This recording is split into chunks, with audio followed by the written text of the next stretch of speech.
Hello, and welcome everybody. Oh my god, I love this. My headphones fixed themselves. I don't know what's going on. It's actually not the headphones, it's the plug for the headphones, but regardless, I can hear myself in stereo. That means I can hear the music in stereo. Everything is good today. Thank you everybody for showing up today. I am so, look, y'all are some real ones, okay? I can tell who the real ones are, all right? I'm practiced, I am experienced at noticing who the real ones are. And the real ones are the ones that show up for me on a Saturday, right? That's real shit right there, and I'm so glad to have you. NCC Magic, thank you, Kit Marlowe.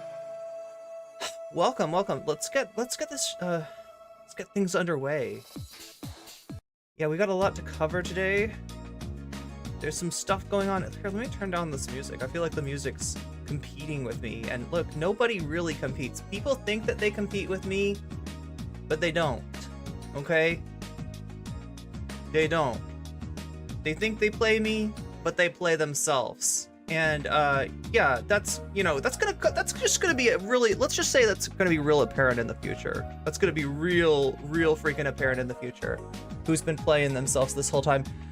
Let us, yeah, so speaking of playing with my emotions, we got Destiny. Should we call him Duckstiny? Should we call this guy Duckstiny? I feel like he's a Duckstiny. I feel like he's pretending that he doesn't know what time, like, zone that Finkelstein is saying. And skipping the debate of like, oh yeah, I didn't know what time zone you were talking about, my dude. 6 o'clock. No, Dusty, you're like on stream all day yesterday, freaking out, like trying to calm yourself down by playing a game where you identify, what is it, like, it shows you like a state flag, and you identify that state on the map. That's like the most useless skill. I hate to say it. I shouldn't say it, right? Because I've got a cousin who, like, at a very young age was really good, had all the state capitals, you know, memorized and associated with the state. So like, I'm not trying to hate on my cousin or anything, but my cousin was like 8 years old, okay? Destiny's a bit older than you know, my cousin was at the time, and I just feel like there could be better uses for his brain, right, than something like, what, how is that ever gonna do you any good? What situation are you gonna see a state flag, and because you know that's Missouri, you know that's Idaho, you know that's Utah, you know that's Tennessee, right? When is that ever gonna like have, like, oh man, I'm so glad, like, even on like a game show, right? I feel like you wouldn't even get like a question like identify the following state flag, and you're like, it is Mississippi, and they're like, ding ding ding, you're the winner. No, that's not gonna happen. What does he even do? I think he's nervous. I think he's nervous. If you don't know about what's been going on in Destiny's world lately, he has done something that I probably need to do in terms of, well, I mean, he just got diagnosed, I guess, with ADHD for the first time, but you know, he's getting treatment for it. He's getting he's getting meds, right? I probably should think about that as well. I just, like, my problem is with Adderall, like, I take it and I'm like, I want to buckle in. I feel like I'm on a roller coaster. Okay, look, people are figuring out that there's a Twitter post up and people are liking that Twitter post. Maybe we should, like, link it in case anybody else wants to help me out as we're getting going. I appreciate you. I appreciate you all for being here on a Saturday, and I appreciate you, you know, bumping my post. I appreciate people that are, you know, liking the post on, liking the stream on YouTube. And, you know, like, yeah, just basically what I'm trying to say is I appreciate you. Y'all are some real ones. Okay. Let's put this in the window here. Boom. Yeah, so this is the post. This is what we're dealing with, right? And I don't have a Destiny debate to show you today, unfortunately. I hope that was not, you know, I hope nobody feels like tricked or clickbaited or anything. based on the title of the stream. I didn't know. I thought that Destiny was for real going to try to debate Norman Finkelstein, and it looks like now he's realized that he's out of his depth, and he 100% is, right? So today we're going to be talking about Norman Finkelstein. Yeah, now that Norman spoke on Candace, I want to say Candace. No, she's not a bacteria, she's a person, like the Candace Owens, right? He was on Candace's show, and I'm kind of curious of what exactly that conversation is going to be like, because I know that Candace Owens, definitely was disagreeing with Ben Shapiro's takes on Israel-Palestine. We went over that, I think, in the last show with her talking to Tucker, maybe for the wrong reasons. In fact, probably for the wrong reasons. There was a lot of weird anti-Semitic sussiness on that conversation. So I think we got a pretty good idea where Candace is at, but we'll take a look. We'll see what's going on between Dr. Norman Finkelstein and Candace, and we're also going to talk about Finkelstein a little bit more, right? Because somebody on Discord pointed out that there was a little bit more to this guy than I was acknowledging. And look, I appreciate you. If you ever come to me with a criticism, or you think I've done something wrong, you're not going to get your head bit off, right? If you honestly, have like an issue, right? I am honestly willing to hear it.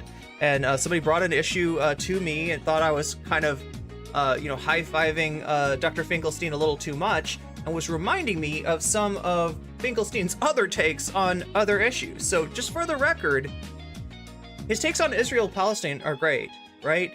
But anything else, watch out. Anything else, watch out, right? We're gonna particularly look at some of the things that Dr. Finkelstein has said about trans people, right? I told you yesterday, as I always tell you, to really pay attention to the sources that you're boosting when you're like retweeting somebody, and not just be like, oh yes, I agree with this sentiment, retweet, right? And I didn't do that myself. I vaguely remembered that there was something about Norman Finkelstein that I didn't like, right? I vaguely remembered seeing him in some somewhat disreputable places, talking about cancel culture and talking about the transgender ideology. And so we're gonna get into that, because I don't wanna, I want to be modeling what I'm suggesting, and not just telling you what to do and not doing it myself, right?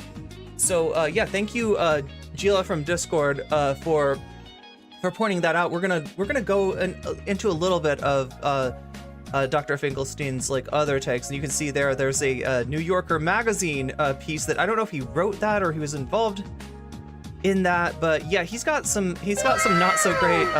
Nina Bofina, thank you for becoming a member. I tried to make that member Bobember. Oh my god, chat.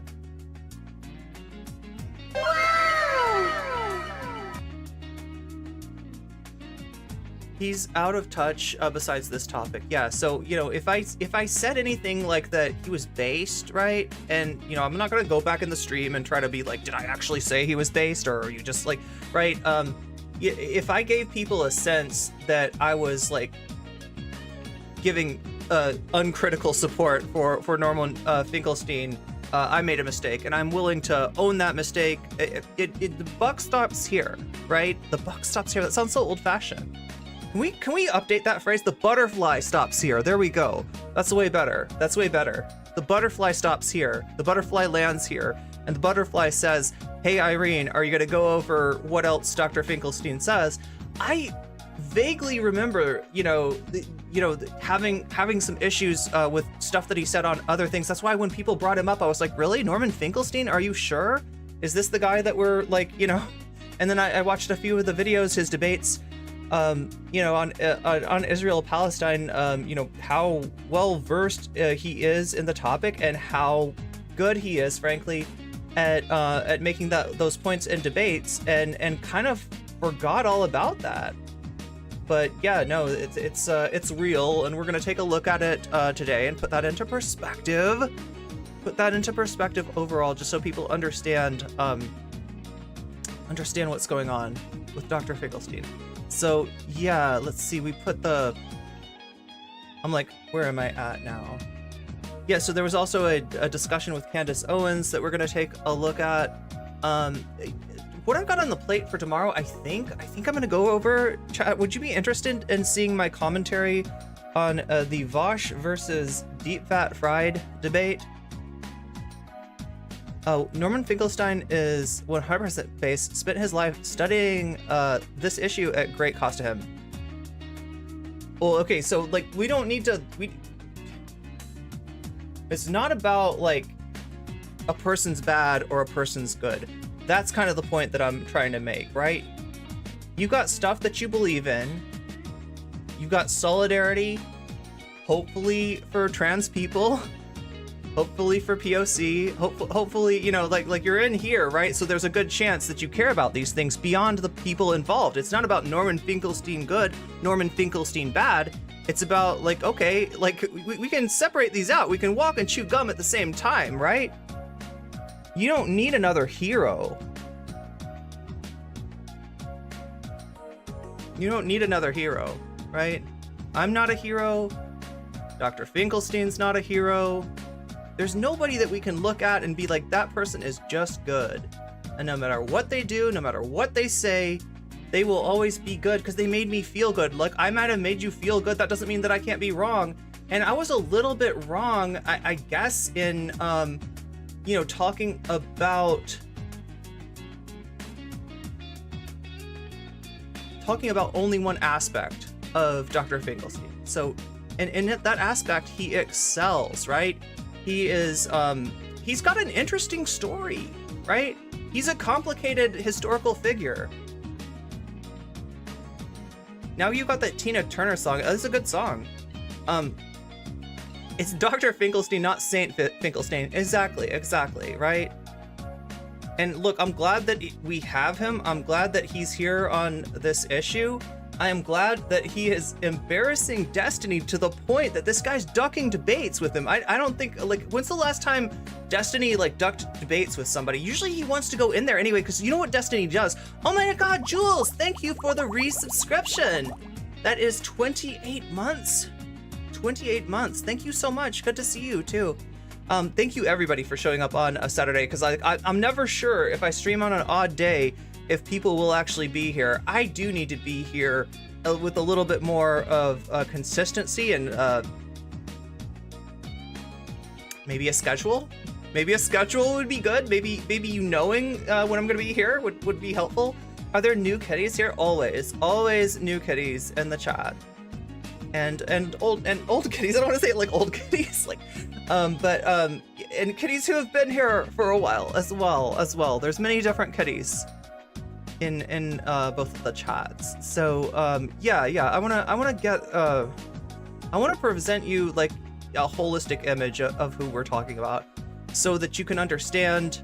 Because there's been discourse about this. This has been talked about. There are a lot of people arguing on Twitter of just this question.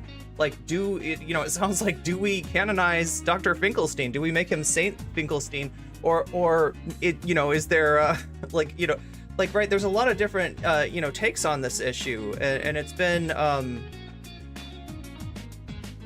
what's happening largely, though, is that you're seeing an issue that is splitting both the right and the left. When we look at, Candace Owens' take on the situation and Ben Shapiro's take on the situation, you are having, some people that have been Bernie Sanders take on the situation, hey?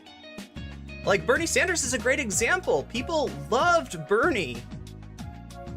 Bernie was one of the only, solidifying figures for the left, right? Representing the lessons from Occupy that Barack Obama never bothered to learn, never bothered to listen, in some ways served as a, just a distraction of feeling like, because we defeated Hillary, because the normal neoliberal candidate that had next, that was supposed to get run for president next, was defeated by somebody who at least virtue signaled as being a lot more progressive, that, something major had changed. And as, the Obama administration unfolded, we found out how little had changed, how on board Obama was with the third way policies of Hillary Clinton and Bill Clinton. And so Bernie became like a symbol for defiance to that, right?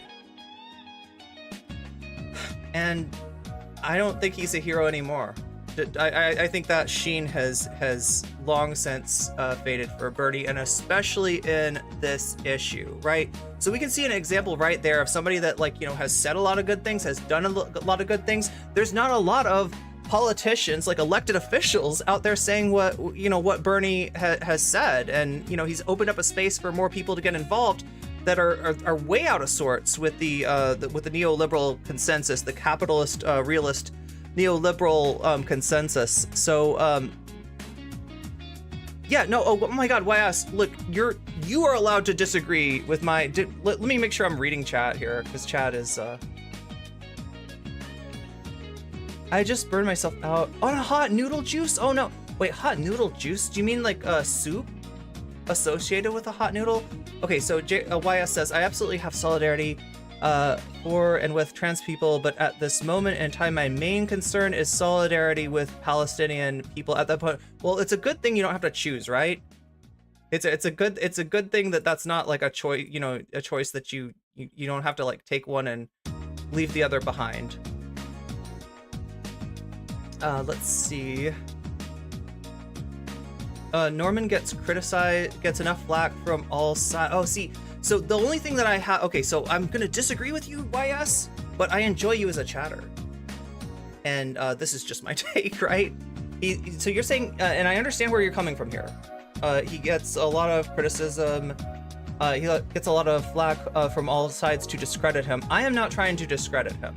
I am certainly not trying to discredit, you know, his takes on this issue, because I feel like I said, he's one of the people with the greatest rhetorical acumen, you know, for confronting people about this issue, right? He is a debate monster, even, you know, more so than some of the debate monsters we deal with here on a daily basis, right? He's good at what he does. He got under. There's a lot of history. There's a lot to admire about him, right? He had a whole conflict with Alan Dershowitz. Do we know? Friend of the VOD, Alan Dershowitz? No, just kidding. We're not talking about a friend of the VOD. Just always got the sense Bernie is always constantly getting threats from his own party, or just ignored, or complicit. Oh yeah, Bernie does get a lot of hate from the neoliberal. I won't call it the neoliberal wing. I mean, that's the wing that's that's the Democratic Party. That's what's in charge. And the only apparent, you know, break from that ever occurred electorally was Barack Obama, but it turned out that, you know, behind the scenes he was talking to Hillary's people and telling them it's gonna be okay. I'm not gonna rock the boat, right? And that's not the candidate that a lot of people, you know, that were voting for Barack Obama in that primary over Hillary Clinton were thinking. But that's the person that we got. And in the end of the day, Obama is just more, what do you call it? There's a name for this, like, I can't remember, captured dissent or something like that. Why am I not remembering this? But yeah, okay, sorry, to get back to your comment, YS, because I do really care about this. You're illustrating the issue right here, right? This is the issue, right? With Dr. Finkelstein.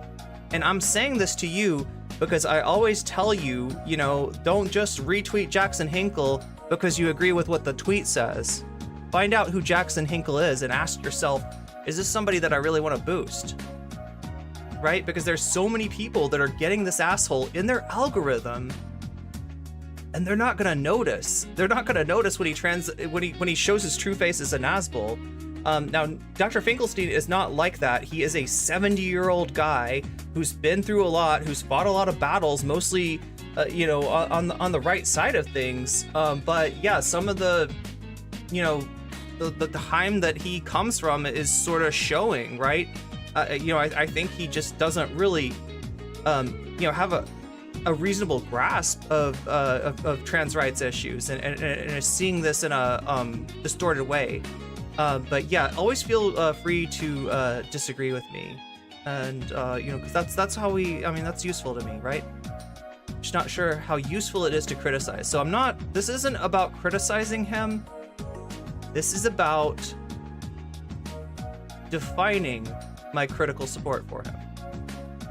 And for most people, the kind of support I'm going to have is critical support, right?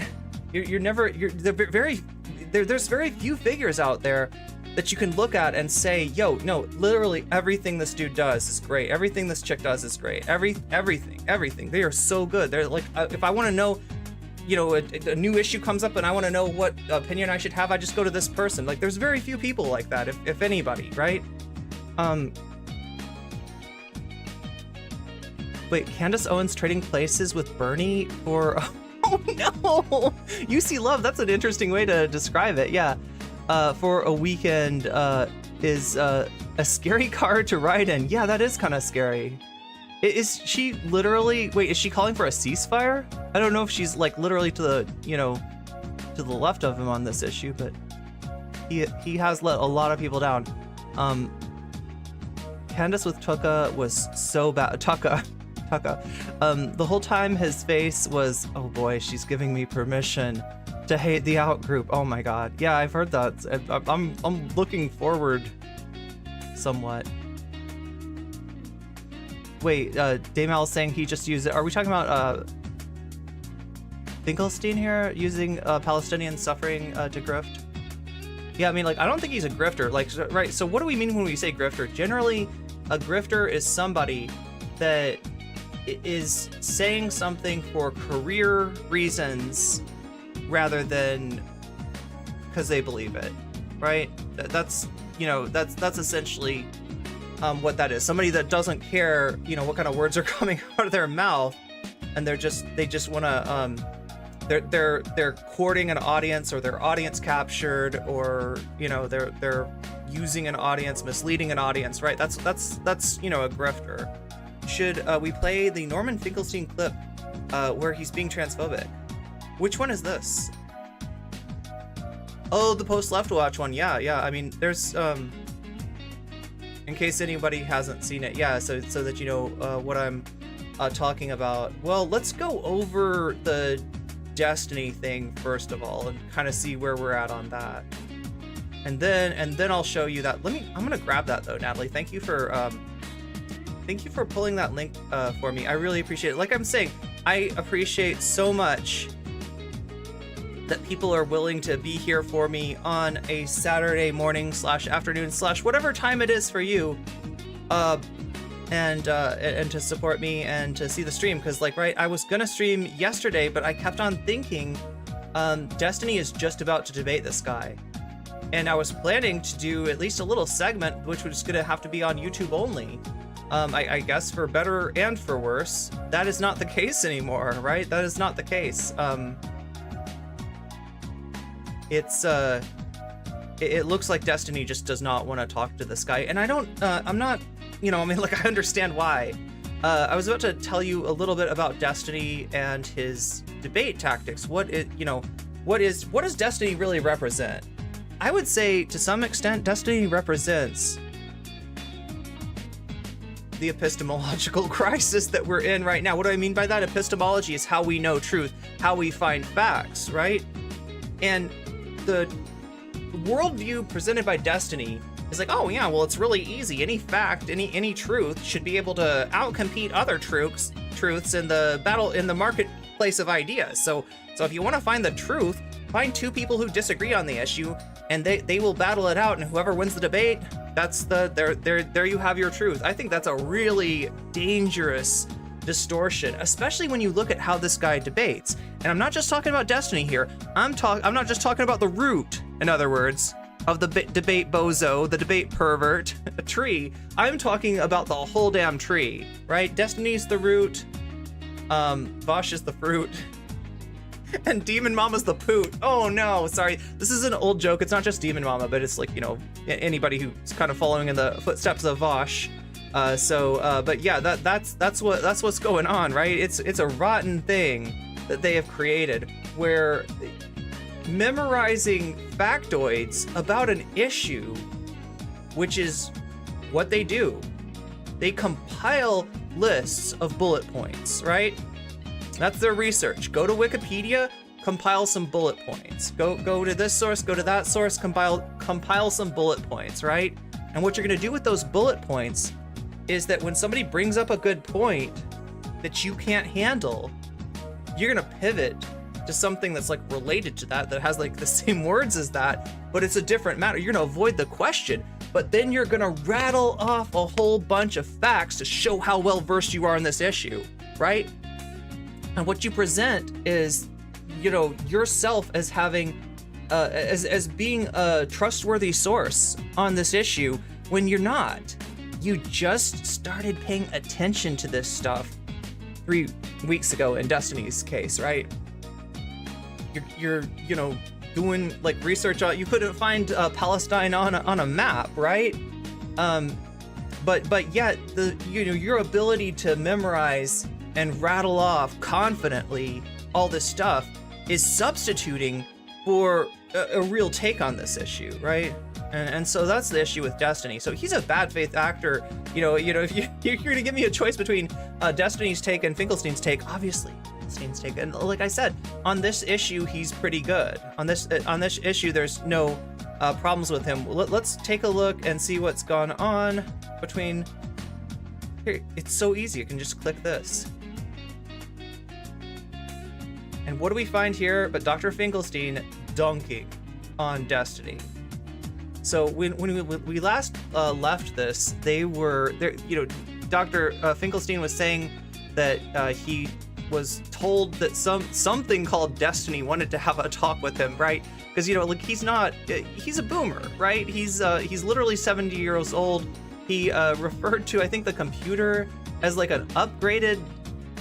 What was it, like an upgraded electric typewriter or something like that?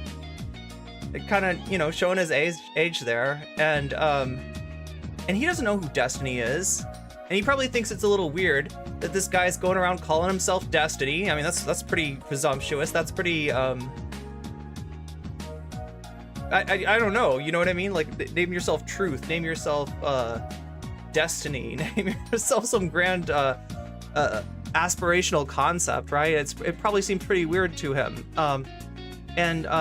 You know, then he posted, or then Steven said that he was lying and posted, you know, some correspondence, and it was hard to make out, but it felt like that it was both Finkelstein and his maybe an assistant, maybe somebody younger that was trying to set this thing up. And Destiny kind of like left him in the lurch without getting back to him. So here's what he's saying now.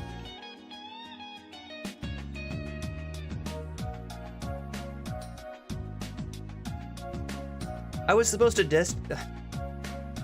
debate a person named Destiny this evening at 6:00 p.m. He agreed that Brianna Joy Gray would moderate the debate. That sounds interesting. Brianna Joy Gray accepted. Okay, you got my attention. I provided Mr. Destiny with references so as to help him along in the debate, right? He called my scholarship atrocious, so I anxiously awaited his challenge. But then Mr. Destiny disappeared. I guess this debate wasn't our, you guessed it, Destiny, banger. For somebody that's 7 years old, okay, and I think this is the compliment that I gave him, that he was roasting people on Twitter, but I could see how somebody would take that as being like, you know, I am signing off, this guy's good, right? So yeah, this guy is good on this issue, but we're gonna take the good with the bad, and we're gonna look at the good and the bad. Duxtony, that's right, you should change his name to Duxtony. That sound, wow, I feel, Tabby Maker, I thought I came up with that. Okay, well, whatever, you know, this person posted it first, so they win. Destiny is ducking. Destiny is a notorious pseudo-intellectual who memorizes Wikipedia. This is exactly what I was saying. Memorizes Wikipedia articles and talks really fast to trick, yeah, like Ben Shapiro, right? He's not, you know, well-versed on the issue. He's not, like, exceptionally intelligent or well-read or anything like that, but he gives the appearance of someone who he is, right? He plays that role so well, both in terms of how quickly he talks, maybe kind of thinks quickly on his feet too, and the confidence that he projects in saying that, which, like, let's be real, a lot of confidence has to do with privilege. When you're talking about Vosh, whether you're talking about Vosh or you're talking about Shapiro or you're talking about Destiny, right? I don't know, it's probably a lot easier to appear confident when you're sitting at the intersections of privilege.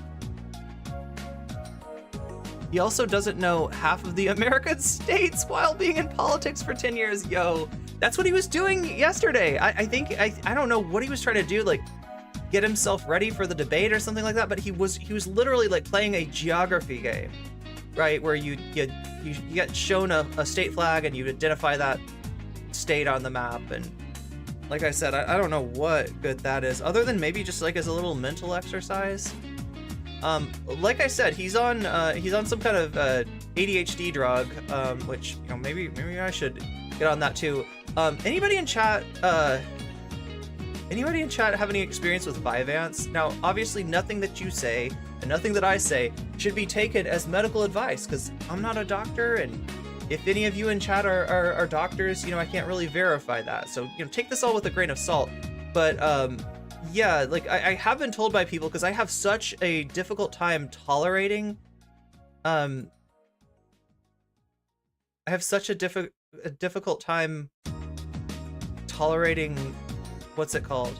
Tolerating Adderall. Yeah, that's the one that I was on, and I could just never take, like, staying on it is like, it's like a I don't know, it's like a roller coaster or something like that, right? I take it and like I'm like, okay, time to be more productive, and instead of being productive, I just like curl up in bed because I'm like nervous. I turn into a bundle of nerves. Best I can do is as a medical school dropout. Hey, many such cases, Daymal, many such cases. Vyvanse does not give me that head rush that Adderall did.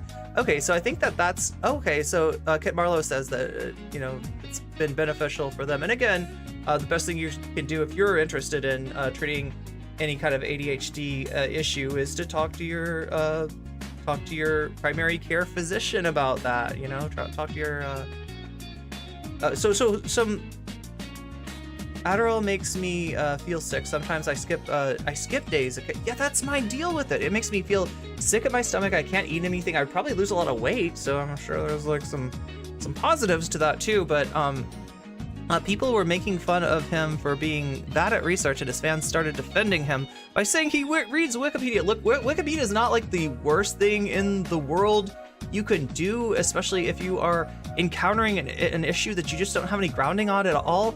It can give you some initial sources to look at, but yeah, if that's, you know, the depth and the breadth of your understanding of a subject matter, why are you putting yourself, you know, in a debate against Dr. Finkelstein, who has studied and talked about this and thought about this his entire life, right? And if you do win, like if Steven did win, which I get the feeling he doesn't think he could win. I get the feeling that he knows it's gonna be an embarrassment from him, just by the way that he's ducking it. We don't know for sure, you know, if he's eventually gonna get around to having that debate. Maybe he's building the hype. Who knows? Who knows? His real name is Destiny. Okay, that's... Loving Norman's new shitposting art. This is top quality content. At least with All Carnage, WW3 is still giving us quality memes. Okay, so look, let's I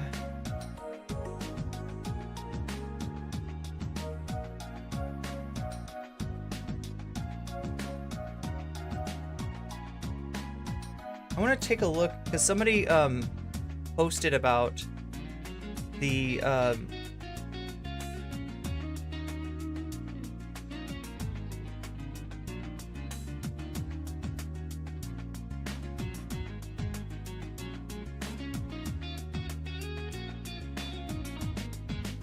conflict between Finkelstein and actually it was Alan Dershowitz, right?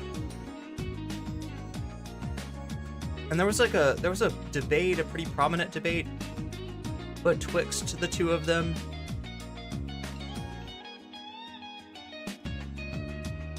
And as a result of that debate, as a result of Dershowitz just being definitively, and Dershowitz, if you don't know, we're talking about Alan Dershowitz. Alan Dershowitz is a lawyer. I believe when I first heard about him, it was like from my dad, and my dad seemed to think he was some kind of like 60s new left liberal. I don't know if he changed, right? But he's the president. He's a MAGA supporting, you know, Trumpoid, and he's defended people like famously O.J. Simpson, Jeffrey Epstein, right? You know, and his takes are bad. Like he's a bad dude.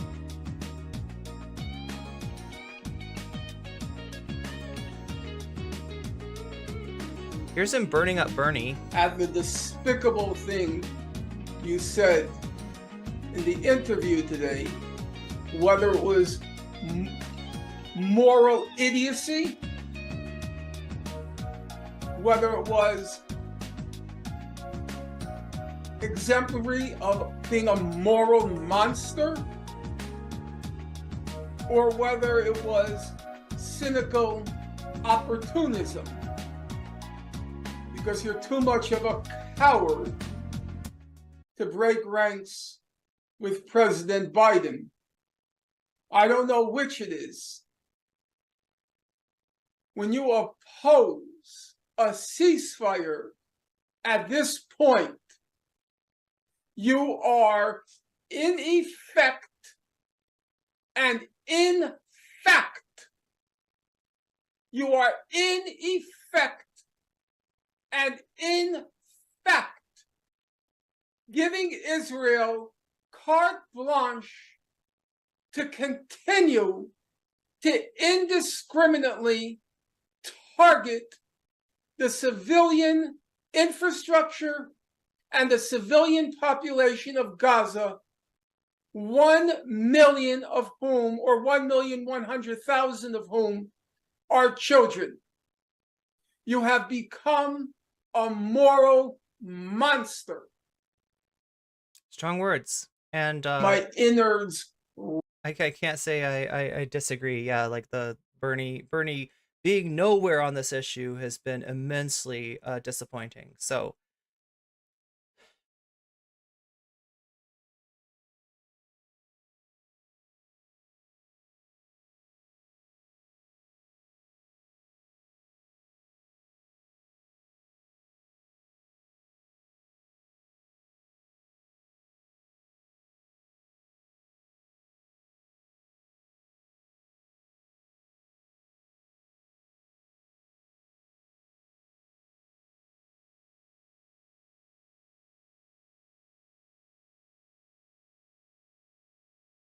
I'm trying to find the thread that I was looking at,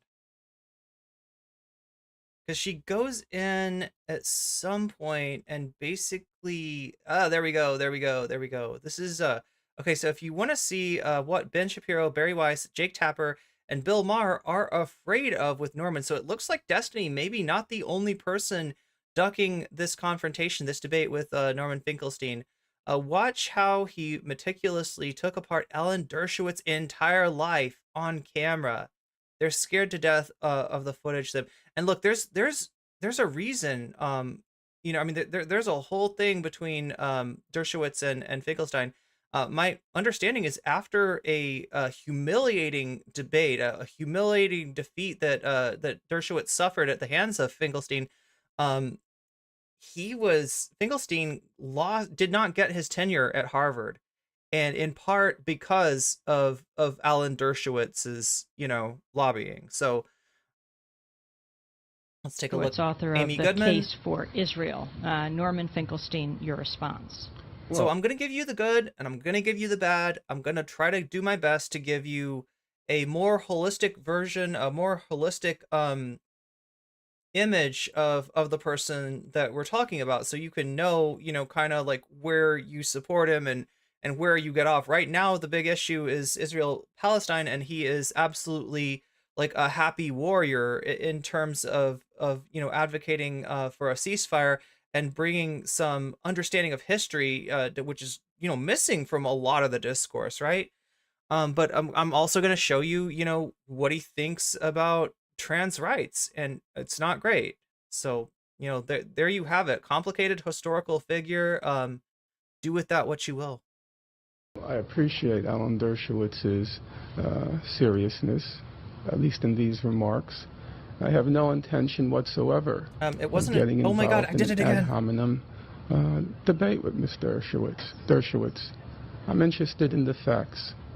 I was asked to come in and discuss his new book. I went home, purchased one copy. In fact, I purchased 2 copies. I read the book very carefully. I did what someone serious does with a book. I read the text. I went through the footnotes. I went through it very carefully. And there's only one conclusion one can reach, having read the... Dershowitz launched a sustained campaign to destroy Finkelstein's career in revenge. So this was about a book that I guess Dershowitz plagiarized.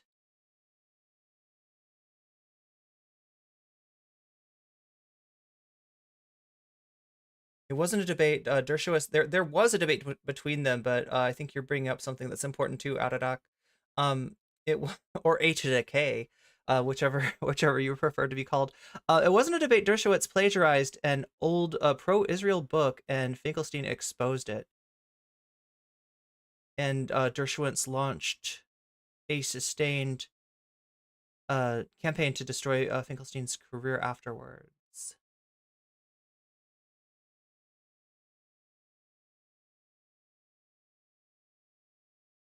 The only thing Dershowitz did that is even worth noting in any positive way is his successful defense of Harry Reams. So we're talking about Dershowitz's law career from obscenity charges related to corn, related to corn. Which I think you know what I'm saying when I say corn. Less of a debate, more of a concentrated and sustained effort to destroy Finkelstein's career and reputation. There was like a confrontation, though. These two talked, right? They just made Vyvanse's generic available, so you can get it very inexpensively. We'll have to look into it. And again, none of us are medical doctors. None of us are, psychiatrists, as far as I know. So this is something we're not giving advice here. This is just what's been useful to people in chat. Korn, like Nikita Khrushchev? Wait, how is he related to Korn? Does he want to bury you in corn? Anyway. Yeah, let's get into it. It's in this thread, whatever it is. So, if I was wrong in characterizing something as a debate, which wasn't a debate, as some of chat is telling me now, I will gladly bow to your superior knowledge on this subject matter.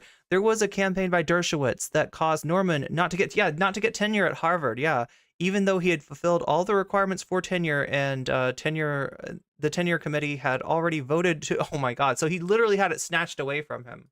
Book, and this is a scholarly judgment. It's not an ad hominem attack. Mr. Dershowitz has concocted a fraud. Wait, it was when he was at DePaul?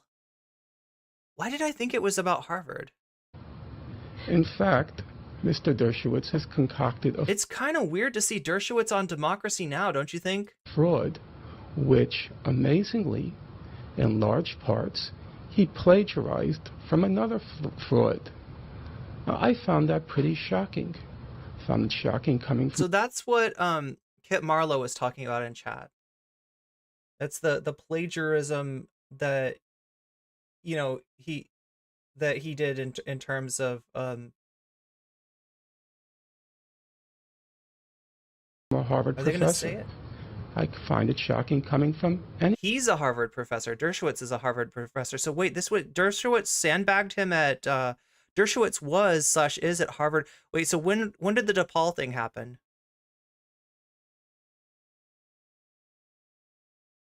I think Khrushchev was inspired to start farming corn in the Soviet Union because of America. It ruined a bunch of farmland. So corn was not the right crop. Well, I remember the whole, that was probably the same trip where he said something like, "We will bury you." And I think it got mistranslated. Like, I don't think he was literally saying, "We're going to fuck you up, US." Like, right? I don't think he was trying to be like that, but it got translated as "We will bury you." And a lot of people were like, whoa, Russia's coming. Russia wants World War III. And obviously no one wanted World War III, thankfully, right? That's mutual assured destruction prevented it.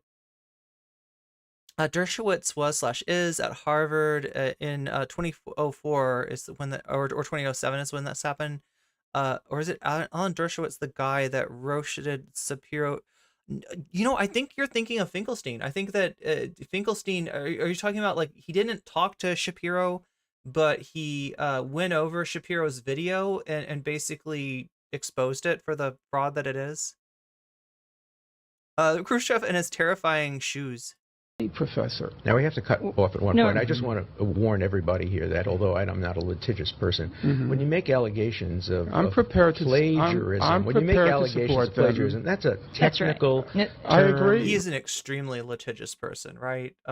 which has great legal implications. I agree. And you know, he's kind of known. It's like his thing. I can't obviously sit quietly by and Vanguard Raid, welcome to the chat, LT9K. You shouldn't. Okay, well, accept an allegation. let's look at the evidence.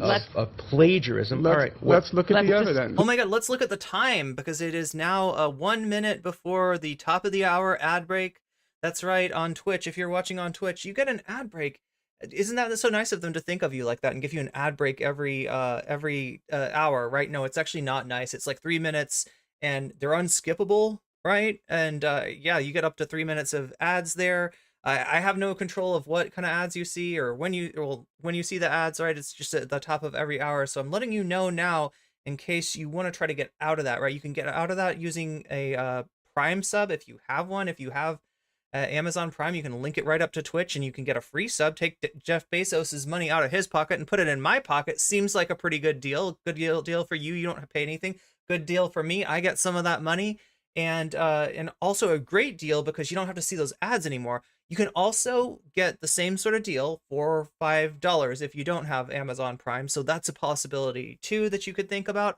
The other possibility is a lot it's a lot more of a roll of the dice, right? And that roll of the dice is that hoping that somebody who is wishing to do a good deed to people in chat, wishing to save some people from that top of the hour ad break, and wants to give community or gift subs, might actually, give you one, right? And that kind of thing is more likely to happen the more active you are in chat. So that would be my suggestion for ways to avoid the top of the hour ad break, because it's a doozy. It's a doozy.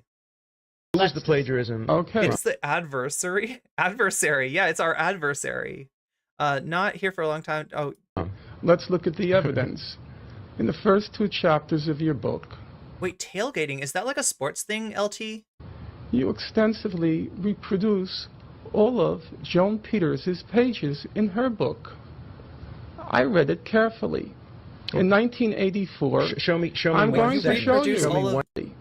In 1984, Show me I'm one. going in her book extensively reproduce all. Plagiarism. Okay, From. let's look at the evidence. In the first 2 chapters of your book, you extensively reproduce all of Joan Peters' pages in her book. I read it carefully. In 1984, Show me I'm one going sentence. to show you. Show me one sentence. I am going that to show parallels. you. Okay. Okay, he's gonna show you. Show you. Okay. I think I made available the charts to you. No, I've no. You've shown me I- nothing. I Wait, composed- Let's start with that. That's Okay. a categorical Wait, lie. Alan, What Mr. you're hearing Dershowitz- now on radio is that a claim that Mr. Finkelstein made available to me certain charts. No, that I is never a said to categorical you. lie. No. To me. Okay. Okay, Mr. Dershowitz, I think you had about 5 minutes time. I wasn't looking at the clock. If we're going to have a civil debate, you're going to have to. It's funny because I was just describing you like the Destiny, school of thought when it comes to debates, right? Talk fast, with an air of confidence / arrogance, and rattle off a bunch of gish gallops, right? And you can see with Dr. Finkelstein, it's like the opposite. He's very measured in the way that he speaks. He's But it's not going to be a You're debate going to about have me. to. Let me be very I'm clear not about debating that. you. he's confident, but it's like a confidence that comes from knowledge rather than a confidence that is calculated to win debates. I have Okay. no interest in you, Mr. Dershowitz. None at all. I'm interested in the scholarship, and I'm interested in the facts, So and I'm am I. interested in your book. Now, in 1984, one Joan Peters published a book called From Time Immemorial. The book was universally recognized by serious scholars to be a fraud. Without wanting to toot my own horn, I'm widely recognized as the person who exposed the fraud. I know that book inside out. I read it at least 4 times, and I went through all 1,854 footnotes. I started to read your book, Mr. Dershowitz. I then came to chapter 1, footnotes 10, footnote 11, footnote 12, footnote 13, footnote 14, footnote 15, footnote 16. All of the quotes are from Joan Peters. They are so from Joan Peters that you have a long quote here from Mark Twain on pages 23 to 24. I turn to Joan Peters, page 159 to 60. The identical quote from Twain with the ellipses Is in the Twain quote wrong? with the ellipses. Is the Twain Let me quote finish, wrong? sir. No, but the key with is the ellipses in the same places. Doing like an academic forensic investigation, like, right, and finding the DNA sequence that was in the Joan Peters book, also repeating itself in Dershowitz's book. The identical quote from Twain with the ellipses in the same places. Okay. So first clue is the Twain quote. William Young, a British consul from May 1839. Is it an accurate on quote? page 8, I'm going to finish, sir. On page 18 of your book, I turn to Joan Peters, page 184, the identical quote with the ellipses. I'm holding it up for the camera. Perhaps they can see. This is the length of the quote. Is it an We can't see. accurate quote? The ellipses in the identical place. Last They point. just have the lights turned up too bright. I'm not going to go through chapter 2 where there are 29 plagiarisms from Joan Peters. Wait. No, All let's be very clear. It all is not carefully- plagiarism to quote Mark Twain correctly. Except, That's not except if you plagiarism. cite Mark Twain and not Joan Peters.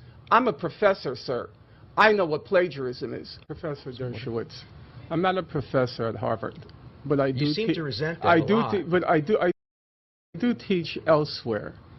And when we discuss issues like falsifying information, plagiarizing, lifting whole cloth from other books, I've never heard that called ad hominem. For a serious scholar and a serious academic, those are very... Yeah, ad hominem is not just when you say something that your opponent doesn't like, or that presents your opponent in a bad light. That's not... Like, an ad hominem is if you called him a poo-poo head or something like that, right? Well, whether he's a poo-poo head or not doesn't have any real implication in the debate, but you know, bringing his poo-poo head status into the debate would be an ad hominem, right? That's like fundamental issues. completely When they're different. false, So, they're ad okay, hominem. no, There's if they're false, then you dispute them. That's what But I'm to doing. characterize them as ad hominem seems really out of court for a professor. Is out of court kind of like out of pocket? I don't know. Your name if you can find historical fact in Okay, my so Squirrel says, now here comes the kill shot. Dershowitz had issued a challenge on national TV. I will give what is this one? $10,000 to the PLO if you can find a historical fact in my book and you can prove that you can. Dershowitz, okay, said, yeah, this is like a Destiny thing. This is like Destiny and FD signifier here. $10,000 to the PLO if you can find a historical fact in my book and you can prove it to be false. Norman takes aim carefully, steadily, and then boom. book that you can prove to be false. Finkelstein. Well, first of all, I want to clarify the monetary issue. Is it now $25,000? It's $25,000 on that issue. Oh, just on on the that issue. In general, right. it's $10,000. And let me be very clear what Okay. I we said. heard it. We just saw it on the But let me tape. be very clear. I think it's then, clear. Then, It was I said in then the made tape. it very clear. I said afterward, a material. Oh, Kit Marlowe's stuck in the ads. Yeah, it didn't actually update me that the ads had started. Wait, let me see if I scroll down here. It's not showing me that. It's not even going to show me when that. Well, anyway, I'm on top of it, Chad. I'm watching the time. I'm watching the clock. I'm doing it good. I'm doing good this time, Chad. I'm gonna let you know when the ad break's coming up and how to get out of it. Wait. Norman came up for tenure in 2006. That's when Alan began to lobby him. I'm trying to place this clip though, this Democracy Now clip. If anybody wants to research that and find out when this happened, that would be immensely helpful. You know, you don't have to, but it helps a lot. That's when Alan began to lobby for him not to get tenured, even after they appealed outside academics appealed outside academics to adjudicate the situation, and in 2007, another committee and president of DePaul voted to deny. So this was at DePaul, right? And he is, they sounds like a barb, that the whole thing about Harvard, right? Him bringing up like, because Dershowitz, I guess, taught at Harvard, and you know, it's the kind of elitist Ivy. Well, I mean, is DePaul Ivy League? I don't know Ivy League schools, Chad. I didn't go to one. To deny him tenure and have Norman on paid leave for the remaining year, which to which he responded by quitting. Yeah, I mean, like, understand it. Debate went on in 2003. So would it be safe to say that it was this exposition of the plagiarism by Alan Dershowitz that you know, is that how Finkelstein got his goat and made him, you know, like, because it wasn't just Dershowitz. There were you know, there were other reasons, I'm told, that that the tenure might have gotten denied. Willful No, I don't want distortion of afterwards. fact. Professor Dershowitz, it's on tape. We just saw it. But we're not talking about a spelling mistake. Oh, no, I'm not we're not spelling. talking about a minor I- mistake and a far footnote. be it for We're me to talking be about so a trivial. serious All right, material, let's willful talk mistake about- of fact that I Okay, deliberately serious- Justice for the mods. Wait, what's going on? engaged in. Serious Okay. material Yes, facts. Right. You seem And- to have an obsession with Mr. Chomsky, but he's not Oh my God, yeah, Unbanned Soul Life. here. I'm here. Let's look at the next. That's another a person that Dershowitz has gone back and forth with is Noam Chomsky. I thought I was going to be debating Okay, Chomsky today. let's look at the was next surprised sentence. to Please, Mr. have you Dershowitz, be here this today. is serious. I agree with you. Read the next sentence. Morris estimates, in your book, I have it right in front of me, the Right. next sentence. Morris estimates that between 2,000 and 3,000 Arabs fled their homes during this phase of the Arab-initiated fighting. Okay, can you please read what Mr. Morris wrote? Well, no, you're Please talking about read what one. Please read what he wrote. But if I have the whole book, I will find for No, you won't. if you want to take Norm time. Finkelstein, that can you, if two- you want the 3,000 update, people you can led read during it. this read it. phase. Can you In read fact, the sentence? Okay, I'm looking at page 256 of Benny Morris's book, Righteous Amy Goodman comes in to adjudicate. Victims, A Right. History of the Zionist-Arab Conflict. He's referring to phase 2 now, the same one as you. Go ahead. And you're talking about right All over here. together. Yeah. Altogether, about 200,000 to 300,000 Arabs fled their homes during the second stage The of big the difference Exodus. between 2 and 3,000 and 2 and 300.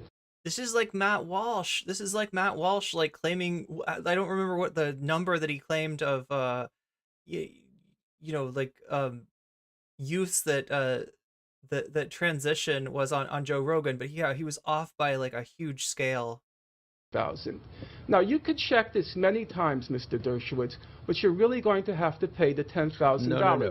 And I hope you'll allow me to I hope you'll allow me to earmark it for Janine. I would like to give it to Let's be sure Janine. what the context is of this. We're I know talking the about So did the money transfer hands? context. We're talking about a This variety is not of the OJ phases. trial. This is not You want- the now, OJ this is trial. not ad We're not hominem going to either, play a right? game. Well, just We're not one- playing a game now. So yeah, he was the defense attorney for OJ. He was, I guess, on retainer. I shouldn't say that. He was an attorney at some point for Epstein, right? He's done a lot of questionable. Dersh is a questionable guy, right? And there are questions, chat, and like, you know, let me just be real clear. I'm saying questions. I'm not saying answers. I'm not giving answers, but there are questions about Dershowitz's, you know, relationship with, you know, how and in what ways Dershowitz was involved with Epstein, right? So General, you Mr. wouldn't think they would. Dershowitz gave a to very kill a lovely civilian. bar mitzvah Right. speech. Now let's read Now, what that's a little ad hominem, too, let's I see would what think. the Maybe Human even a Rights little Watch racist. wrote. Quote, among the civilian deaths were those of Kamu Zigir. Listen carefully. A 57-year-old wheelchair-bound man who was shot and run over by a tank on a major road outside the camp on April 10, even though he had a white flag attached to his wheelchair. That sounds pretty deliberate to me, If Mr. it's Hirsch. true, If it's and true, the Israeli the whole authorities world have is done- lying. Only No, Joan no, no, Peters no. tells the truth. Wait. First of all, So Joan it's been just over 20 years since this debate actually happened. Peters has never you- written about this issue. This issue is one where, of course, not only the Israeli military, but the United States has investigated Jenin. The United Nations has investigated Jenin. Some of the Did they same make up that example? Some of the Let's same get sources. this clear. Some of the same Did Human sources Rights Watch that make you're up that citing example? First said there Did were Human Rights Watch 5,000 make up that people example? killed. No, that was an Did example. Human Rights you said they were given it to please, them Mr. by a Dershowitz, source. Natalie just found the whole hour-long debate back in 2003 amidst bloody Israeli-Palestine conflict called the Second Intifada or Second Uprising. This is And it was disgraceful. disputed. You're shaming your institution. I'm not, except, first You're of all, shaming your institution. let me make it very clear. I You don't said, speak on you behalf said of Harvard. I not speak a on behalf, single. Not a single one. Did Human Rights Watch make that up? No, but Did Human Rights Watch make it up? Human Rights Watch Did attributes it make it up? Let me, No. can Did I they make finish up my- that can I example? finish my point? All right, on that note, we're happens wrapping is- up. Damn, too spicy for Amy Goodman. Wait, did it go on? Book from time immemorial. She Okay, coined so Squirrel says what I've posted are just a few examples of how Finkelstein humiliated Dershowitz. Here's more of Norm playing around with him like a predator torturing a hapless, mindless, flailing prey. Damn, Squirrel. Damn, Norm, this is brutal. This is brutal. Okay, Dershowitz plagiarizing a fake Orwell phrase from Joan Peters without even knowing it. Damn. a phrase. The phrase is turn speak. And she said, No, she borrows it from. No, she borrows sir, it from.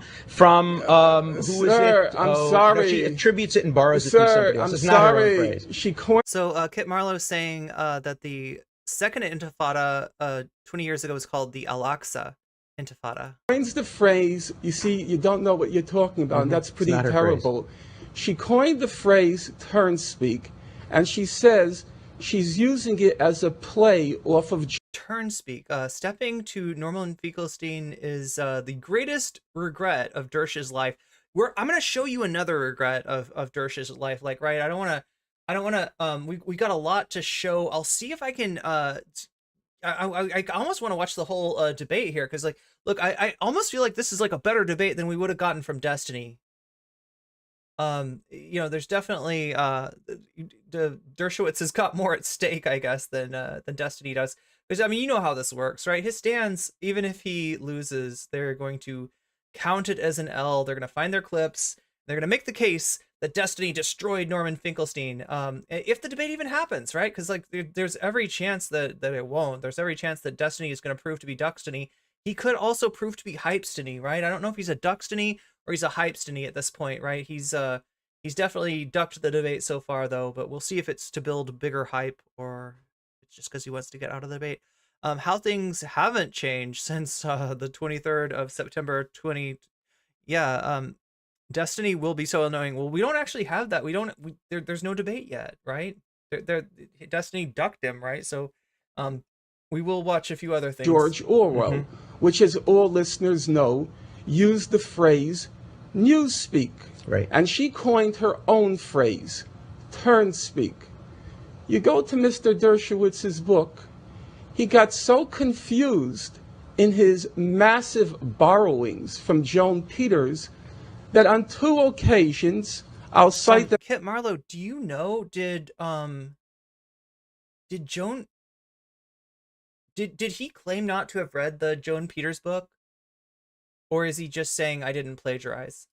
For those who have a copy of the book, on page 57 and on page 153, he uses the phrase, quote, George Orwell's turnspeak.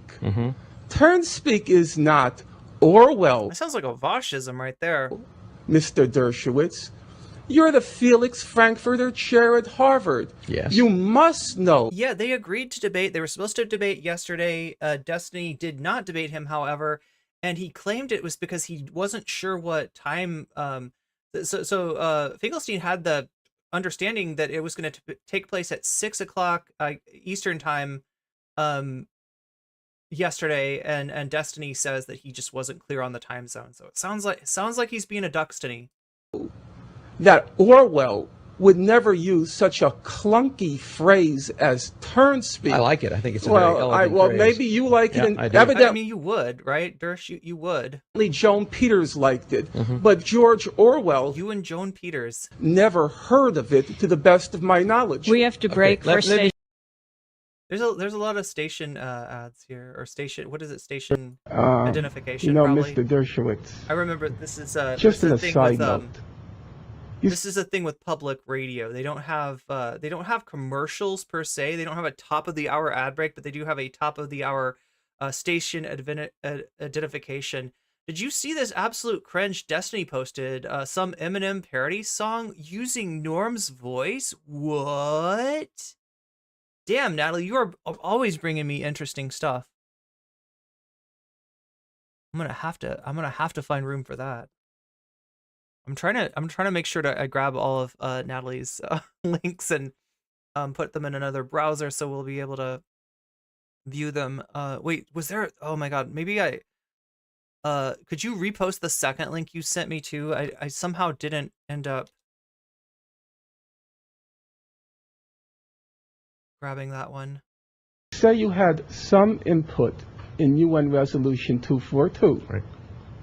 Now, if somebody had some input into UN Resolution 242, you have to have known who the main framers were. Absolutely. They were Arthur So Sundry Clown Car is pointing out in Twitch chat that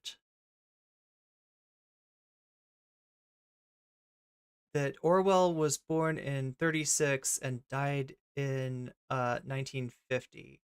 And so, yeah, she would have been 15, I guess, when he died.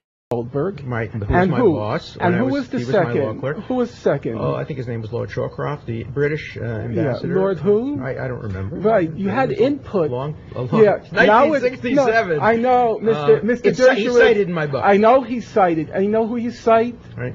You cite Lord Carrington. Carrington. Yeah, Yeah. but you know what, Mr. Dershowitz? It was Lord Carradine. You don't even know who you're talking about. Oh, you know, you that's don't so have absurd. the vaguest Arthur Goldberg idea. was my dear You- I know. friend. You had We spoke input on the phone. You had input. Wait, your dear friend whose name you didn't correctly remember? Oh, the whole debate. Yeah, maybe that's it. I'll grab that. Put in the Right, resolution, right. and you I have did. no idea who the person is. He says Lord Shawcroft here. He says Because Lord. I had He says no in my book contact. is Lord Carrington. Because I You had said no you had contact input with Arthur Yeah, Goldberg. I was Mr. very, Mr. very Dershowitz, clear. Arthur Goldberg it's was my painful. friend. Check Arthur your Goldberg, footnote. okay. He has a long discussion on 242. Do you know what his footnote is? On the framing of 242, about which books have been written. I've read 3 full volumes on 242. I was there. Do you know what his footnote is? An editorial in the Orlando Sentinel in the year 2000. I was That there. scholarship? No, I was there. I You were there. I remember know. Lord what happened. Shawcroft. Wait, are people talking about a Richard Wolff? Oh, Richard Wolff versus Destiny. Yeah, Wolff absolutely. I mean, it almost just like didn't feel like a debate. It felt like some kind of a like. Has anybody ever heard of the Theater of Cruelty? Any Antonin Artaud fans in the audience? It felt like something out. It felt like something akin to that. Both of my parents passed through the Nazi Holocaust. They were both in the Warsaw Ghetto from September 1939 to April 1943. When the ghetto uprising was put down, they were both deported to Majdanek concentration camp. My father was in Auschwitz, in the Auschwitz Death March. My mother was in 2 slave labor camps. Every single member of their family on both sides, my mother and father, every member was exterminated. I had no aunt, no uncle, no cousin, grandmother, grandparent, nothing, 0. We were 5 people in the world. And after the war, it happened, and my mother testified at several trials to Nazi war criminals in Germany and in the United States. So now we're getting into the Dershowitz sabotaging Finkelstein's career. Now, Professor Dershowitz, if you go on his website... And apparently attacking his mother, a Holocaust survivor. He says that my late mother was a Nazi collaborator. You know, you have to sink pretty low to start making statements like that. People think, well, there's got to be some truth to it. He's a Harvard professor. It can't be completely made up. And of course, Professor Dershowitz relies on, and I don't mean this pejoratively, I mean it literally, he relies on the Hitlerian strategy. For those of you who've read Mein Kampf, Hitler makes the interesting insight. He says, if you make a small lie, people think maybe it's true, maybe it's not true. But when you make a colossal lie, some spectacular lie, people think it must be true. Because nobody could be so brazen as to make that claim unless it were true. And so Hitler says when it comes to lies, it's counterintuitive. I'm using my word. It's counterintuitive. That is to say, the credibility of lies increases with the size of a lie. A bigger lie is more credible than a smaller lie. And Professor Dershowitz understands that perfectly well. More context on Norman versus Ellen's debate. Finkelstein said Dershowitz used some of the same words from the same sources that Joan Peters. Yeah, so that's what we were talking about, like the Twain quote, the Twain quote, Mark Twain, that contained the clue of having the ellipses in the same place, right? So it's not the whole quote. There's an ellipse, and like, you know, we don't quote this part in the ellipse, right? And it's the same ellipse. It's the same, like, right, putting the ellipse in the exact same place. Like, that's pretty telling right there. Oh my God. So where am I there? Using the, same quotes from the same source that Joan Peters used, largely in the same order. Several paragraph long quotations, had 2 books. That's what I was talking about with the Twain quote as an example of the books, the quotes from the books sharing the same ellipses, or the ellipses in the same position. Finkelstein claimed that in one instance, Dershowitz refers to the same page numbers as Peters, although he is citing a different 1996 edition of the same source. And so he makes this brazen lie. His mother was a Nazi collaborator.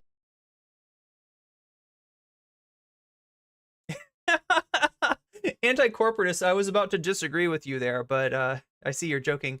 Hitler didn't come up with that. Trump did. Trump invented it. I heard him say so. Hitler must have been stealing credit. Yeah. Clearly Hitler had a time machine and was ripping off Trump. Okay, so Dershowitz's ego was so bruised by this ass beating that while smearing Norman's deceased mother with some of the most grotesque lie, with the most grotesque lie imaginable, he also went out of his way to ensure that he denied tenure and fired. He was denied. Okay, so here's the part where here's the Dersh's revenge, right? What's behind it? It's very simple and straightforward. Norman Finkelstein wrote a book, which is in fact the best compendium that now only exists. 29 likes? Only 29 likes? Can we make that number go higher? Human rights violations in Israel and the YouTube is here in force today. I feel like Twitch is maybe here in force. Like, let's make that, Speaking of diplomacy by Israel and the United States, which I mentioned, very careful scholarly book, as all of his work is, impeccable. Also about the uses of anti-Semitism to try to silence critical discussion. And the framework of his book was a critique of a book of apologetics for atrocities and violence by Alan Dershowitz. That was the framework. So we went through Dershowitz's chart claims, showed in great detail that they are completely false and outrageous, that he's lying about the facts, that he's an apologist for violence, that he's a passionate opponent of civil liberties, which he is. 35. That was 6 really quick likes. And he documented it in detail. Anybody in chat still hasn't liked it?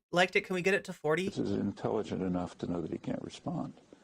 So he does what any 10th grade lawyer does when you have a rotten case. He said 10th rate. For a second I thought it was 10th grade, but yeah, 10th rate lawyer. Change the subject, maybe by vilifying. That's like a Destiny. That's literally what I was describing before with the pivot and then the info dump. Like, this is like Destiny's move, right? This is the move that he spams. Opposing counsel. All right, that changes the subject. Now we talk about whether opposing counsel did or did not commit this iniquity. And the tactic is a very good one, because you win even if you lose. Suppose your charges against are all refuted. You've still won. You've changed the subject. The subject is no longer the real. Yeah, you've changed the subject. You've muddied the waters. There's going to be some people that, based on the boldness of the accusation, are just going to believe it. Like, I've experienced this.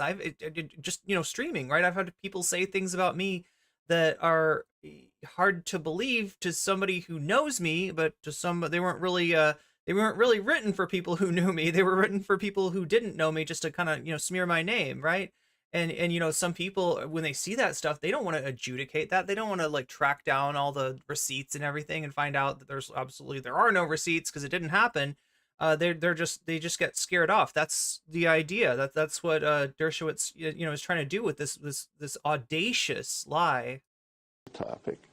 The crucial facts about Israel, Dershowitz's vulgar apologetics for them, which sort of are reminiscent of the worst days of Stalinism. We've forgotten all of that. We're now talking about whether Finkelstein did this, that, and the other thing. And even if the charges are false, the topic's been changed. That's the basis of it. Dershowitz has been desperate to prevent this book from 35 likes. First of all, he tried to stop it from being published in an outlandish effort, which I've never seen anything like it. Hiring major law firms, threaten libel suits, writing to the governor of California. Okay, so it worked. Norman was denied tenure, fired, defamed, and blacklisted from academia. God, Squirrel is so good at posting. Like, this is just, it's a story. It reads like a story. The media class didn't turn him into a brave free speech martyr like Jordan Peterson or Barry Weiss.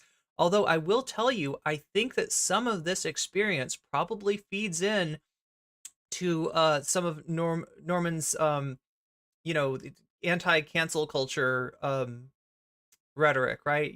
That's another thing that he's noted for. You'll see him with the rest of the likely freeze peach suspects, like bemoaning cancel culture. And look, he really did get blacklisted. He really did get like ostracized, right?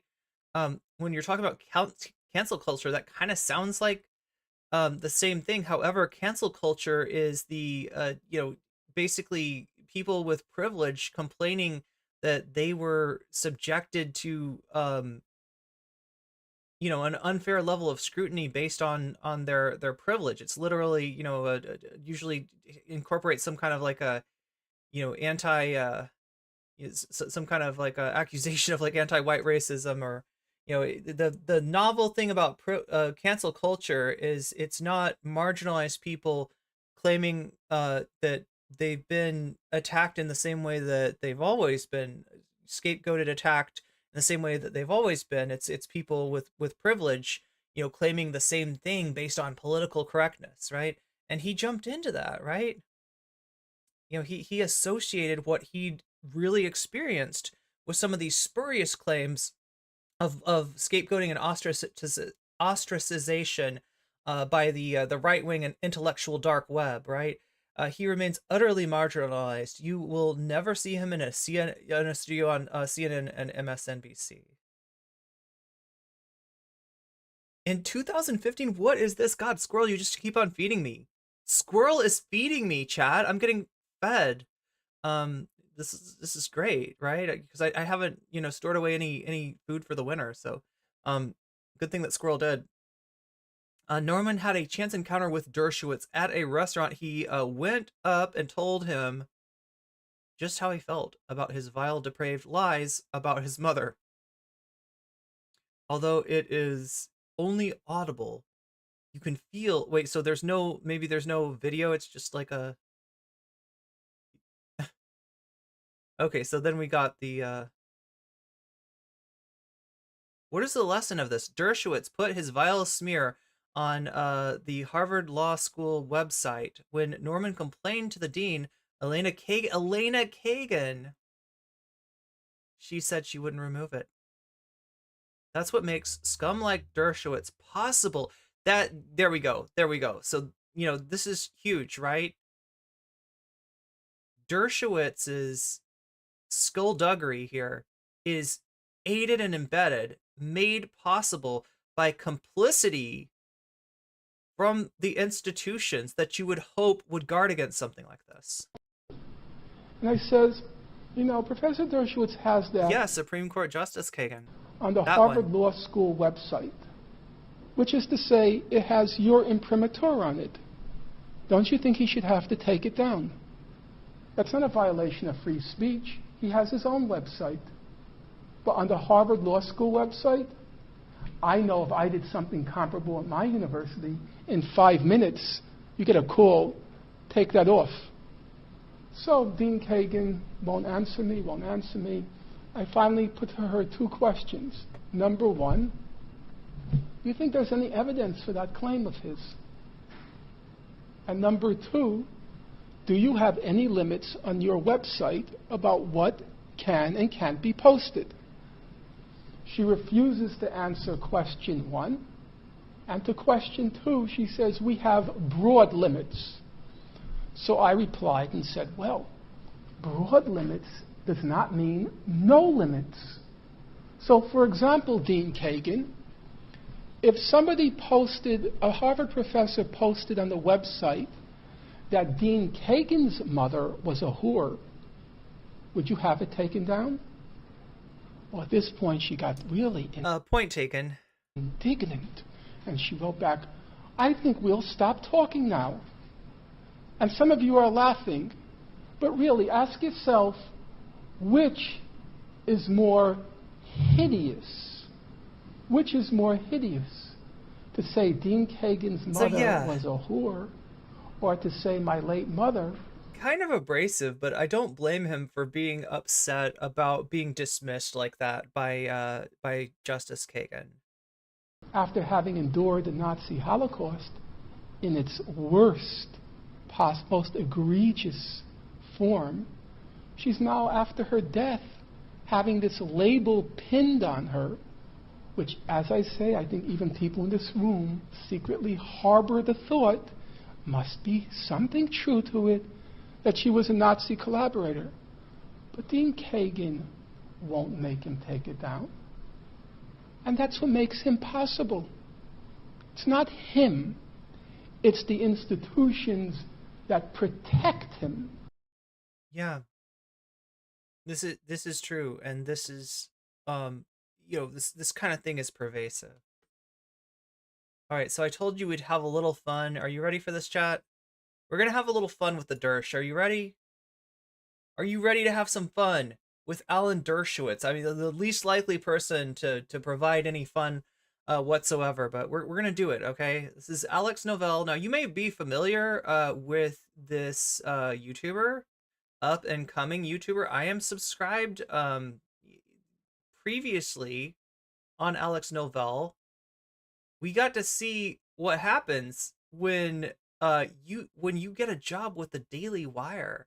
The Daily Wire was hiring an editor, and they didn't much care, what your, political philosophy was, as long as you're not, you're not, as long as you don't see any moral, issue of pushing the Daily Wire's agenda, right? But yeah, obviously Alex Novell, very much not in agreement with the Daily Wire, and kind of was able to actually film some of the interview process and get a little insight into how things work at the Nashville office of the Daily Wire. So lies. Does he state actual facts and draw inferences from them, which I think are incorrect? Absolutely. What does it mean to tell a lie? Liar! Maybe it's just that you know something and pretend that you don't. I experimented with marijuana a time or two, and I didn't like it and didn't inhale. Did you apologize for your position on Parkland, Florida? What was my position on Parkland, Florida? That it was a false I don't know flag? if you actually have my position. No, I never said Parkland was a false Did flag. you? No, I've never said that. Or even worse, you're trying to deceive or mislead someone into believing one of those false truths. The election that just occurred, quote, was rigged. You might think that it's much harder to lie nowadays than it was in the past when nobody could instantly fact-check you on their phone, but that's actually not true. Some of your favorite TV presenters, YouTubers, and of course, politicians, are in fact big fat liars. Why did you lie to the American people, and why should we trust what you have to say Such now? a terrible question, and the phraseology, I didn't lie. But there is one profession where lying is not only encouraged, but also respected. I don't think that I've ever met you, but I'm a fan of everything that you do. Oh, thank you, Randy. Thank you. That's right.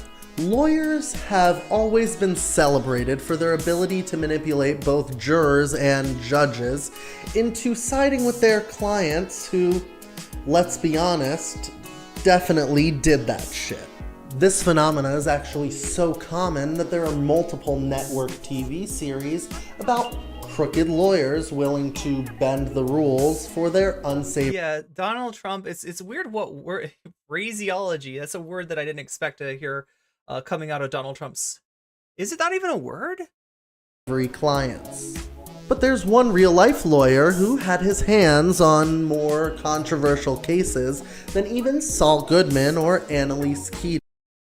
Alan Dershowitz joins us now. He's professor emeritus at Harvard University, a former member of the O.J. Simpson legal defense. How frustrating is it that Dershowitz has got all the access that he needs and more, right? Whether it's Fox News, whether it's CNN, he's a reliable source, and these people won't touch Finkelstein. Now there's going to be some other stuff that I show you about Finkelstein that's not great, right? But you know, it's not like I mean, that's a little different between, you know, a little bit of a difference between having like a horrible take on trans rights, versus the literal, you know, association with Jeffrey Epstein that Dershowitz has. And I'm not just talking about like in, you know, acting as his legal counsel, right? There are some real, you know, questions about, you know, Dershowitz's activities with Epstein. So you'd think that would get somebody banned, right? Generally, these people don't care about, you know, there's plenty of transphobes on CNN. There's plenty of transphobes. Oh God, Fox News. It's like all transphobes. But this guy right here, he's still got access. Team and a best-selling author. Are you for the Jews or are you for the Nazis? I'm for the Constitution. Well, you know, I'm a liberal Democrat, but I can't tolerate bigotry on any side. What is this, 2012? He was still calling himself a liberal Democrat. Yeah, that's what, like I said, like I've only really, you know, but my dad was familiar with this guy and seemed to think of him as like a wild hippie of some kind, like a hippie lawyer. Political spectrum. We're engaging in bigotry. Look, I fought everything I've ever seen from him is the exact opposite. Against apartheid. I was part of the legal team for Nelson Mandela. I know what apartheid is. Phraseology is a real word. A noun, yeah. A particular mode of expression, especially one. Yo, it's just funny because like Donald Trump is famously does not have a good vocabulary. When he uses a word like that, usually he uses it wrong. I read that as shitposting. How dare you quote Israel an apartheid state? One of the guys is Alan Dershowitz. He represented he's Epstein's lawyer. Could we play it from the beginning? Alan Dershowitz, also known as the Dersh, has quite the impressive roster of clients, featuring some all-star offenders like Harvey Weinstein, O.J. I forgot about Weinstein, yeah. Simpson, Donald Trump, and even Jeffrey Epstein. But that doesn't mean any of those guys. When did he jump the ship on? Is he still a Trump lawyer? Guys were guilty. That right there is probably the most innocent group of guys I've ever seen. Despite his infamous clientele, Alan Dershowitz has managed to maintain a high social status, appearing on almost every cable news channel multiple times a week. This status, however, does not extend to the reaches of Martha's Vineyard, where poor Alan Dershowitz can't even go to a grocery store without being accosted and screamed at by the likes of Larry David.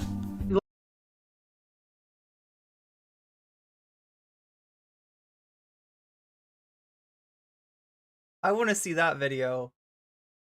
I want to see that video. Larry David gave the Dersh shit?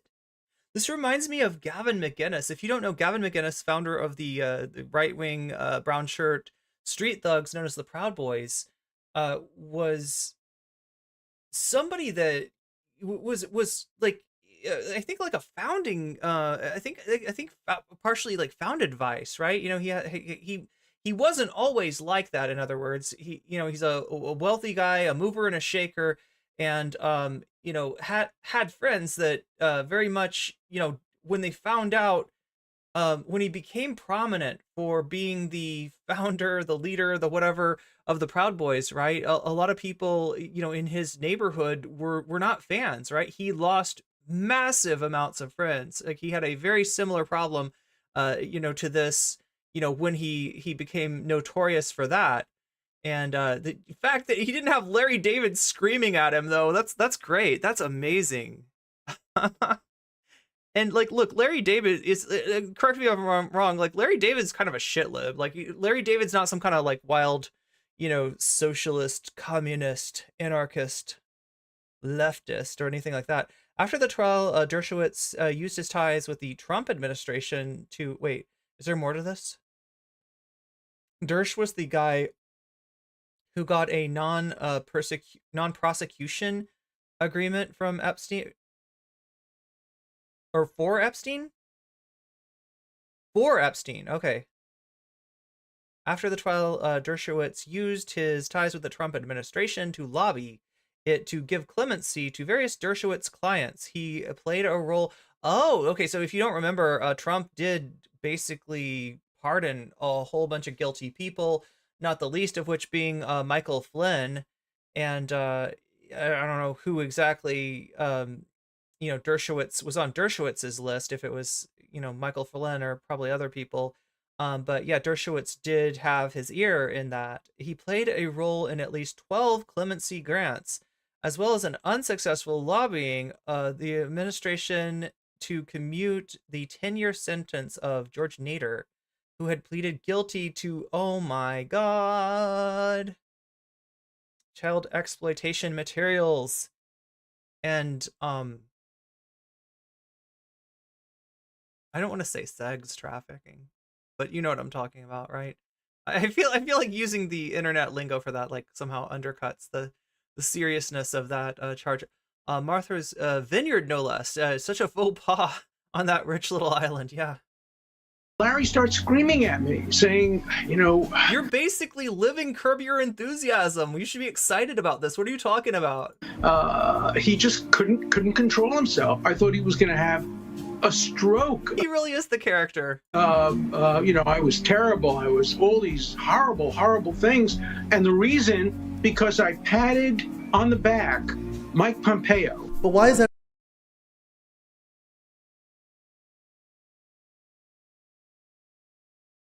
That's hilarious. Everyone's suddenly turning on the Dersh. I mean, him and Larry David were friends only a few years ago. What did Alan Dershowitz do? Yo, you see that long arm of the Larry David? I think there's a photo. I think there's a bit of an edit here, right? But like, look on the Dersh. I mean, him and Larry. Doesn't this make it look like Larry David's arm is like excessively long? Look at that. Look at that. David were friends only a few years ago. What did Alan Dershowitz do to deserve all this hate? What did Alan do? Oh my god. Wait, who's that did that with Trump? Do you remember? Who was it? The comic, the comedian. Oh my god, I can't remember her name. She's got like red hair and it's curly. Who did this with Trump? Who was the I can't remember. Kathy Griffin. Thank you. Yeah. He's doing a Kathy Griffin. Dershinator. Dershinator 2, Judgment Dersh.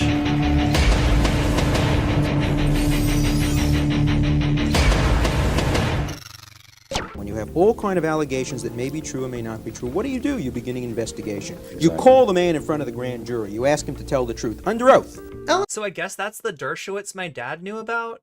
Dershowitz first got a taste of the limelight back in 1976, after successfully defending Deep Throat star Harry Reams. Okay, so not Deep Throat from Watergate, right? Well, if you remember the Watergate scandal, the code name for one of the sources of Woodward and Bernstein in terms of Watergate was referred to as Deep Throat, right? Now, Deep Throat was a Korn movie from the 1970s, and that was where the reference came from, and this is the actual movie that we're talking about, just so nobody gets confused here and thinks we're talking about Watergate.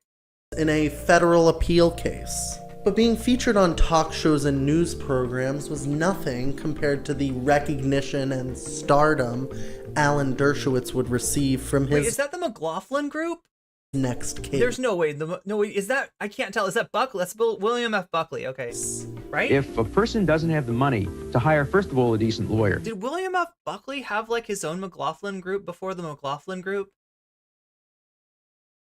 Second of all, to get the kind of resources you need to investigate a complex case like this, very likely a person could be convicted even if he were innocent. In 1984, Alan Dershowitz would represent Klaus von Bülow, a British socialite accused of attempting to murder his wife. The case was so salacious and popular at the... I would find him guilty just based on the umlaut. No, just kidding, Chad.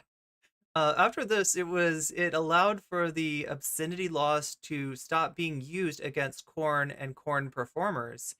Explains why George Bush gave us Clarence Thomas. If Walter White had an afro, okay, oh, I see it now. Bad Lefty. You know, Linda Lovelace has claimed that none of that... Wait, are you talking about Deep Throat the movie? Was not... Yikes. It's Crossfire. Thank you. It's Crossfire. Wait, but was that William F. Buckley? Was he a host back in the day? I mean, I know he was like all over. He was a huge, figure on television, right? He's known more modernly for, I guess, his association with the American Spectator, a conservative magazine, right? But yeah, he used to be on television a lot. In fact, I feel like he's debated with some other, like, has he debated Chomsky? It's corn, a big lump with knobs. It's got the juice. I don't even remember what was said to make you say that. Also the movie Behind the Door. So, but Gore Vidal, yeah, Gore Vidal, huge figure from back in the day. Time that it was even turned into a movie starring Jeremy Irons and Glenn Close. After being portrayed... That's the Dersh. Portrayed on the big screen, Alan Dershowitz was cemented He's a big star now. As a celebrity lawyer, whatever that means. However, God, why didn't nobody tell Ben Shapiro what he looks like in a profile? That's just not a good look for either of them. Fame was nothing compared to what was to come. I don't look good in a profile, to be honest. In 1995, Dershowitz joined O.J. Simpson's legal defense team as an appellate advisor. Basically, his job was to prepare for an appeal in case O.J. was found guilty. Which, that would never happen, obviously. So, having reached that point, let me ask you... I've only finished half the point. That I don't think a lawyer is ever permitted to lie. A lawyer is permitted to say no comment. A lawyer is permitted to say the evidence doesn't prove my client guilty. A lawyer is permitted even to spin, but not to lie. A license to practice law is never a license to lie under any circumstances. Riding off the fame of the O.J. Simpson trial and his Harvard laurels, Alan Dershowitz would become an elite guest in intellectual circles. This status is what eventually led to an unlikely friendship between Alan Dershowitz and everyone's favorite New York socialite, Jeffrey Epstein. I only socialized with him in the context of academic meetings, of meetings at Harvard. My relationship with him was academic, and Jeffrey Epstein was among the many. Among? Did you say among? Look, I gotta do it, okay? You know what? It's gonna take me, I should have this on the soundboard, right? It's gonna take me a little while to get to it, but I gotta do it.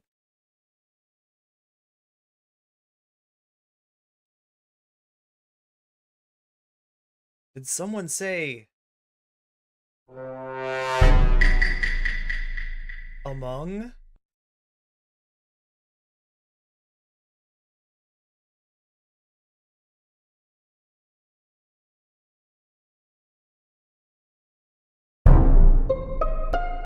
Among?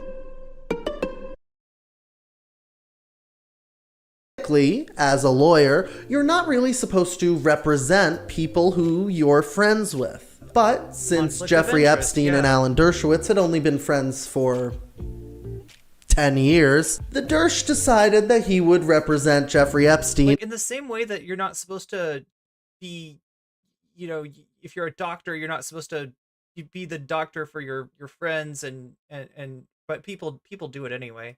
In his very first criminal case. Even though there was an incredibly large number of underage victim testimonies, Alan Dershowitz somehow still managed to convince the court to engage in a non-prosecution agreement that led to Jeffrey Epstein serving a much smaller 18-month prison sentence. After helping Jeffrey Epstein avoid a criminal trial, Alan Dershowitz laid low for a little while. Well, kind of. He did join the legal defense teams for Julian Assange and Harvey Weinstein, but only as a consultant. Defending all those people isn't actually what got the establishment Democrats. Also, look, on the off chance, Alex Novell, that you end up seeing me cover your video, I would love to talk to you. I would love to talk to you. I would love to talk to you about Alan Dershowitz. I would love to talk to you about Daily Wire. And I would love to talk to you about Jimmy Lee, your latest project. To hate Alan Dershowitz. That hate didn't start until he started defending Donald Trump. Now, this was a role that Alan Dershowitz really auditioned for. Dershowitz had spent almost 2 years as a regular guest on Fox News, offering his expert legal analysis on anything related to Donald Trump. Lie after lie. The left, the so-called liberals, they're not liberals, they're radicals, will do anything, stretch the Constitution, destroy the Constitution to prevent Trump. I mean, Tucker's a grifter, right? Somebody that hates Donald Trump's guts and that's constantly caping for him nonetheless, right? He doesn't, if you've read his text messages, re Donald Trump, you can tell that he hates him. He wishes he was not a factor in politics at all. And yet, that's not the Tucker that you see on Twitter. That's not the Tucker you saw on Fox News. From running for president. I never mixed. We were talking about earlier about the whole, grifter charge, and somebody mentioned Finkelstein being a grifter. I don't think that about him, right? What Norman Finkelstein is transphobic. And that's a deeply and honestly held belief of his, right? There are people on Twitter right now making excuses for that, saying that doesn't matter and we shouldn't pay attention to it. I think that we should be able to conceptualize the fact that somebody right now who is one of the strongest warriors making the case, making the case for a ceasefire and all has actually got some real messed up views when it comes to trans people. He's both, right? He's a victim of Alan Dershowitz's skullduggery in terms of sandbagging his career for like 20 years. He exposed Dershowitz's what seems to me, chat, and you see that I know a little bit about this stuff, right? What to me seems like it might be plagiarism. I didn't say he did plagiarism. I said to me it seems like that, right? So just yeah. politics But yeah, you just got to take historical figures like this in total, right? The good and the bad, complicated historical figure. That's what we're dealing with here. my constitutional analysis. I'm a neutral, objective, civil libertarian, and it doesn't matter to me what side. He always had a reactionary personality. We're gonna get into that. We're gonna get into that side of Norm. Fear is 90% from ignorance. The person is on. I want to preserve everybody's civil liberties. Well, look, Fox has always had a much more diverse approach. I've argued with Tucker Carlson. I've argued with Laura Ingraham. Nobody has ever told me what to say on this show or any other show. Good luck if they try. I stand up. Yeah, sure. Look, I stand up for President Trump because today it's a Republican, tomorrow it can be Democrat. Like, he doesn't have to know what to say. He knows what side of the bread, he knows what side his bread is buttered on. The day after tomorrow, it can be you. So preserve your constitutional rights and civil liberties. I mean, Dersh very much may be, in terms of politics and stuff. Like, the grifter label might be more suitably applied to him. But you still don't let politics interfere with civil liberties and constitutional law. But there's one thing Alan Dershowitz loves more than winning cases for famous murderers, rapists. Uh-oh, we're not allowed to talk about that, though. Are you going to talk about the stuff that he enjoys on Little St. James? I don't know. Where's this going? Pedophiles. It's suing people for defamation. Oh, suing people. Yeah, we can talk about that. Start over. I was worried for a second there, Chad. I was like, we can't cover that aspect. And again, those are just allegations, right? It's not anything I'm alleging. It's been said. It's out there. People think that maybe there's something up here. You're going to sue Michael Cohen. Now that's big news. Please tell us. For defamation, and then the 100% based would mean he's not anti-trans. True. Definitely not somebody I would call 100% based. And part of the thumbnail, right, should I apologize, is because I think I gave the impression, at least to some people, that I was saying this guy's 100% based. He's definitely not. Like he's one of the best rhetoricians, one of the best debaters, one of the best at making the case for Palestine. And he's really shining in that regard now that he's on Twitter. But at the same time, he's 100% a transphobe as well. So question that if he takes the witness stand, he'll be asked, you say you started telling the truth, but you just lied about Alan Dershowitz. You know he wasn't on Epstein's Island. You know he's never had sex with an underage girl. Wait, he's suing Cohen? Because what Cohen said? Oh, is Cohen the one that made the allegations? Cohen, I think, if I'm not mistaken, is another one of Trump's lawyers. He was a lawyer for Trump a really long time ago. He actually went to jail based on some of the stuff that he did in the capacity as Trump's lawyer.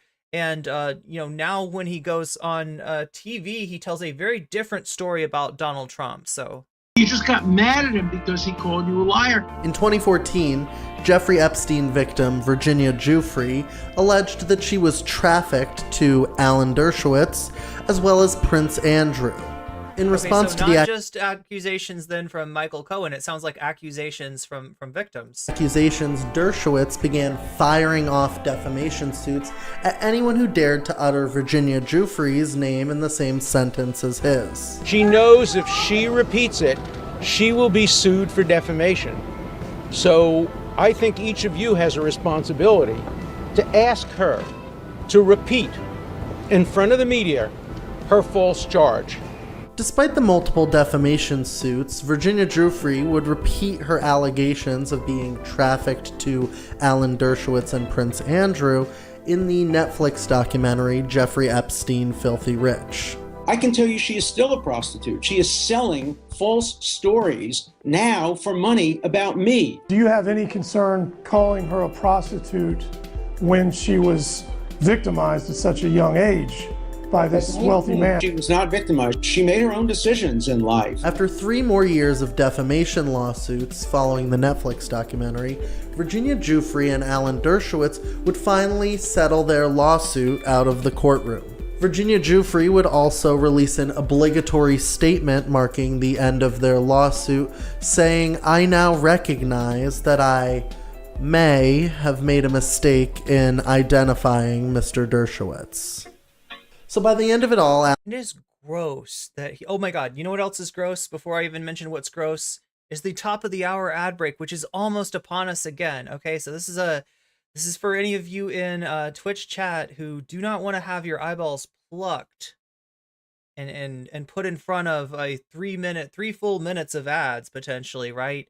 You can get out of that with an Amazon Prime sub, right? That's hooking up your Amazon Prime if you have it to Twitch and getting a free sub, getting Bezos money, transferring it to Irene, and feeling really good about yourself, right? Especially since I know you only have one of those to give. If you give it to me, it means a lot, and you get out of the ad break as well. You can also get out of the ad break by paying $5 on desktop to Twitch to buy a sub for yourself, or possibly if you are lucky and you are in chat at the same time as a very generous person is looking to save people from that ad break that happens every hour at the top of the hour, you could maybe possibly be gifted or with a sub, and that's going to happen more often though if you're active in chat. So just another reason to be active in chat.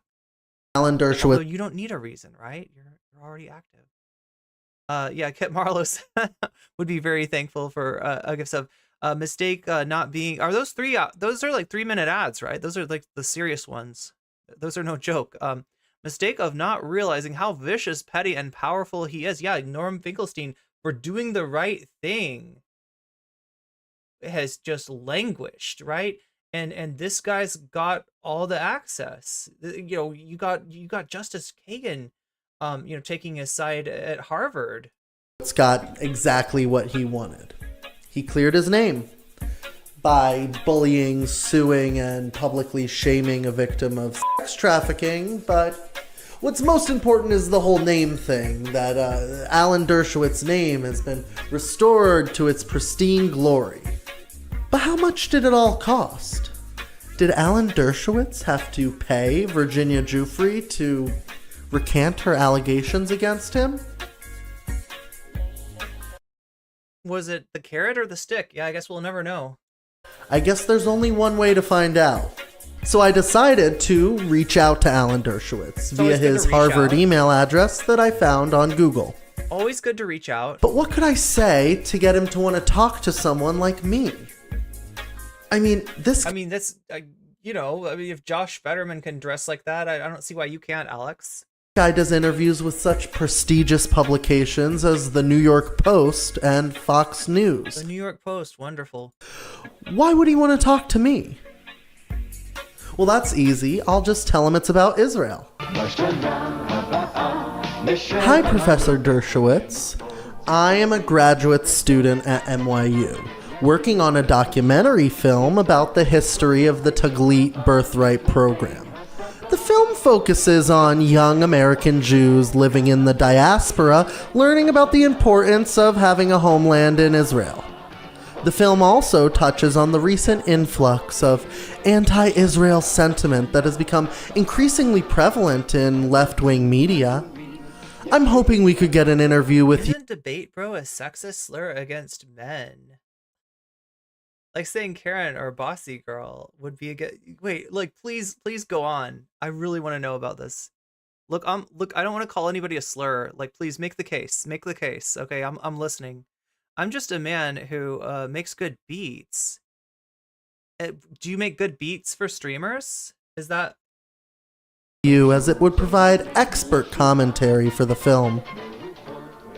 Now, everything I just told him in this email isn't necessarily what you would call true. Yes, I lied about being a graduate student from NYU. I mean, technically, I am a student who graduated. Yeah, so you're a graduate and a student. That's pretty much the same thing as a graduate student. From NYU, but not a graduate student. So hopefully he's just going to see my email. But a student who has graduated nonetheless, right? From an NYU email address, take everything I say at face value. You want my channel to be more inclusive?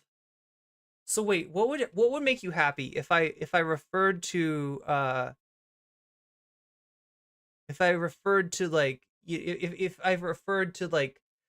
different debate channels as like debate chicks and debate envies as well? Is that something that would that make it more inclusive?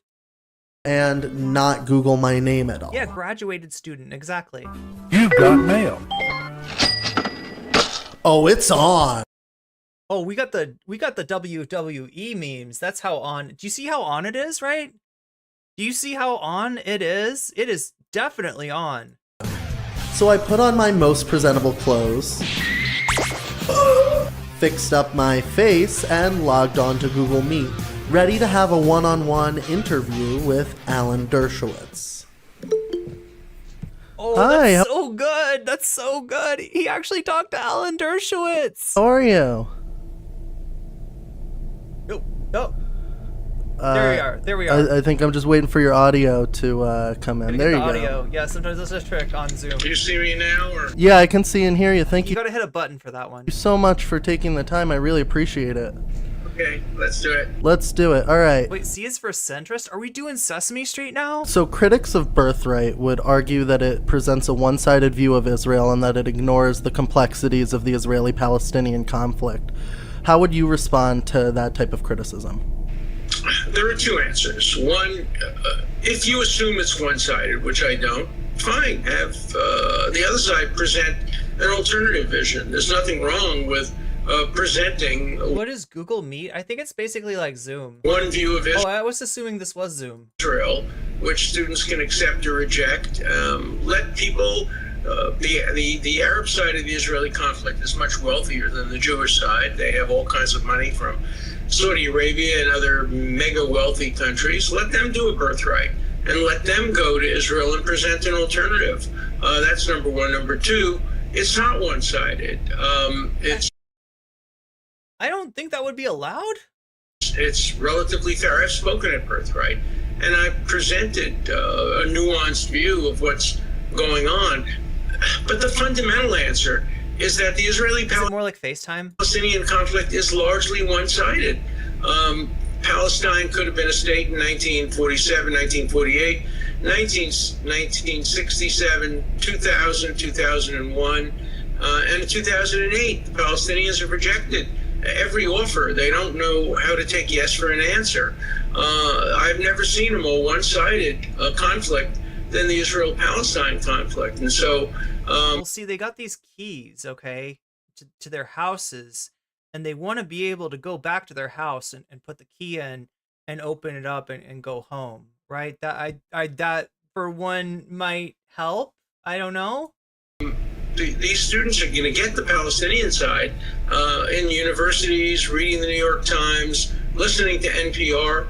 I think there's great virtue in presenting the Israel side, even though I think it's presented by Birthright in a relatively fair manner. I used to help bring 20 or 30 Harvard students, mostly non-Jewish, potential future leaders, to Israel over spring break.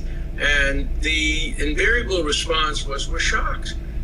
We thought this was an apartheid country, repressive. This is one of the most vibrant, open democracies imaginable. We're sure there's a problem on the West Bank, but that's largely a problem of the making of which comes from the Palestinian leadership. They refuse to accept all kinds of offers.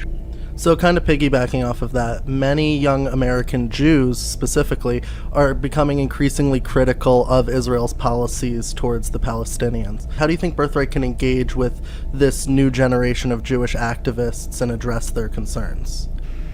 There's no way of addressing the concerns of some hard left Jewish anti-Israel self-haters. There's always been that group. When Israel was established, the New York Times essentially was opposed to it. The American Council for Judaism was opposed to it. Large elements of the Reform Jewish movement were opposed to it. It's the essence of Judaism that you have two Jews, three opinions. So you're going to get some people who have very hard, firm views in which Israel can do no right. And there's no sense even talking to them. That's like, when the soda machine doesn't give you your soda after you put in a couple of bucks. you kick it. I feel like we could use some more moderators. Anybody that I just get a wrench to, let me know if you're not okay with that. If you don't want to have a wrench, you don't have to have a wrench, but I just want to make sure that chat is taken care of, and just having mods in there when something ridiculous happens, when something racist happens, when like that we got an argument. I think it would be a good thing. I'm also looking for some more mods for Twitch chat too. So it's not gonna. And also, yeah, Discord mods. May make you feel good, but it's not going to have any big impact.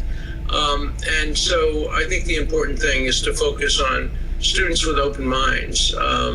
Even students with closed minds, when they go to Israel, sometimes can have their views shaken up a little bit. But I think the emphasis ought to be on young people. Does he literally have an entire Torah scroll behind him?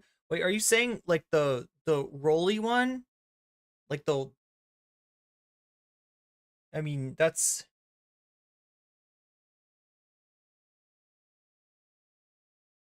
Let me see if I can put this into perspective for people who don't know exactly where the Torah begins and ends, right? There's Torah, Nevi'im, and Ketuvim that make up the Tanakh, or vaguely what Christians think of as the Old Testament. And so the Torah is like the law, the first part of I used to know. What is it like? I don't even know, like it's like, it starts with Genesis and it's like up until like, anyway, it's a lot of words. That's the point. That's a lot of words. The Torah's an entire scroll, right, is quite a bit. And Kit Marlowe is telling me they start at $10,000. That is $10,000 for a cheap version of that. So with open minds. Great. So just one final question, because I see we're running out of time here. Yeah. So the Old Testament encompasses, or like the Torah is within the Old Testament, but it's not all the minor prophets and stuff. It's how much money through Deuteronomy? Okay. Did you have to pay Virginia Guffrey to recant her allegations of being sex trafficked to you over 6 times by Jeffrey Epstein? Not a single penny. I wouldn't pay a single penny because I never met the woman. I never heard of her. But there was an out-of-court settlement where she... It was completely one-sided. She admitted that she made a mistake, that she may have made a mistake. And as a result of her admitting she may have made a mistake, she dropped her claim against me. And mine was a counterclaim, so I dropped my counterclaim against her. Not a single penny was exchanged in any way, and I would never in a million years have paid a penny for a false charge. It was totally false. I never met her, never heard of her, and I proved it beyond any reasonable doubt by all my records and everything else. You definitely did. You definitely did. Did OJ do it? Bibi Netanyahu once asked me that question, and he was prime minister, and I said, does Israel have nuclear weapons? And he said, Alan, I can't tell you that. Lawyers have confidences, and we can't disclose those confidences, just as prime ministers of Israel have confidences. All right, Alan. Well, I appreciate you so much taking the time, and have a great rest of your day. Thank you. Bye-bye. Bye. Okay. After the interview, I was feeling out-of-court settlement. Wait, I'm sorry. Views in which Israel can do no right, and there's no sense even talking. There's always been that group. Israel's policies toward leaders to Israel over spring break, and the invariable response was, we're shocked. We thought this was an apartheid country, repressive. This is one of the most vibrant, open democracies imaginable. We're sure there's a problem on the West Bank, but that's largely a problem of the making of which comes from the Palestinian leadership. They refuse to accept all kind of offers. So kind of piggybacking off of that, many young American Jews specifically are becoming increasingly critical of Israel's policies towards the Palestinians. How do you think Birthright can engage with this new generation of Jewish activists and address their concerns? There's no way of addressing the concerns of some hard left Jewish anti-Israel self-haters. There's always been that group. When Israel was established, the New York Times essentially was opposed to it. The American Council for Judaism was opposed to it. Large elements of the Reform Jewish movement were opposed to it. It's the essence of Judaism that you have two Jews, three opinions. So you're going to get some people who have very hard, firm views in which Israel can do no right. And there's no sense even talking to them. That's like, when the soda machine doesn't give you your soda after you put in a couple of bucks, you kick it. It's not going to maybe make you feel good, but it's not going to have any big impact. And so I think the important thing is to focus on students with open minds. Even students with closed minds, when they go to Israel sometimes, can have their views shaken up a little bit, but I think the emphasis ought to be on young people with open minds. Great. So just one final question, because I see we're running out of time here. How much money did you have to pay Virginia Guffrey to recant her allegations of being sex trafficked to you over 6 times by Jeffrey Epstein? Not a single penny. I wouldn't pay a single penny because I never met the woman. I never heard of her. But there was an out-of-court settlement where she... It was completely one-sided. She admitted that she made a mistake, that she may have made a mistake. And as a result of her admitting she may have made a mistake, she dropped her claim against me. And mine was a counterclaim, so I dropped my counterclaim against her. Not a single... So wait, is he claiming that there was no... settlement? penny was exchanged in any way, and I would never in a million years have paid a penny for a false charge. It was totally false. I never met her, never heard of her, and I proved it beyond any reasonable doubt by all my records and everything else. You definitely did. You definitely did. And did OJ do it? Bibi Netanyahu once asked me that question, and he was prime minister, and I said, does Israel have nuclear weapons? And he said, Alan, I can't tell you that. Yo! That is the closest thing to an admission. I was not expecting to get this kind of candor, especially after the question that Alex just asked, right?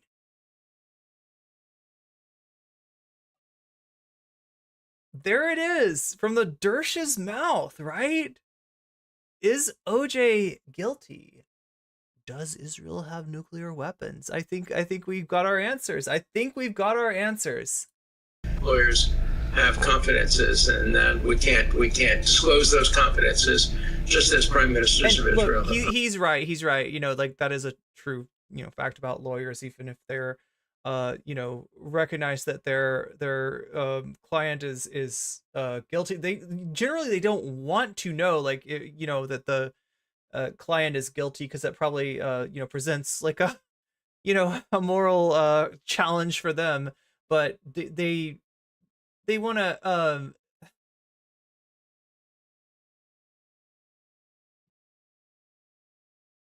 I mean, there is the fact that everybody's entitled to legal counsel, guilty or innocent.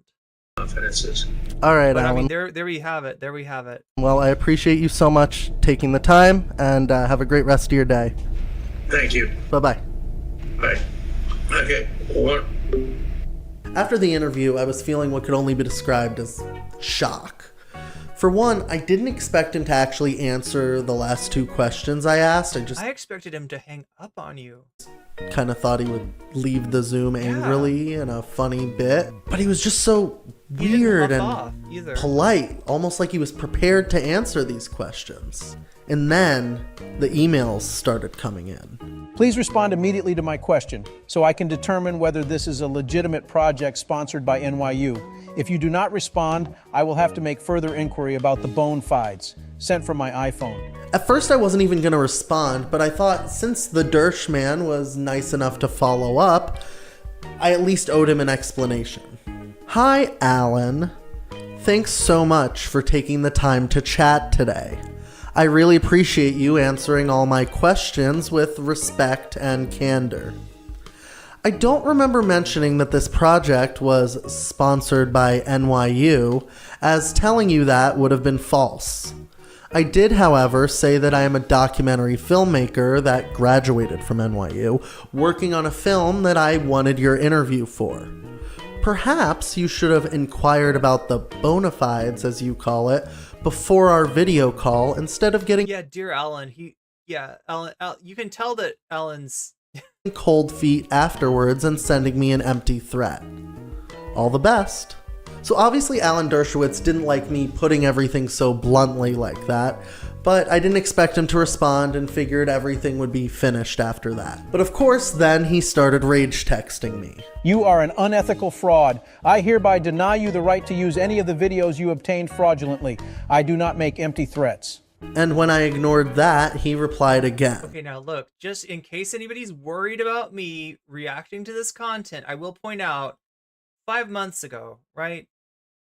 And to my knowledge, Alex Novell has not been served with papers. So I think we're in the clear, chat. I think we're in the clear. You said you are a graduate student at NYU and implied this was a school-sponsored project. You also specified... Oh my God, that implied is like... it's like... content of the project. If people knew that these are your journalistic ethics, no one would be interviewed by you. You should be ashamed of yourself, and NYU should be ashamed of you. Sent from my iPhone.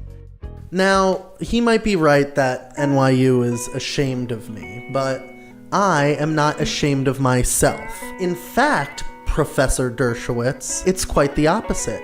I'm actually proud of myself. For once. So I replied with a simple, okay, and a classic photo that I'm sure the Dersh isn't at all ashamed of. And that was that. No follow-up, no cease and desist, nothing. But he did publish a pretty nice hit piece against me in the Gatestone Institute, a very popular far-right think tank known for publishing anti-Muslim articles, so thanks for that, Alan Dershowitz. But nonetheless... Yeah, he sleeps with the fishes. I thought it would be a good idea to talk with an experienced lawyer before I release any of the footage that Alan Dershowitz claims I obtained fraudulently. I want a fucking lawyer, man. I want Bill Kunstler, man, or Ron Kuby. So I sat down with Ron Kuby, a famous criminal defense and civil rights attorney who also happens to... So now, like, again, like, I never really figured out the disconnect between my father's, you know, understanding of Alan Dershowitz and what I see, you know, before me on television as a right-wing figure. But I'm guessing maybe did this used to be a friend of his back in the 60s? There are, to be fair, like a lot of people that were considered radical lefties in the 60s that are firmly, you know, right-wing. In fact, a decent amount of the Project for the New American Century people, the people that wrote the paper on, you know, wanting to engage in wars in the Middle East, were former were part of the quote-unquote new left from the 60s, right? So it's not unheard of. You know Alan Dershowitz personally. I mean, look, you never want your picture taken with Jeffrey Epstein, but if you got to have your picture taken, this is not the worst picture. The champagne, right? You could probably lose the champagne glass because it makes it look like they're at a party together. They were at a party together. I know that! I'm just saying. I love this guy. Before I agreed to do this the lefty to neocon pipeline project, I felt that I couldn't do it. Not to be confused with the hippie to Trumpy pipeline, right? That's a different. That's one that goes through what the natural health movement generally. Until I at least gave Dersh a heads up that I was doing it, and he calls him Dersh too. His friends call him Dersh. As I told you, if you were okay with that, I was going to call him. And if you were not okay with that, the conversation stays between us, but I won't participate. Because I do have a relationship with him, which has been largely friendly. What did Alan Dershowitz say about me to you on the phone? He said he was going to sue you if you used the footage without his permission. I wondered whether that was a cause of action in New York. I don't do much civil litigation. But he wouldn't be suing for defamation. He would be suing, under some sort of fraudulent. Crunchy moms have collectively lost their minds. BCatK, do you know, there's a phrase, crunchy conservatives, right?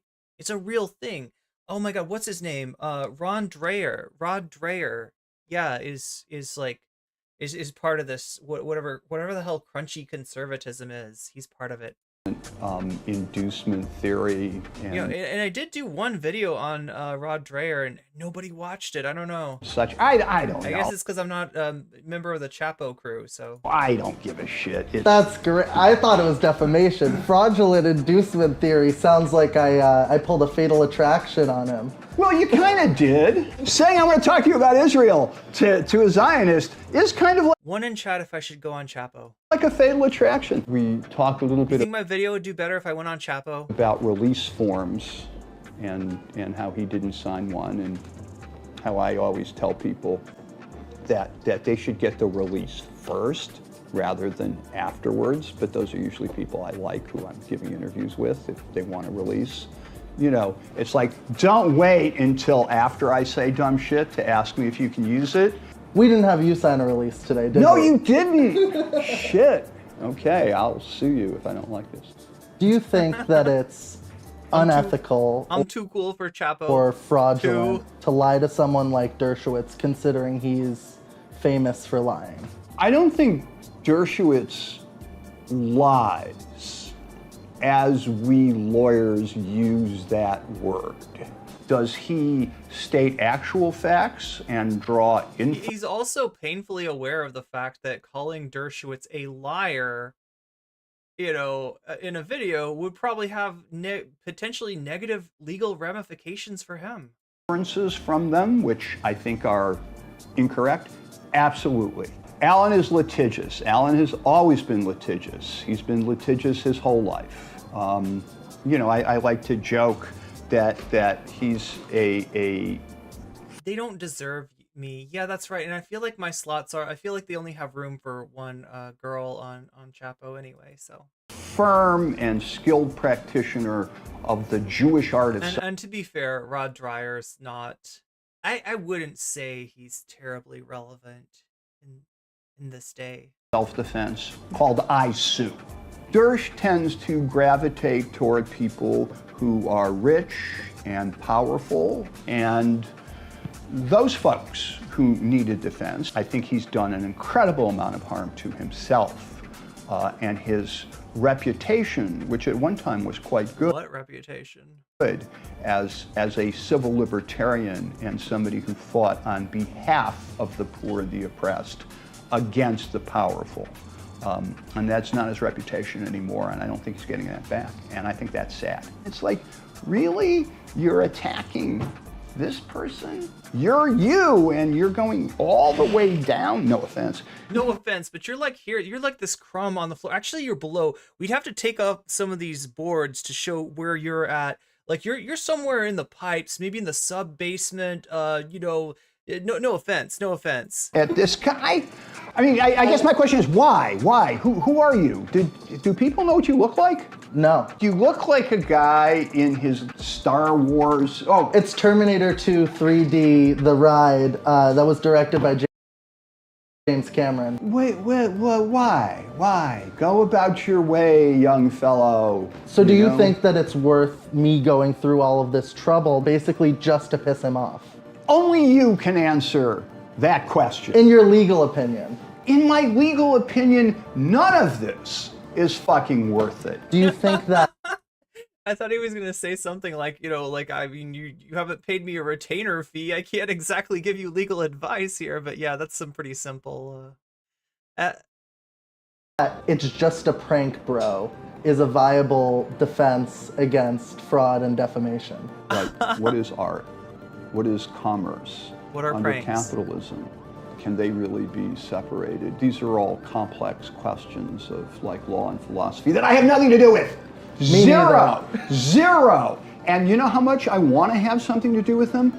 Zero. Me neither. Right, exactly. Wait, so if you can turn to the last page on the documents list, I will ask you the question that the only question he refused to answer. Did O.J. Simpson do it? Oh, he answered. Well, in fairness, you know, and I hate to say what are words for? In fairness to Alan Dershowitz, okay. You're asking my opinion? I'm asking your opinion. Of course. Despite Ron Kuby, Do you see how careful Ron Kuby is there, right? You can definitely say, in my opinion, XYZ, whatever, right? That you're completely safe. You're completely safe. But when you want like when you want to take those words away, you got to be really careful how you say something, right? This is telling me that Alan Dershowitz definitely wants to sue me. I obviously still have to post this video.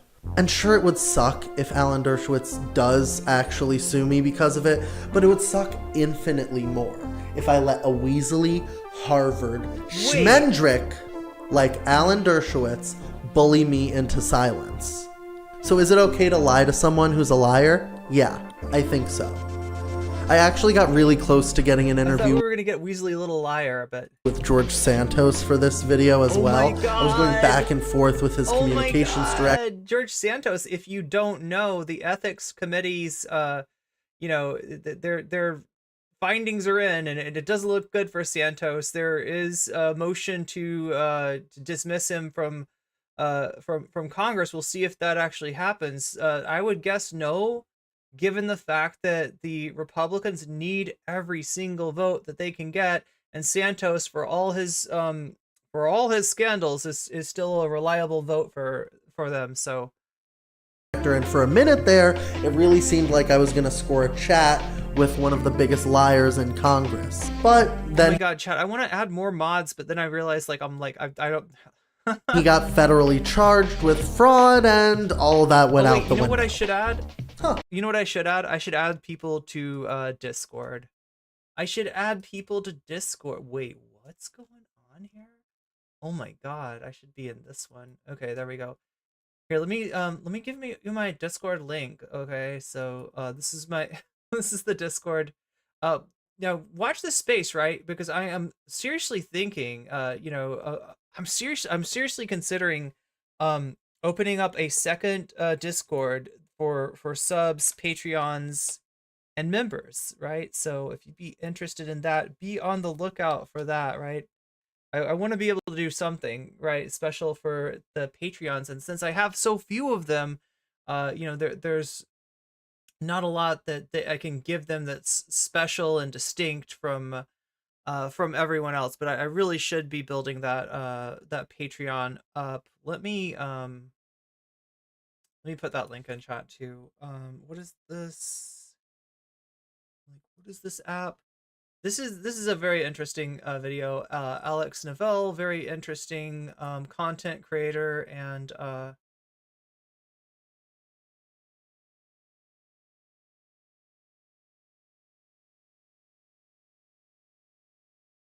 my God. Oh yeah, that's what I was trying to do. I got distracted, chat. I low-key hope for his sake that Santos keeps his office long enough to be able to resign it as part of a preview and avoid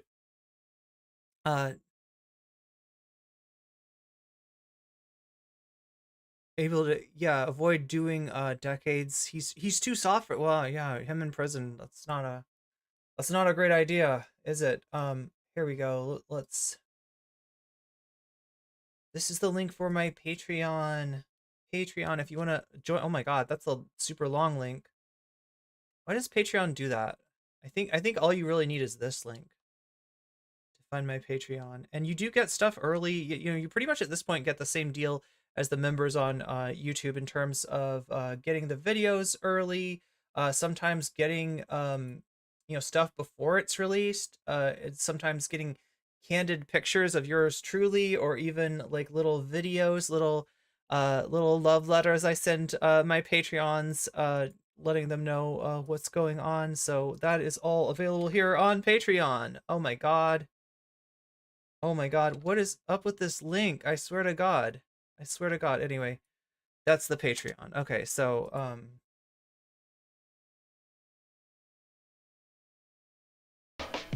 I guess some lies actually are illegal. Alan, okay. So yeah, like so we're not quite done with our friend. No, you'll have to tell me after you watch this if you still think he's our friend. Like I said, obviously he's been doing amazing work in terms of confronting people on issues of the. Wait, now he's sending me videos? Wait, what's going on here? This is Destiny. Dear Steve, even though I'm swamped right now, I'm prepared to debate this character. We're going to have to stop that right there, but I think you know where that goes. I think you know where that goes. Obviously, I don't have the rights to the music, so I can't play you anymore. It's the it's the Eminem song. And look, who do we have in here trying to suck up to Destiny other than friend of the VOD Wick TV? My understanding is, like, after I appeared on the Wick on the Wick panel, Wick got complaints. I can't believe you platformed NCC. And I know who those complaints came from. And Wick, I know that you are in her pocket. If you're not, prove me wrong. Prove me wrong, Wick. I don't think you have the guts. Anyway, let's oh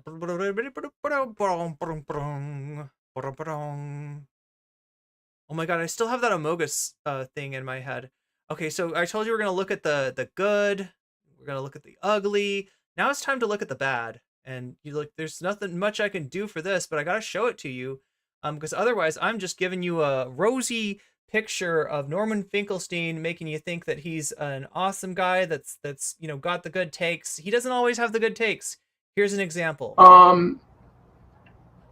In the same way, in this woke culture, all sorts of claims, the woke culture, really, which seem to defy common sense and defy also science, are now being foisted on people. Seriously, show me this take and show me like an IDW Chud take on this issue, and I'm going to tell you these are the. Tell me corporate needs you to disambiguate these pictures, and I'll tell you they're the exact same picture. It's just. And you are alleged who's anti-science, right? Like, right? So you have, in the same way that Destiny stepping outside of his whatever the hell his area of expertise is. What is it? StarCraft? I don't know. What is Destiny's expertise? You know, compiling lists of bullet points and reading them out quickly and confidently. Whatever the hell Destiny's wheelhouse is. When he gets outside of that wheelhouse, he posts cringe. And we're getting the same thing from Dr. Finkelstein here, unfortunately. Let's go. Be some sort of reactionary Trumpite. If you recoil from, say, the expression birthing people, or but here's what we have with so playing maybe defense for Anna Kasparian here, right? We got somebody who apparently recoils from not the phrase but trans people, right? In Norman Finkelstein, people who menstruate, or you have reservations about whether invasive surgical procedures or okay, so we got the Jesse Singal, experimental drugs should be used on children. Why is Colleen Ballinger trending? And you're immediately branded an enemy of the people. If you so what he's reacting to here, which is funny because he is a real victim of what could more correctly be called cancel culture, like the shit that Dershowitz did to him, you know, the exclusion, the scapegoating, the blacklisting that happened to him. as a result of his academic integrity, right? That's real. But immediately branded an enemy of the people. You're talking about being branded as an enemy of the people in the context of solidarity. And it's not universal either. There are people right now that are saying, shut the fuck up about Norm Finkelstein's takes on trans issues. Or like, that doesn't matter. Or like, you know, right. There's people right now defending him over this. So no, you got your defenders. You're not canceled. You're not left with like no place to go. Right. But, this is an analysis of the situation without any respect to the objective power relations. In other words, this is bullshit. This is bullshit, Norm. If you have any doubts. So what he's calling is the people who do have solidarity for trans people, the people that will stand up and say, no, this is not okay. This is not okay. We are not going to allow people to, clutch their pearls and morally start moral panics on the left about transgenderism.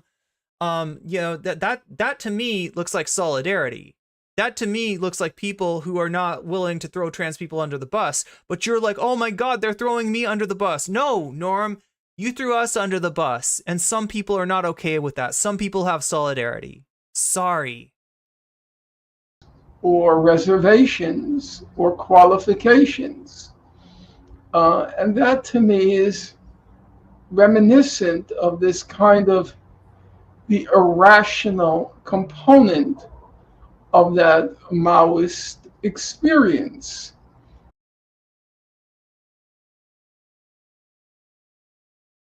Is he saying that he's the victim of a struggle session? Is that what I'm getting from this guy? So there to me as a lived... Yeah, he just compared trans rights to Maoism, to the Cultural Revolution. Experience, I would say it resembled what I passed through, and which by the way...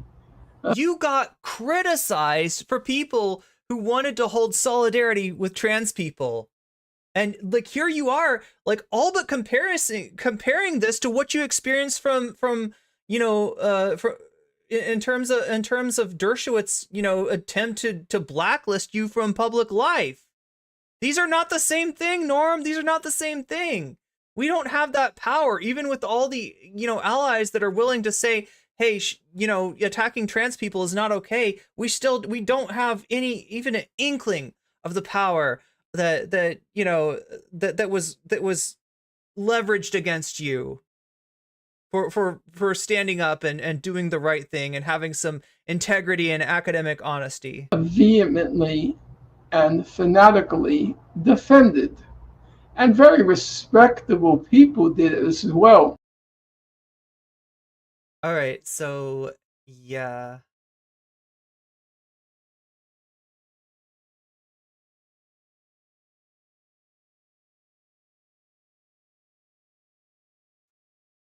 And there's more to this too, right? And if you looked at the thumbnail, you saw the cover of the New Yorker magazine that oh no, is that who I think it's? Douglas Lane. Is that Douglas Lane? Yo, Douglas Lane does not care. Like, people are like, Doug, Sublation Media, how could you you know who you're dealing with? You're dealing with somebody who's like was like besties with what's her fuck? Oh my God, I can't remember her name. Angela Nagel, right?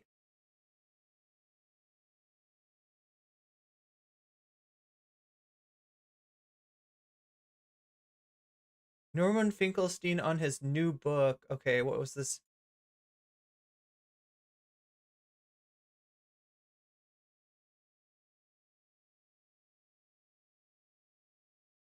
Wait, who is this?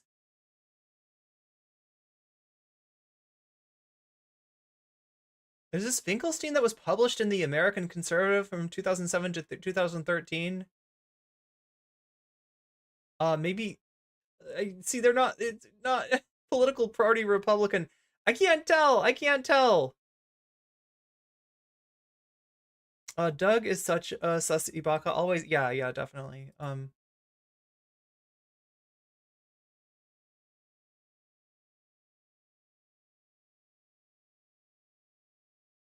Wait, this is Finkelstein's bio?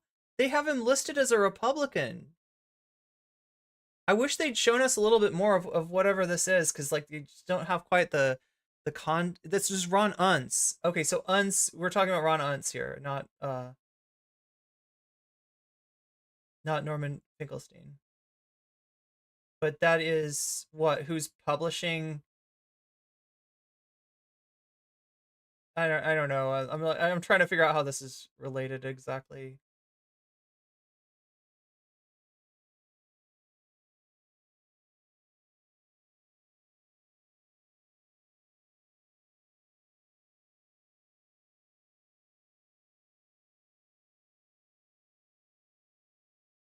Okay, so yeah, I guess this is what this person's trying to point out is the strange bedfellows.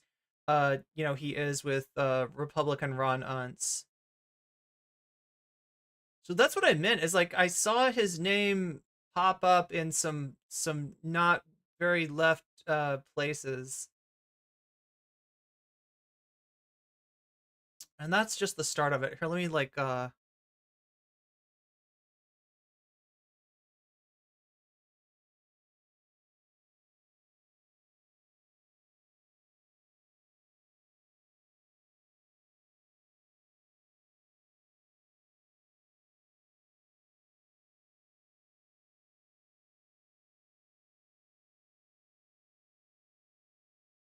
okay, so there it is in all its glory, the cover of the New Yorker. I guess this is supposed to represent this person on the, this drawing of a person supposed to represent trans people here. It's a link to Norman's Substack. Was this thing published in the New Yorker?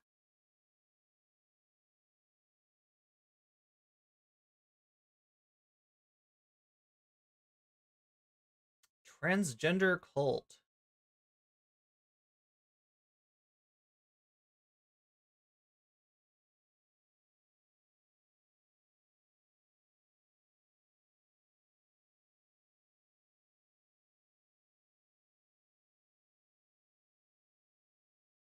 And then let's see.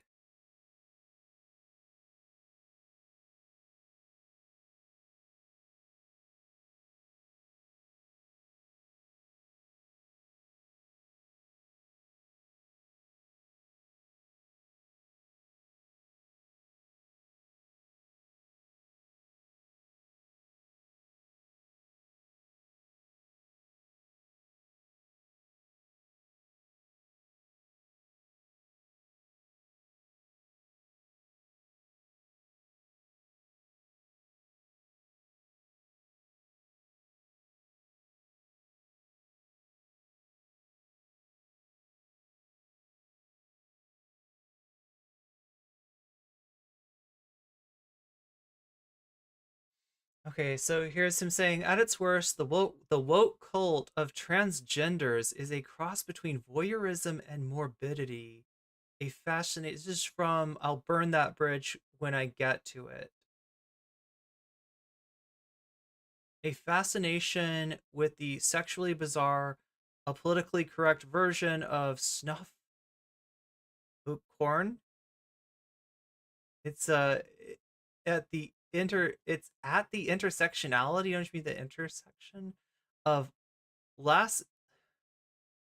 latitudinous culture of the Hamptons. Okay, so what? Trans people's right to exist is inherently bourgeois.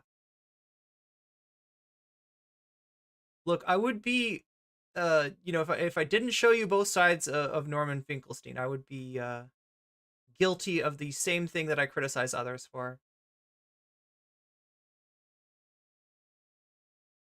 And then works cited.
Yeah, no, it really sucks. It really sucks. He's a step away from saying degeneracy. Yeah, and look, this is like, I mean, like this. I don't know. I don't want to bring it into like the Vosh course or anything like that, but in general, that side of things, when they talk about like tankies, authoritarian leftists, which is essentially what they call anybody with any criticism for Vosh. I even saw chat. There was a debate between Vosh and Deep Fried Fat. Deep Fat Fried, which is the T.J. Kirk and Paul's ego. There's one other person in it too, right?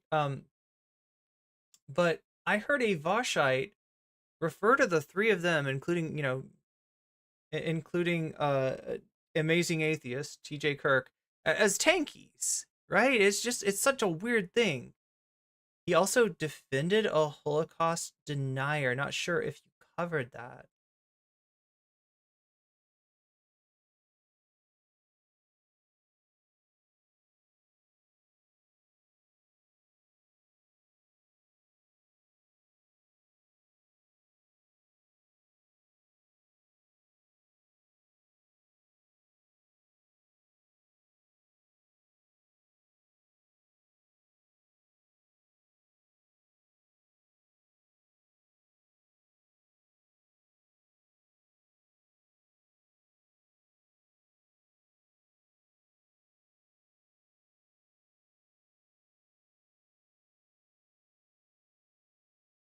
I don't know what else I can say other than, look, if I led anybody to think that I was giving like a unambiguous endorsement to Norman Finkelstein, I apologize. I didn't remember, or in fact, I don't think I'd come across this anti-trans stuff.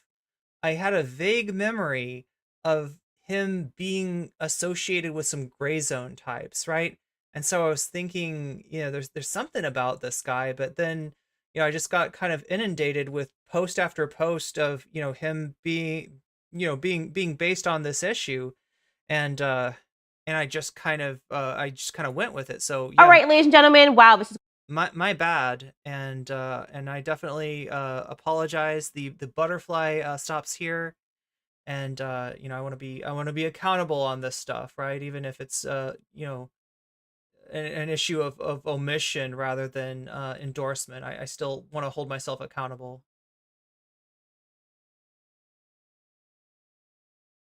So as far as a Destiny debate with Dr. Finkelstein, I don't think it's gonna happen. It could happen.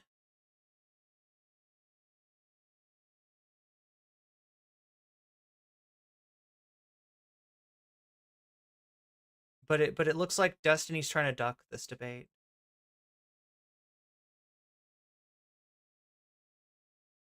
Yeah, like his stream yesterday, it said reading, preparing for Finkelstein. And yeah, unfortunately, we could go deeper into some of the issues, and maybe I will at some later point. But unfortunately, we didn't hit the sub goals today, so all we've got time for is to touch on the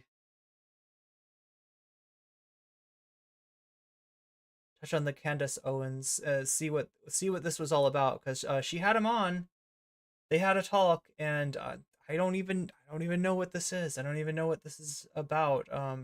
I know that Candace Owens had what she called a more moderate view. She discussed that with Tucker Carlson on Palestine, Israel. However, there was also a lot of anti-Semitic dog whistles, so we kind of see, that's my best guess as far as where she's coming from. We'll see what the interaction with Dr. Finkelstein is like here. It's going to be the last episode before I go on maternity leave. You're going to miss me. I'm going to miss you. So what are we going to get into? Well, I just wanted to kind of put a clean button on the issue of Israel versus Palestine. Last week, I was super honored to have Ami Kozak on the show. He's a wonderful comedian. Go follow him. He's amazing. He's pro-Israel. And I just wanted to hear his position clearly. And I was very happy with the response. Everybody that was commenting and saying that this is what there needs to be, just more civil conversation, less name calling. And I think that he stated the pro-Israel position very well. I wanted to also yield some time on the show to what I would describe as a pro-Palestinian position by welcoming a Jewish guest, actually, similarly Jewish. His family, both of his parents, survived the Holocaust, and yet he does not support the state of Israel, which is really fascinating and confusing for some people. So why not dive into it and allow Norman Finkelstein to explain what he thinks and why. Okay, so we're just about to dive into this, but unfortunately, we're also about to dive into the top of the hour ad break. What am I talking about? I'm talking about Twitch. I'm talking about the fact that they forced me to serve you with 3 minutes of ads every hour on the hour, and that time is coming again. That time is fast approaching. So if you do not want to be part of that mess, if you don't want to miss the 3 minutes of stream that you would with that, there are several ways to go about getting out of the ad break, right? The one way is if you have Amazon Prime, if you have a Twitch Prime sub, you can use that just the same as any other sub. That gets you out of the ad break and costs you no money. You can also pay $5 to Twitch. It is $5 a month, as someone famously said, to buy a sub for this channel. If you do that, you will no longer see ads on this channel, and you could also possibly get lucky and be the recipient of some generosity from somebody looking to give community and or gift subs, but you're more likely to be selected for something like that if you're active in the chat. 2 out of 10. See, I like this. I'm getting more ratings, so like, we got more he thinks it. That's what's coming up today on Candace Owens. Maybe like a more realistic, combination of people that give me high ratings and low ratings. Political scientist in the world. Today, he is joining us from Brooklyn, New York, to discuss the current Israeli-Palestinian conflict, which has been renewed, obviously, following the attacks on October 7th. And I at first want to introduce my audience. Oh no, Soul Life, that's the worst. To him in the same way that I came about him. I happened upon a clip on Twitter years ago, and it was quite interesting to hear a Jewish man take this perspective when questioned by a pro-Israel student at the University of Waterloo. Take a listen. Go ahead. Hi. During your speech, you made a lot of references to Jewish people as well as certain people in your audience, not Jewish people in general, but certain people, especially in your audience, to Nazis. Now, that is extremely offensive when certain people are German. And they're also extremely offensive to people who've actually suffered under Nazi rule. I don't respect that anymore. I really don't. I don't like and I don't respect the crocodile tears to the crocodile tears. No. Dude, this doesn't, like, we're not really getting, like, a lot of context for this, are we? I'm sorry, folks. Allow me to finish and allow me to finish. Listen, sir. Allow me to finish. Allow me to finish. Sir, I don't like to play. So what, this impressed Candace that he got shouted down on a college campus? And I'm not entirely sure, like, what, does anybody have context on this? I don't like to play before an audience the Holocaust card. But since now I feel compelled to. My late father was in Auschwitz. My late mother, please shut up. My late father was in Auschwitz. My late mother was in Majdanek concentration camp. Every single member of my family on my father's side, the Jews did not take arms against the Germans. My late father was in Auschwitz concentration camp. My late mother was in Majdanek concentration camp. Every single member of my family on both sides was exterminated. Both of my parents were in the Warsaw Ghetto Uprising. And it's precisely and exactly because of the lessons my parents taught me and my two siblings, that I will not be silent when Israel commits its crimes against the Palestinians. And I consider nothing more despicable than to use their suffering and their martyrdom to try to justify the torture, the brutalization, the demolition of homes that Israel daily commits against the Palestinians. So I refuse any longer to be intimidated or browbeaten by the tears. If you had any heart in you, you would be crying for the Palestinians, not for what's being done. Norman, welcome to the show. Thank you so much for joining today. Well, thank you for having me. So it's a very powerful clip. A clip of Finkelstein calling disgraced and discredited historian David Irving a very good historian. It's a stunning clip. If you are somebody like me who has admitted to not knowing much about this conflict and suddenly being compelled to immediately pretend that you know everything about this conflict, I think the thing that is most interesting is to see these fractured perceptions of the conflict amongst the Jewish population in America. And I wanted to yield my time to the pro-Israel lobby. Last week I had a comedian, Ami Kozak, who was very fired up, talking about how Israel has a right to exist, Israel has a right to defend itself, and talking about his horror, just the pain that he experiences daily in not understanding why more people are not coming over to the pro-Israel side. So I just want to ask you to first and foremost unpack your bio a bit. I think it's great to have you here because you are an academic, and so people immediately kind of use the authoritative argument. You don't know what you're talking about. You're not educated about this. You are incredibly educated. And what brought you to, as a person who was raised by concentration camp survivors, to the pro-Palestinian side? Well, I don't want to quibble over terminology, but sometimes if the I am legitimately afraid at this point of him being used by Candace Owens, right? Especially given the fact that he's got this kind of like wound, right, about cancel culture, and that if somebody comes to him and says, you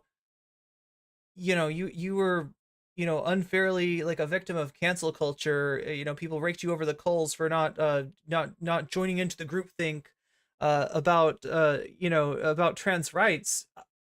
I'm just like, I don't know if they are going to talk about any of that, but obviously Candace Owens is transphobic. Obviously, I don't have any faith as far as her, advocacy.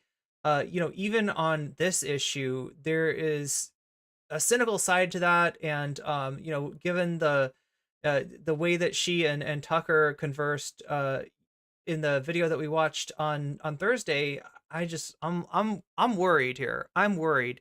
He is just like Christopher Hitchens about this stuff. Yeah.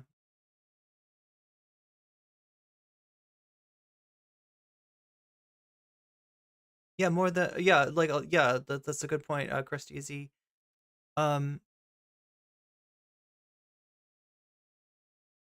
you can only hope that he sticks to Palestine on this one.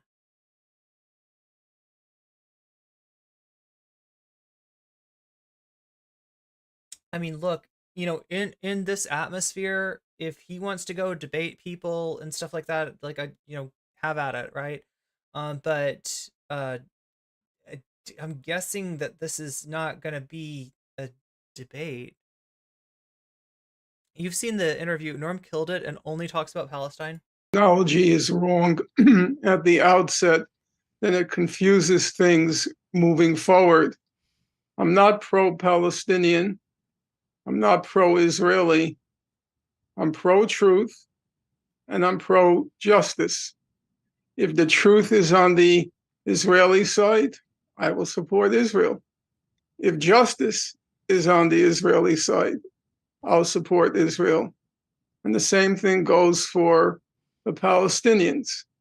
I've spent the greater part of my adult life, you can say beginning 1982, so it's more than 4 decades, researching, studying the Israel-Palestine conflict.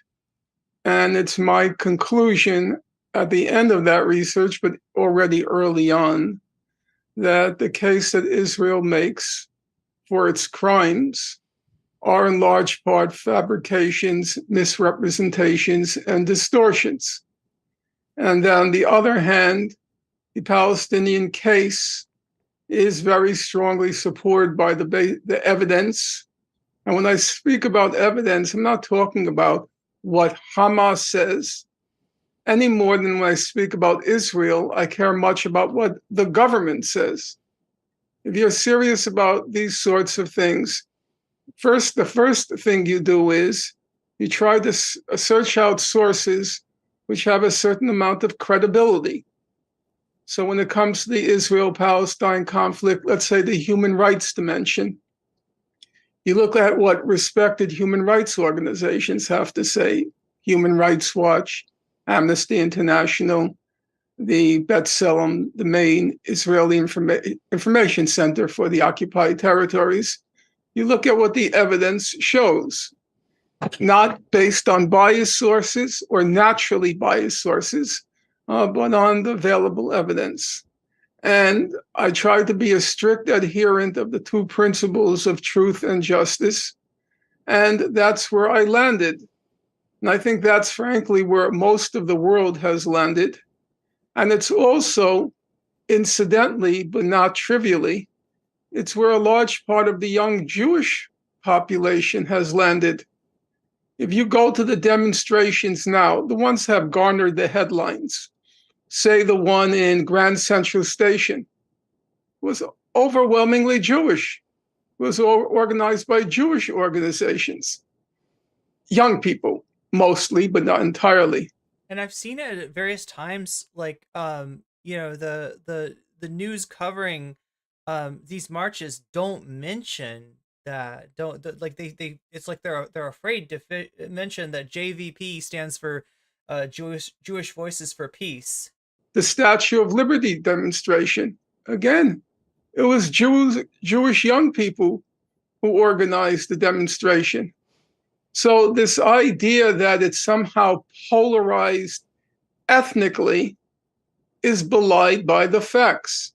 Now, I will wholeheartedly admit that when I first started out, we were a handful of people, Jews, who opposed what Israel was doing.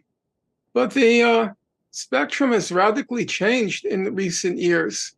I'm just one among a large number, a sea of Jews who oppose what's going on, not because they're self-hating, not because they're indifferent to the fate of Israelis, but because the evidence is overwhelming.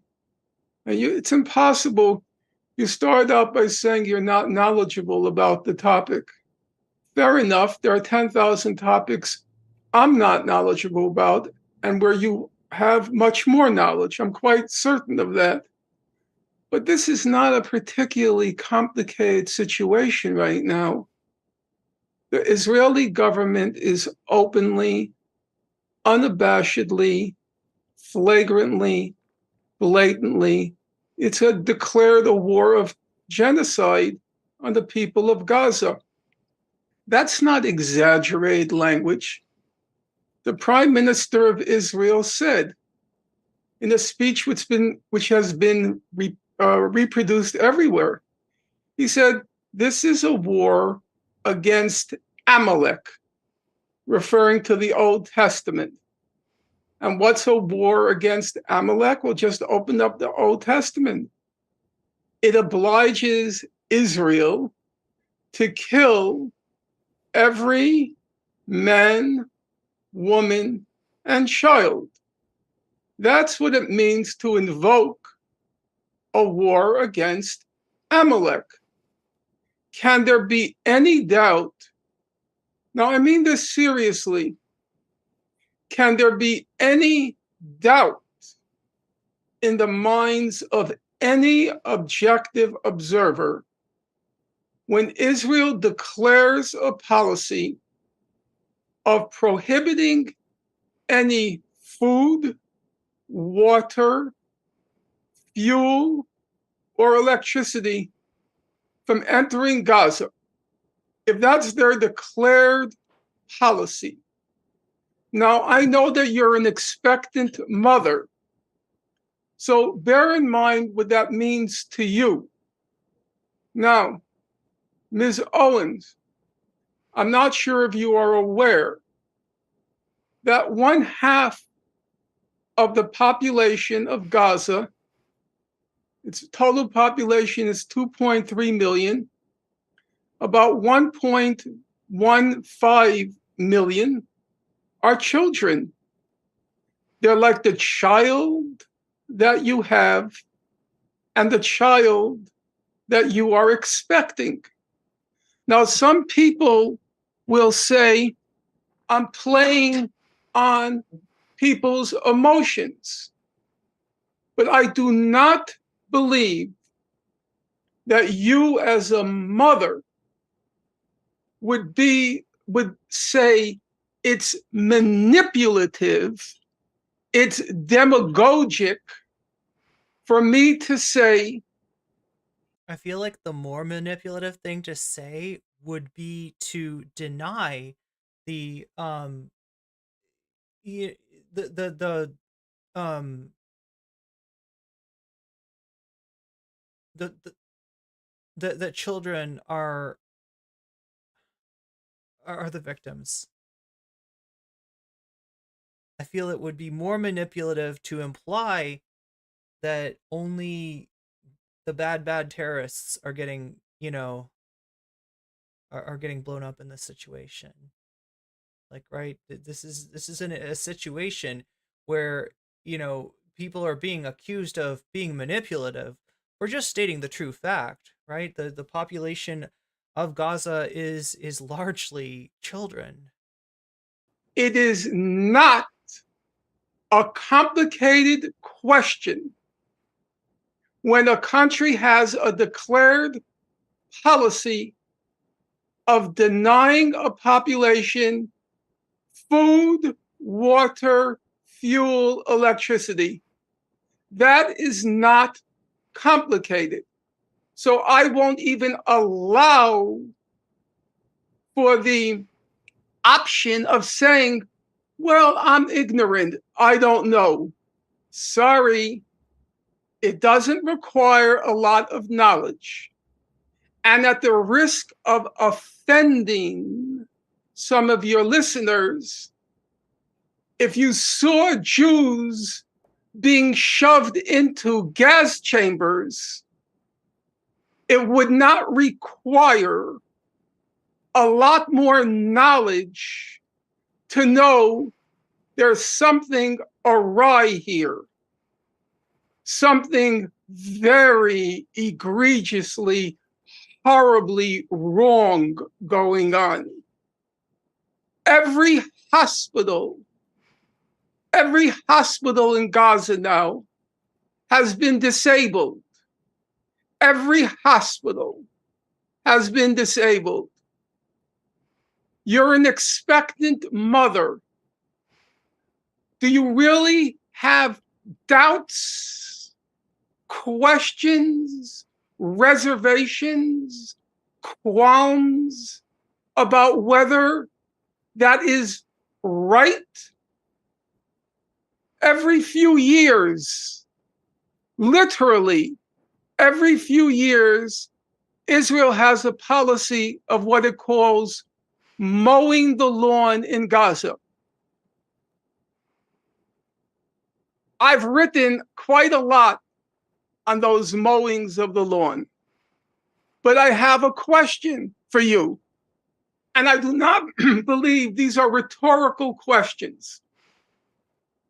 These are facts. So the reason that phrase is particularly odious, okay, mowing the lawn, is that it's designed to convey that terrorism grows in the Palestinian territories and that Israel has to go in and cut back on that. But there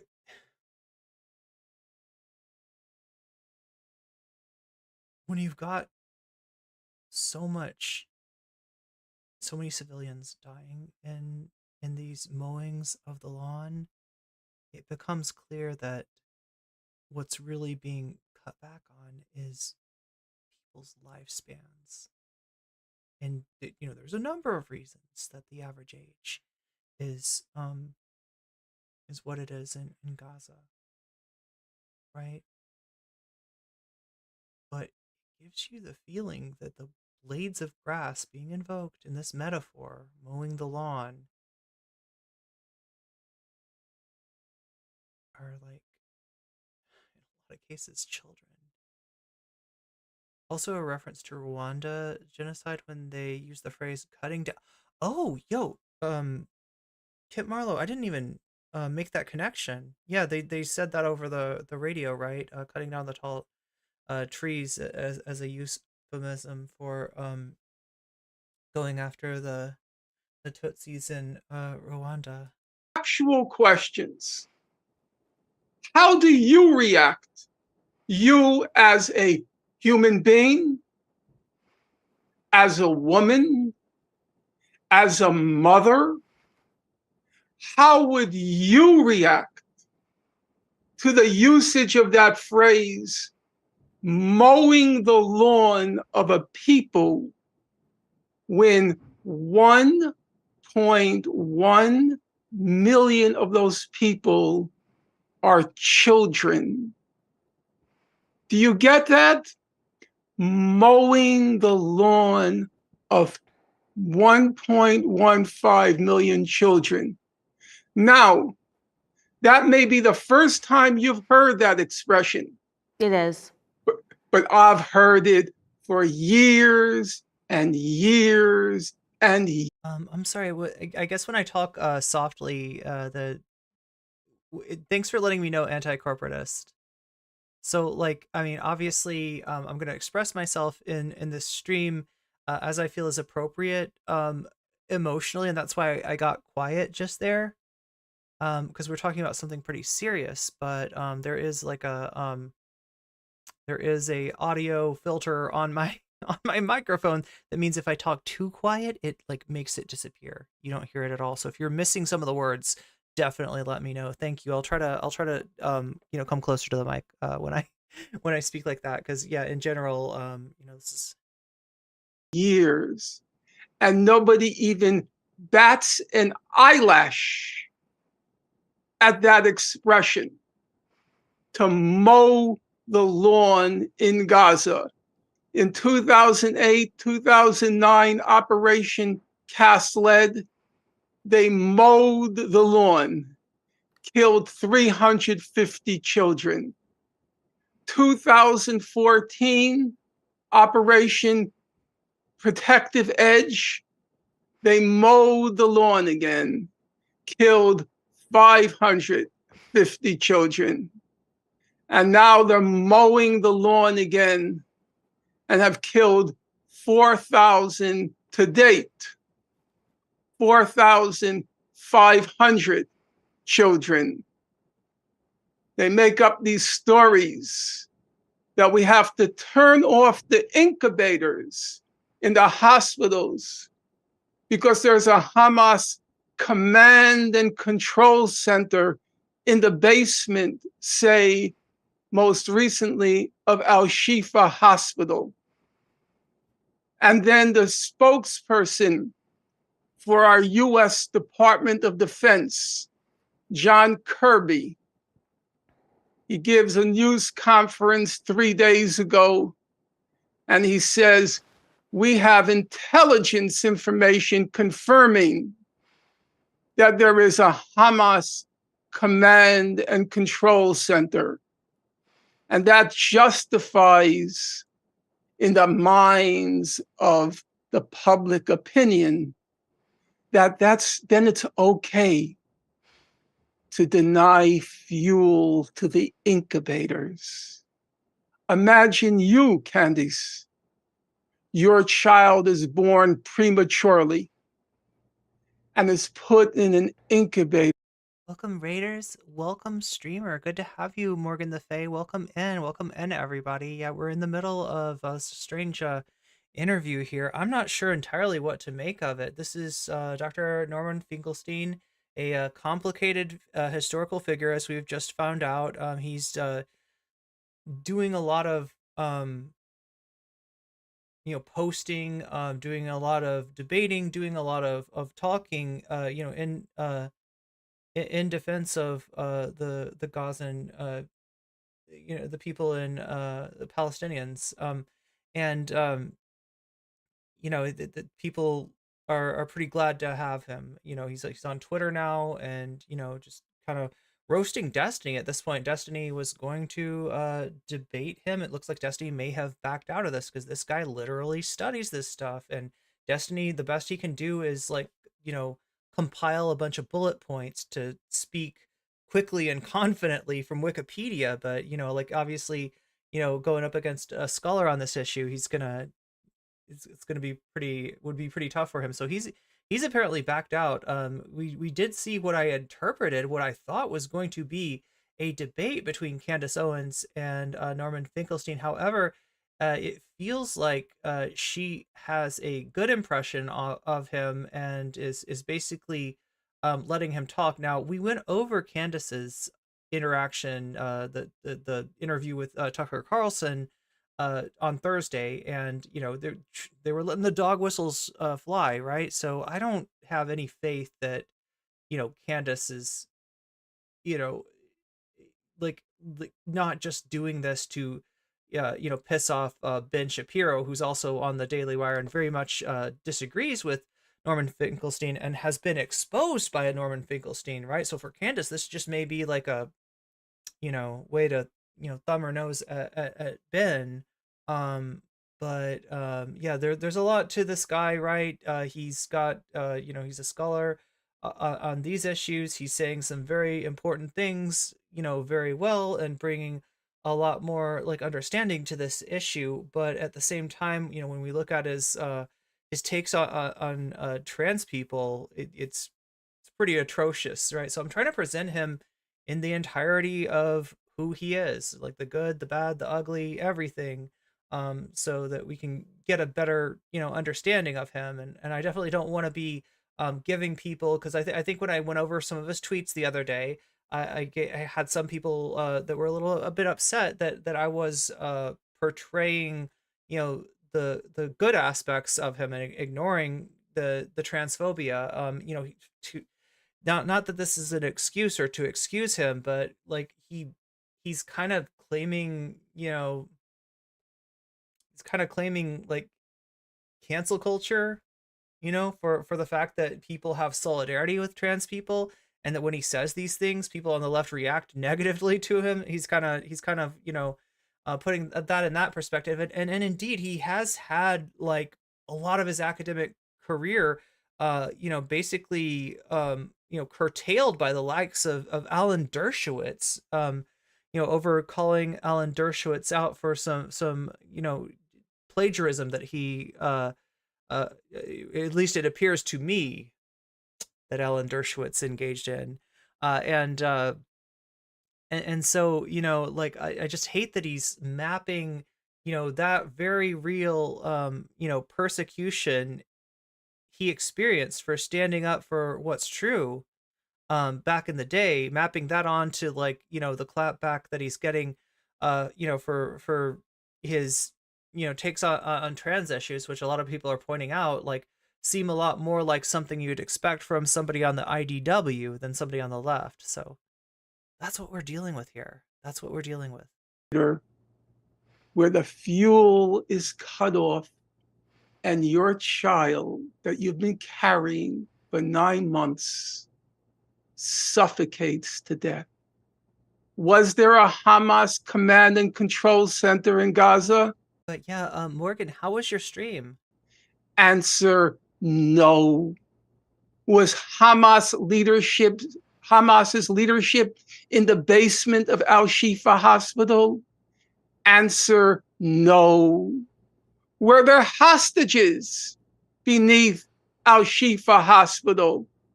Answer, No, you just get the lies and more lies and thank you for the follow, Plain Toast No Jam. more lies and more lies. And attendant upon those nonstop lies are the cessation, the termination of Oh wow, what's going on with Linus Tech Tips? life because of the lies, the termination of life of thousands of Palestinian children. Is that complicated? Does it require a PhD in Middle East studies to figure these things out? In my book, at the risk of offending some people in the audience, and maybe that's why I react as I do when I see these things unfold before my eyes, it's as complicated as Jews, like my parents' mother on both sides, father on both sides, sisters and brothers on both sides. It's as complicated as my family, except for my mother and my father, being shoved into gas chambers. That's how complicated, how morally complicated it is in my eyes. That government in Israel, in cahoots with our own government, spread the lies about Hamas's command and control center to justify denying the fuel for the incubators. Now, I'll tell you something, Candace. I live in an apartment building. I go into my elevator, and there will be a parent with the kids. And I look at the kids, and like an old man that I am, I say hello to the kids, smile to the kids. And all of a sudden, I get overcome with this sick feeling because I look at the kid and then I see those pictures from Gaza. I see those incubators. With all due regard to your audience, sorry, not complicated. So I just want to say in defense of my audience, they are very receptive to conversation. I have built this platform talking about different sides. I mean, I take a lot of contrarian positions, and I think my audience, I'm constantly covering, past CIA operations where the public was lied to. I have, critiqued even our own response and the killing of, 1 million Iraqi civilians over perceived weapons of mass destruction that were never found. So I do just want to say that my audience is not one way or the other. They're very open to conversation, just in defense of my audience. And the second thing I want to say. Speaking of her audience, another thing I'm curious about is how was this received? Because I'm going to guess that right now she's got the Daily Wire audience, right? And there are people within that audience that probably watch her and not Ben. There are people within that audience that watch Ben and not her, right? The Daily Wire audience is like a big group, and obviously some people are more of a fan of one Daily Wire creator than another. I'm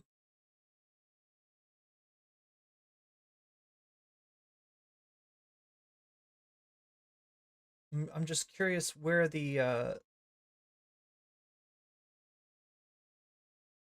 I'm not seeing any negativity here.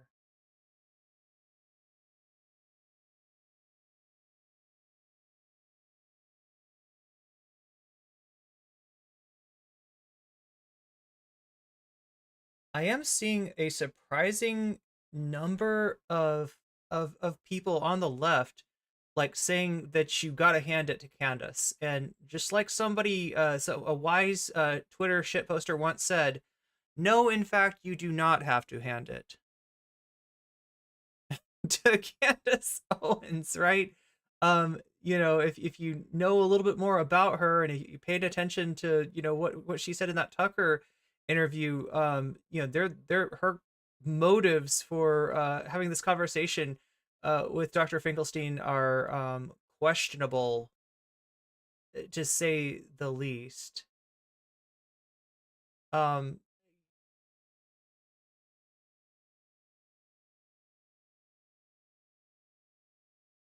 Is that I didn't mention your academic credentials at the top of This is not a drill, exactly. You know what I'm saying, Dame Al? the audience because at the top of the show because I felt that people needed to go, oh, well, he's allowed to say what he's allowed to say. I actually said that to push back against people saying that I wasn't educated and I wasn't allowed to ask questions. And so I'm saying, okay, well, he's educated, he's Jewish. Is he allowed to ask questions and present a different side?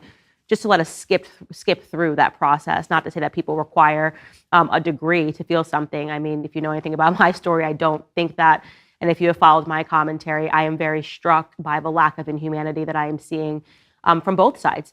And I mean, I don't understand how people can be so angry at Israelis that when you see a dead Israeli child, you don't feel something. And I do not understand why people need to, as I said yesterday on Tucker's program, button the issue of saying when you see a dead Palestinian child, oh, but it was a human shield. That's not my reaction. I had a very emotional reaction to seeing a dead Palestinian Christian child pull from the rubble, and she looked like my daughter, and I cried. So I am not beyond my humanity here. I don't need a PhD to feel that humanity, and it is why I said that I wanted to make sure that both sides are being represented here. Now, what I do want to ask you is, you talked about mowing the lawn, you said an Israeli government policy. What do you mean by an Israeli government policy? What specifically are you talking about? Because that is something that I am ignorant of, and I would just like you to explain where that comes from. Okay. Now, I've been accused of going on and on and on and on, so you'll have to at some point say, okay, you explained that enough, let's move on. The basic picture is this, and I admit Candace is pointing out that the dead child that made her feel bad, you know, she's specifically pointed to a Christian child, so you can kind of see this isn't coming from the best place in Candace. everybody has an arbitrary starting point, so people may not agree with my starting point. So let me just give you the very basic picture as I see it. In 2006, our government, it was then President Bush, it was in that period, you might recall, what was called democracy promotion. And one of the instances of democracy promotion was he told the Palestinians to hold an election in the West Bank and Gaza. They hold an election, Hamas wins the election. Okay? Hamas didn't want to participate, ended up being convinced to participate, put up a party, and it won the election. Jimmy Carter, who you know because you're from the South, and former president, he monitored the election, and he said completely honest and fair election. I'm quoting him word for word. Hillary Clinton, she said later, United States made a mistake because it didn't rig the election. That's what she said. The wrong party won. We made a mistake. We should have rigged the election. Hamas comes to power. What's the first thing the United States does? What is the first thing Israel does? They impose sanctions on Gaza. Brutal economic sanctions. First of all, before I get to those sanctions and rush to the present, your audience has to know, or should know, and would probably want to know, what is Gaza? Gaza is 25 miles long. For those in your audience who are joggers or runners, Gaza's its length is less than a marathon. Its width is 5 miles. And even in my old age, I jog 5 miles every day. It's not a long distance. Gaza is 5 miles by 25 miles. Okay. It's among the most densely populated places on God's earth, more populated than Tokyo. 70% of the people of Gaza, 70%, are refugees.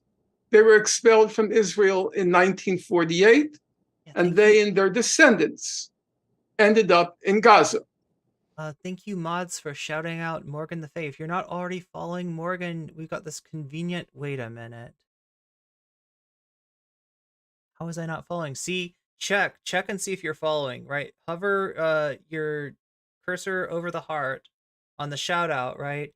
And if it shows like a heart breaking, that means you're already following, so don't press that. It can be a little confusing. I don't want anybody to accidentally unfollow while they're trying to follow, but I do want you to check and make sure that you are following, because sometimes, I swear to God, like Twitch is like unfollowed people from me. It's always good to check and see if you are indeed following who you're thinking you're following, and I'm going to recommend that you add Morgan the Fae to your list of follows. 50% are children.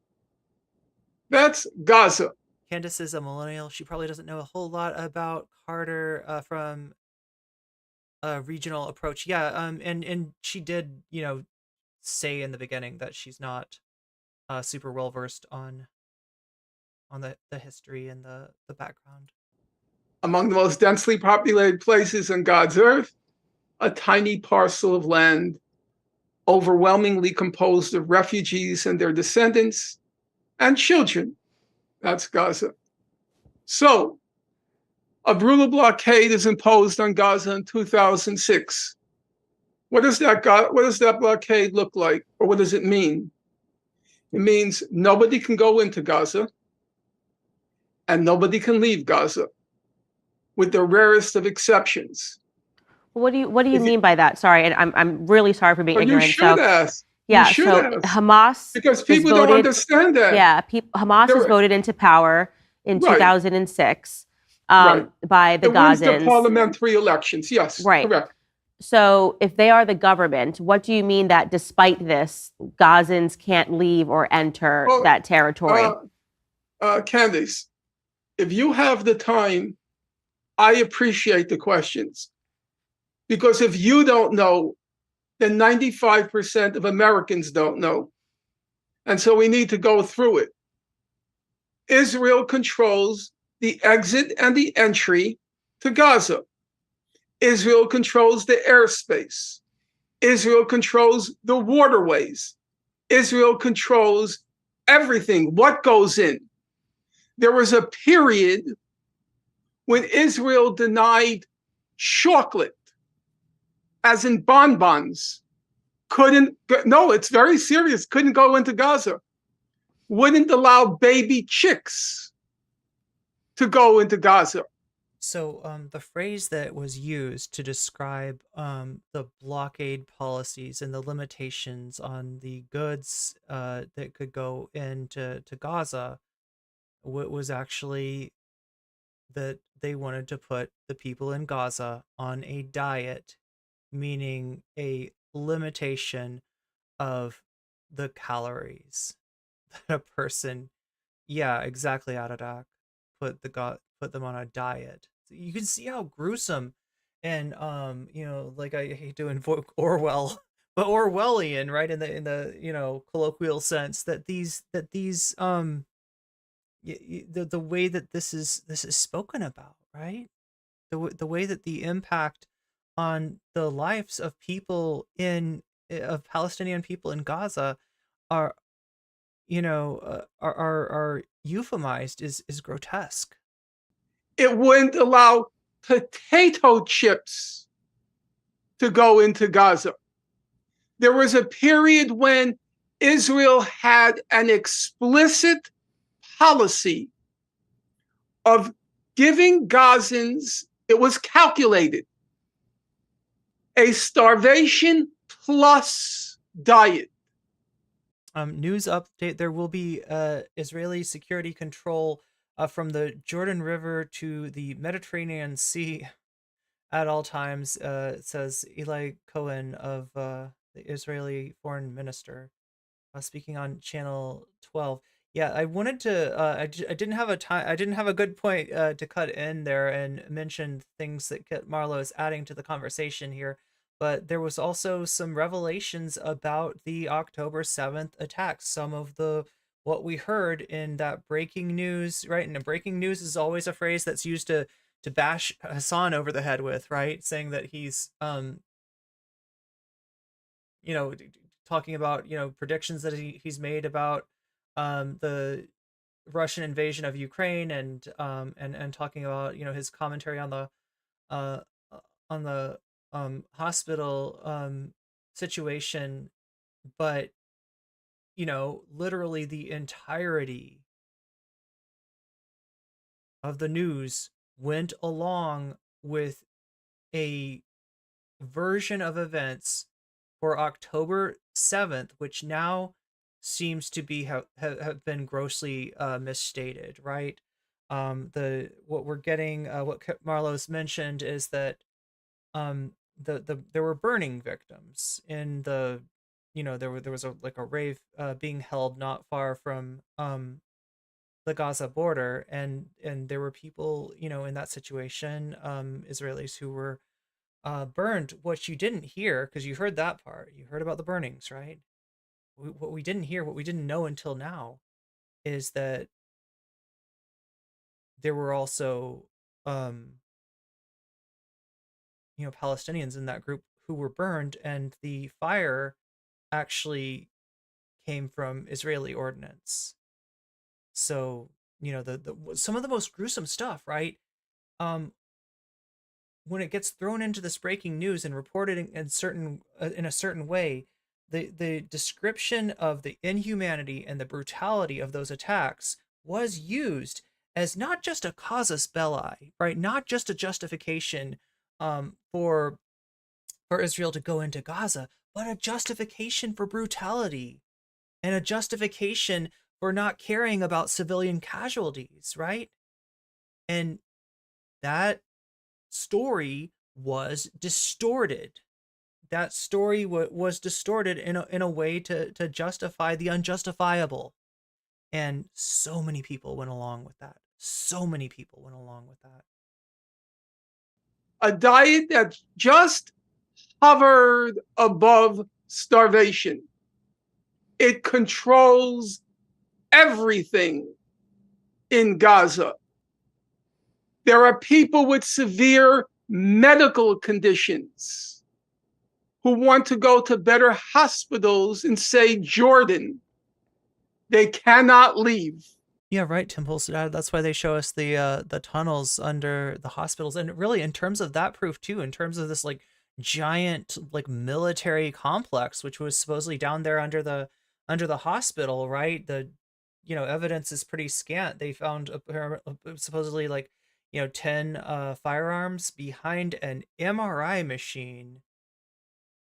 Which, if you know what MRI machines do, and you know that, like, when you get an MRI, you're supposed to leave anything metal that you might have on your person, like, outside the room, right? I don't know. There's a lot that doesn't make sense about that. But that being said, there's a total of 10 firearms found, and there's some tunnels shown, but not really anything shown that has the connection with the proof is what we're missing, right? The proof that there were military operations being planned from under the hospital, the thing that would justify again the unjustifiable, right?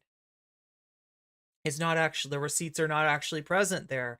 And it seems really suspicious, right? You remember, if you are a fan of Hassan, you might have been watching him at the time when the IDF went live with what was supposed to be a demonstration of what justified what justified the strikes on the hospital, and they took down the video in the before Hassan could even watch it. Like, not that they were watching Hassan and they were trying to keep him from showing it, right? But like they put it up and they took it down really quick, in other words. So yeah, like as far as the proof that we were promised, it's not forthcoming. Remember when they hijacked the foreign aid boats to Gaza? Yeah, the flotilla, and took a photo of all the knives that. Oh yeah, God, I do remember that now. Proved that they were armed, and everybody was like immediately like, yeah, you're meant to have knives on a boat. They cannot leave. Gaza is half the population, suffers what international humanitarian organizations call, quote, severe food insecurity, which is to say half the population of Gaza never felt what it was like to have a full stomach. You've been to Gaza. Half the population of Gaza is unemployed. Among youth, it's 70%. Highest unemployment rate of any area in the world. Now, that's the facts, the discrete, the separate facts. Have you been to Gaza, Norm? Yes, I've been to Gaza. Yeah, I think I read that in your bio. You spent some summers there? No, I spent summers in the West Bank. Okay, so not in Gaza, but in the West Bank. I took two trips, I think, to Gaza. But you know, at my age, I can't even remember how many times I was there, but I think I was there 2 or 3 times. Yeah, 3 times. In any event, if you take all the facts together, what do you get? David Cameron, the former Conservative Prime Minister of the UK, he described Gaza as an open-air prison. One of the senior officials, I would like your audience to listen, planted in your mind. One of Israel's senior security officials, Giora Eiland, E-I-L-A-N-D, still a very prominent figure in the Israeli security establishment. In 2004, before the blockade, he described Gaza as, quote, a huge concentration camp. That didn't come from some Hamas propaganda leaflet. That was and is a senior official in Israel's security establishment. In March 2004, he described Gaza as a huge concentration camp. Now, I want to bring it up to the present. Number one, it's not just a concentration camp. It's a killing field.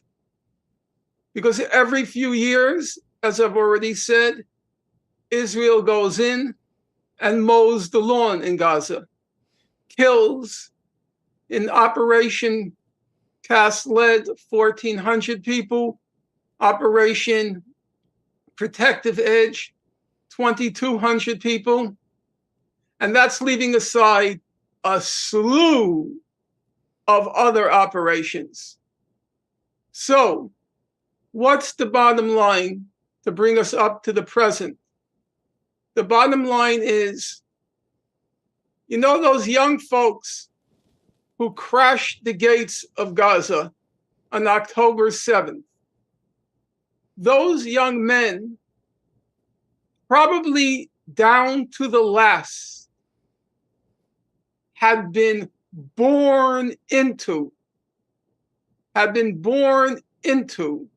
that concentration camp. All they had to do, those young men, for 20 years was to pace the perimeter of Gaza.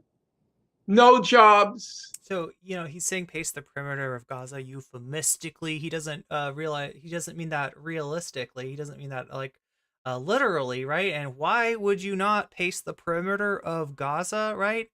We do have an example of people coming up to the fences, to the walls, and getting shot by the IDF, right? On a peaceful demonstration. So even, you know, like I'm not trying to, you know, split hairs with him here, but I don't know why Finkelstein would bother with Destiny. Well, yeah, it would be pretty much Destiny. I think realizes that he is not up to the task either, and what we've seen from him is just pretending not to know what time zone Dr. Finkelstein is in order to get out of the debate. So it doesn't look like that's going to happen. We took a look at. Are we missing anything here?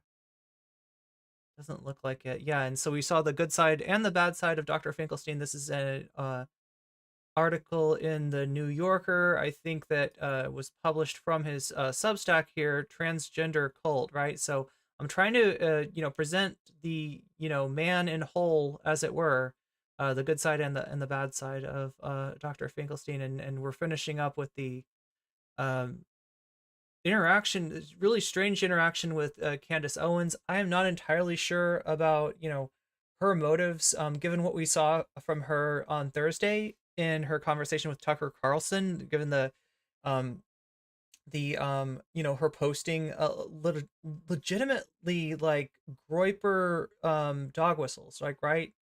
Like she threw out a Groyper dog whistle, right? And if you don't know, Groypers, we're talking about fans of Nick Fuentes, we're talking about anti-Semites, um, and weird Christian nationalist group called America First, right?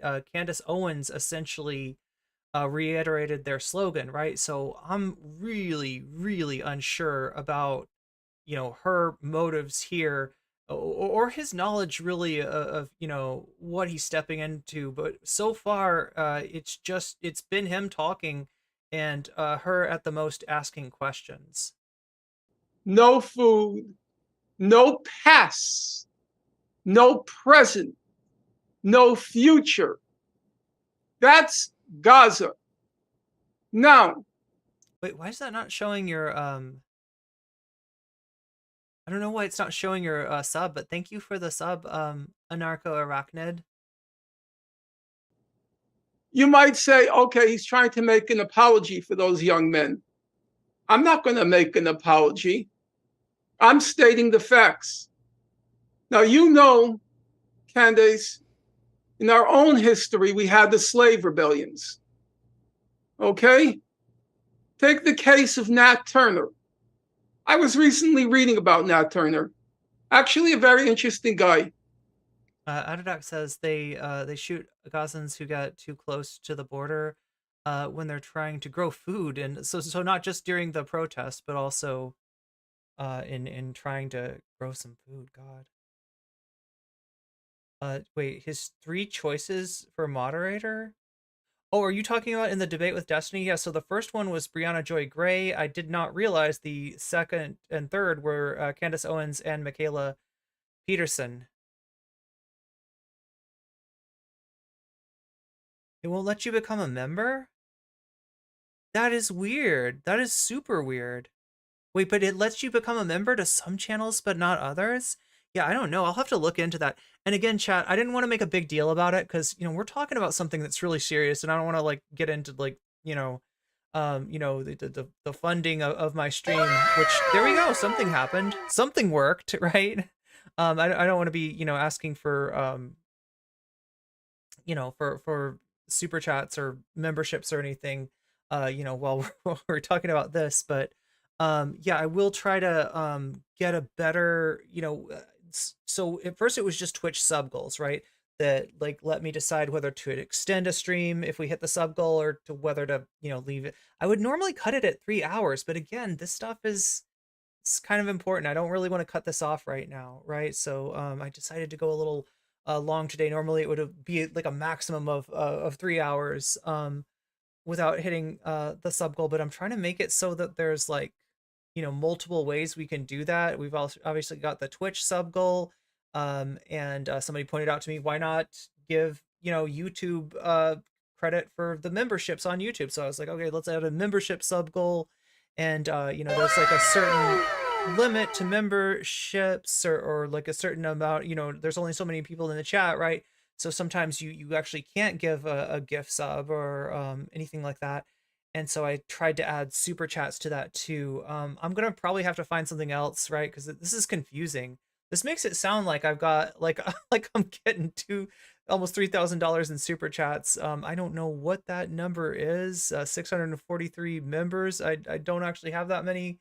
I don't even have a sixth of that number of members, but that's how it does the goals. But yeah, I just want to make it in a way where it can be a fun thing, and I want people to think of it as an additional hour or two added to the stream rather than anything taken away.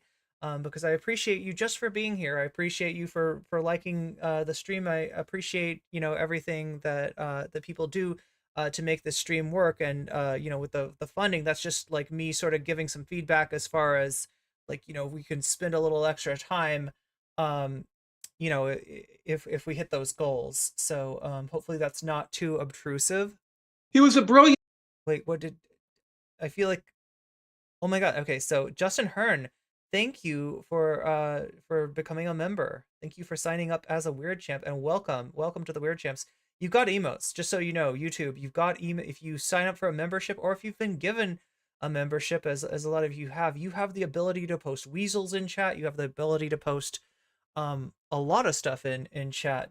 You don't have the animated emotes that Twitch does, unfortunately.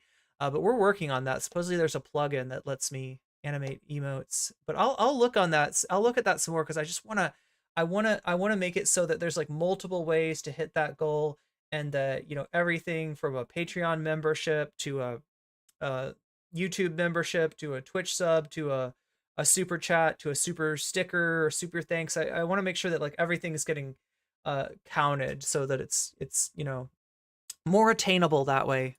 Fellow, you know, he had this prodigious knowledge. Yeah, Norman, did you see that? Kit Marlowe, Norman told basically Destiny, sent an email to Destiny, giving him some reading, you know, being like, you know, like if you want to be on the same page as me for this conversation, here is, I think it was 13,000 or 14,000, sorry, 1,400 pages for Destiny to read. And the thing is that Destiny doesn't do any reading. When he says reading, what he's talking about is watching videos, maybe reading Wikipedia, but there's not a lot of depth in Destiny's knowledge. There's not a lot of depth in his analysis. There's not a lot of curiosity there, because he's gamified knowledge. And I do kind of think, like, maybe I'm stretching here, but I feel like this is part of the, you know, epistemological crisis that we're facing. That's a big word, but it just means like how we get knowledge, right? Epistemology. And you know, like, how do we know what's true or what's not true? If you ask people like Destiny Vosh, you know, the whole debate, you know, sort of niche on YouTube, the answer you get is like, well, of course, whichever outcome beats whichever else in the marketplace of ideas. Okay, so we watch a debate between two people, and whoever wins the debate, their point of view is correct, right? Well, I think it's obvious what's wrong with that. I've won debates before, chat, where I know I was wrong and I later apologized. Right? It is indeed possible to win a debate without being right. Knowledge of the Bible. White folks acknowledged Nat Turner was a very smart guy. One of his biographers says that Nat Turner was consumed by rage because of, and I'm quoting the biographer now, because of the prodigious chasm between what he possessed. I feel like I could just crop Candace out of this picture. This is the Norman Finkelstein show here. In intelligence, maybe even genius. Oh, Kyle Kalinske talked about that? The aspirations he harbored on the one hand, and then on the other hand, he was born into slavery. No past, no present, and what caused the rage inside him, says his biographer, no future. So, when Nat Turner and his Confederates erupt. Oh, also lexical. I don't know why it didn't show up, but thank you for the gift membership that you gave earlier. In rebellion, truth be told, the order he gave was kill all whites. That's what they said. And they did. They went, you know, it was only 2-day rampage, but they beheaded babies. They did terrible things, you know, no question about it. But nowadays, the story only begins with October 7th. Do you think it's right, Candace, when discussing Nat Turner, I low-key love the fact that he's pronounced her name in at least 3 different ways now. Not to ask any question except, isn't Nat Turner a human animal because of what he did on the rampage? That's the beginning. Not to mention that Nat Turner was born into slavery. Isn't that a relevant fact when you try to gauge and understand what happened in the Nat Turner rebellion? But we're not allowed to mention anything before October 7th. We are not allowed to say that those young men were born in a concentration camp. By definition and description of a senior person in Israel's security establishment.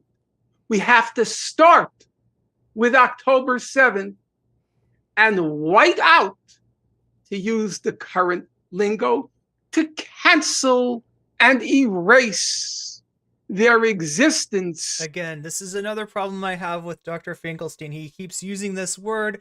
I don't think he's thought about it sufficiently. The fact that he conflates the concept of cancellation, right, over, you know, when he says that, you know, in terms of the trans stuff, he's talking about, yeah, you attacked trans people and people on the left didn't appreciate that. Some people on the left have solidarity and pushed back on you.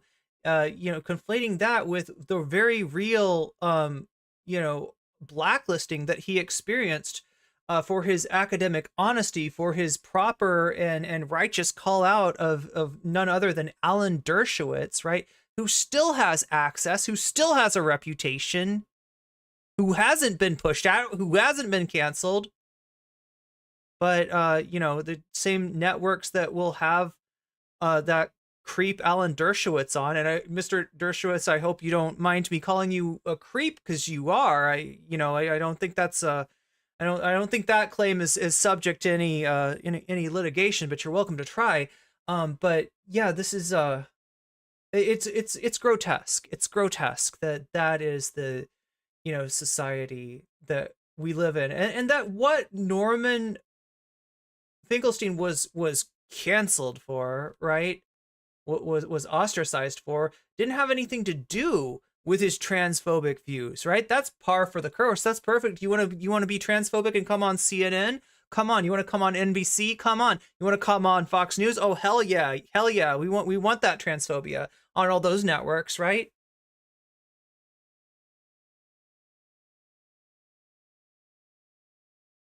But when you you know, speak truth to power, that's when you experience something more akin to what really does exist, right? And it's not a new thing. It is scapegoating, and it has happened to marginalized people since time immemorial, right? And it has a aspect to it that you know, like it's done in accordance to, you know, who has power and who doesn't. It's done in accordance, you know, to who experiences privilege and who experiences oppression, right? The victims of this very real cancel culture that has been going on since time immemorial are always marginalized people. Before October 7th. And just as it's morally depraved to forget that Nat Turner was a slave, and a very smart one at that, it's equally morally depraved to forget where these young men came from. I would concede your point about Nat Turner, and if we were talking about the spectrum of what he did, to not mention the fact that he was born a slave and the things that he lived through. When I had Ami on the show and he was sort of discussing, because I was saying that in the immediate aftermath, we've had people that are being called anti-Semitic, even for questioning, the IDF's response and how long it took them to respond to what was going on. And those people being castigated as anti-Semitic to me doesn't seem fair. But one thing that Ami did say, and I think that this also holds some credence, is when you find out that your family member just died or was beheaded, obviously you are in an emotional state. So when the first instinct, rather than understanding that people are in a period of grief, is to say, well, like the Harvard kids, this didn't happen in a vacuum, it becomes more of a timing thing more than anything else. And I think that in the immediate aftermath, and to discuss things as wide and academically as you're trying to discuss it, people are not keen to listen to that. They want you to just acknowledge that there's hurt and that there are innocent people in Israel that were killed, and they weren't the ones that enforced any of these past policies that you're talking about. So I think that's fair. I totally think that's fair. And I have never said atrocities weren't committed. Right. By all evidence, atrocities were committed. Right. Were there beheadings? At this point, doubtful, but I won't say for certain. Were there rapes? At this point, doubtful, but I won't say for certain. Were there atrocities? At this point, yes. I have a credo in life: never quarrel with facts. Never quarrel with facts. That's my credo. I made some errors in previous interviews. People send me emails. They said, you're in error there. Of course, nobody likes to have to admit an error, but I had to fight my own ego and say, you're correct. Thank you. I won't make that same error in the future. Yeah. So I'm not going to quarrel with the facts. So it goes back to that human element of the first thing that you say when somebody loses a relative, right? And sometimes the timing of, even like I said with the Palestinian children, they're like, well, Hamas, and I'm like, that seems so inhumane to me that you are saying this is a human shield, not recognizing that someone is holding their child crying. And I think to the same, like I said, I want to give credence to the fact that totally immediately following it, when the first thing you say is, oh, well, I know that your Israeli child is missing or dead, but, let me humanize the people that did this to them. I think that gets a little like for some people, and then it kind of sparks this mass confusion, because in the same way that I have said that every single person that is showing up to a pro-Palestine protest or, is showing up and saying or calling for a ceasefire has been wrongly described as pro-genocidal, pro-Holocaust. I think it's actually sloppy to say that when you see that many protesters anywhere. I would also say that when we just saw this march in Washington, the pro-Israel protest, that whether you believe that these people are not educated or you believe that what's happening is wrong, the majority of those people that showed up, do you, and I'll ask the question to you, really believe that each and every one of those people that were in DC wants the Palestinians to be genocided? Or do you think that they believe that they are... Okay, so she described her take on this issue in her conversation with Tucker as being centrist, right? Or I don't know if she said centrist, but like moderate, basically. Like she's, in disagreement with Ben Shapiro's take, and there's a conflict between her and Ben Shapiro right now for the the views of for the fandom of the Daily Wire, one that's very asymmetric, and she is winning that struggle, but she's not trying to. Essentially, she's both sidesing it, right? And she's giving Norman a chance to give his side of it. I don't think she necessarily agrees with all he's saying, and this is her trying to insert some both sides into all of this. Soul Life, you're right. Don't forget likes to like the stream chat. It helps the channel reach more people. It helps the channel reach more people during the stream, and it even helps the channel reach more people after the stream. I've gotten a lot of people that have just kind of come upon one of my live streams and become fans from that. So they're more likely to see that if you hit that like button. That's actually a way that you're yourself can affect the algorithm. Facts are my favorite piece of language to quarrel with which to quarrel. Pretty hilarious slap fight, as long as it's not just a. I don't think it's a PR stunt. I mean, I think it's a. I think she's making her play here, right? And I don't know how it'll shake out because there's a lot of moving pieces here. A lot of people think that Ben Shapiro is somehow the CEO, the head of the Daily Wire. He's not. He's not in charge of it, right? He is maybe or has been the most famous person associated with it. And that may change now. He essentially within the right, there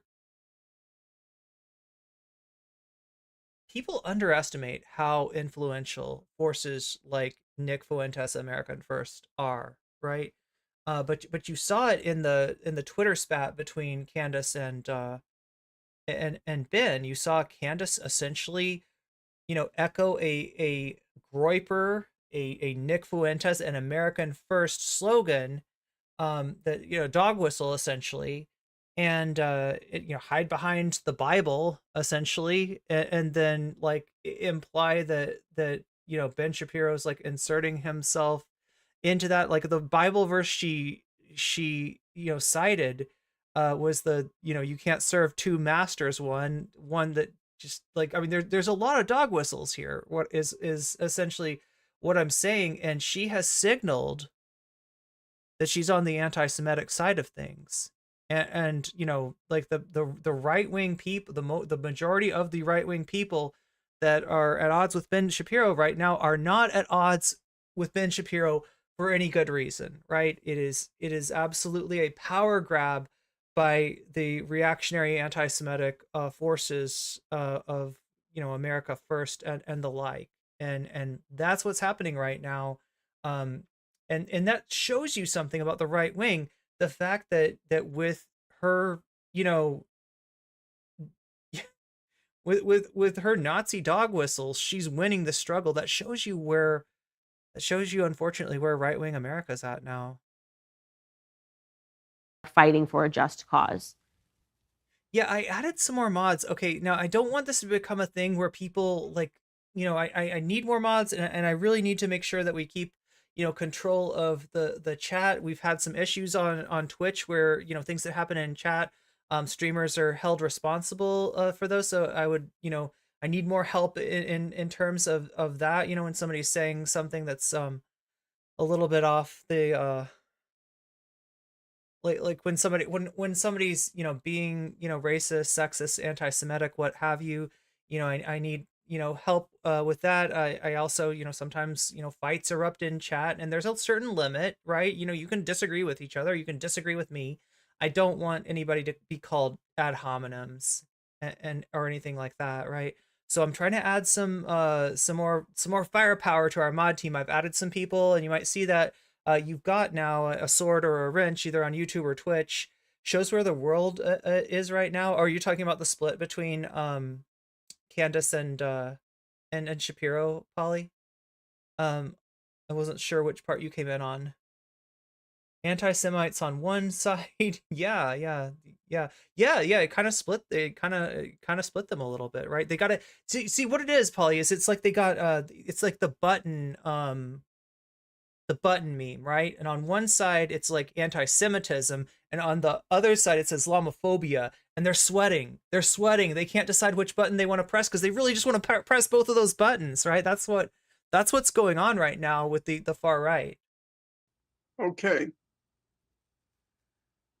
Israel has made not one, not two, not 10, not 20 in its various. Hey, looks like anti-corporatist just dropped off. I want to give a shout out though. I haven't watched much, but if you like driving videos, which I know that sounds weird, right? But they can be pretty relaxing, right? Uh, give anti-corporatist's YouTube channel a look, okay? We're gonna keep this secret though. AC doesn't know that they're getting a shout out, but here it is, okay? Secret shout out. Okay, so Leadership capacities genocidal statements in the last 7 weeks. That's number one. Okay? I have two friends, Yaniv Kogan and Jamie Stern Weiner. They compiled this list of pages and pages of statements by the Israeli government the past 7 weeks, which are genocidal in. Oh yeah, but the other thing I wanted to say about the mod thing is like, if I didn't pick you, like, don't read anything into that, okay? I'm gonna be adding some more mods. We need more mods. We need more mods on Discord too, right? You know, we just generally need mods right now. Yeah, also, if you got the wrench or you got the sword and you don't want that burden, you don't want that responsibility, also let me know about that, because I'm not trying to put that on anybody who's not, you know, if it's a burden rather than a cool thing, right? I don't want to put that on you. Yeah, just understand that it's not like I will probably be adding more mods. I might be taking you know, some people off if they don't want the responsibility. So, you know, if you're like, why didn't it come to me? Just wait, because it might still come to you. And I'm sorry if I didn't. I feel like I added I think I added like 3 or 4 mods really quick on YouTube, and I was like, that's it, I can only add that many. And then there were other people that I saw that I was just kind of like, oh my gosh, I don't know, I want to add them too. You gave mod to the people I would suggest. Okay, good. I'm glad that I chose wisely. Oh, if you need me, I'll help out on Twitch.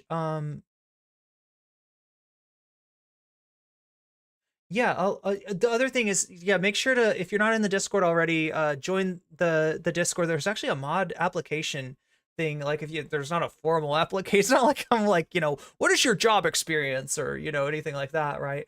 But that is a place that you can let me know if you want to be, if you would like to be modded, if you're in chat a lot, right? Because that's kind of what I'm looking for, is just to make sure that I have coverage, because some bad things can happen if I'm not paying attention. And you know me, chat, you know me, you know how I am, right? I sometimes get into the content and I'm not looking at what's happening in chat. So if what's happening in chat, like, there's just a big nightmare would be that like something racist or whatever gets posted in chat and it doesn't get moderated, right? They're pretty forgiving in terms of, you know, if a bad person comes in your chat and says a bad thing, right, and then you ban them, you delete the offensive thing that they said, you know, they're pretty good about giving you credit for that. But if you leave it up there, like, that's when I think that's what gets you in trouble. So we're just trying not to run afoul of any community standards from any platform, right? We run a clean ship here. It's gonna recommend people. I was ahead of you. Nice. Okay. Oh yeah, is Natalie Marie here? Content and in intent and in result. Still interested in a white leaf Number 2 type site with embedded stream and payment system? What? Sisyphean. That is very much relevant to my interest. Do you know how to get a hold of me? We swab the deck. The HMS NCC. Yeah, it sounds more like a starship though, right? It sounds like a Star Trek ship. We already had the power go to someone's head. Oh no.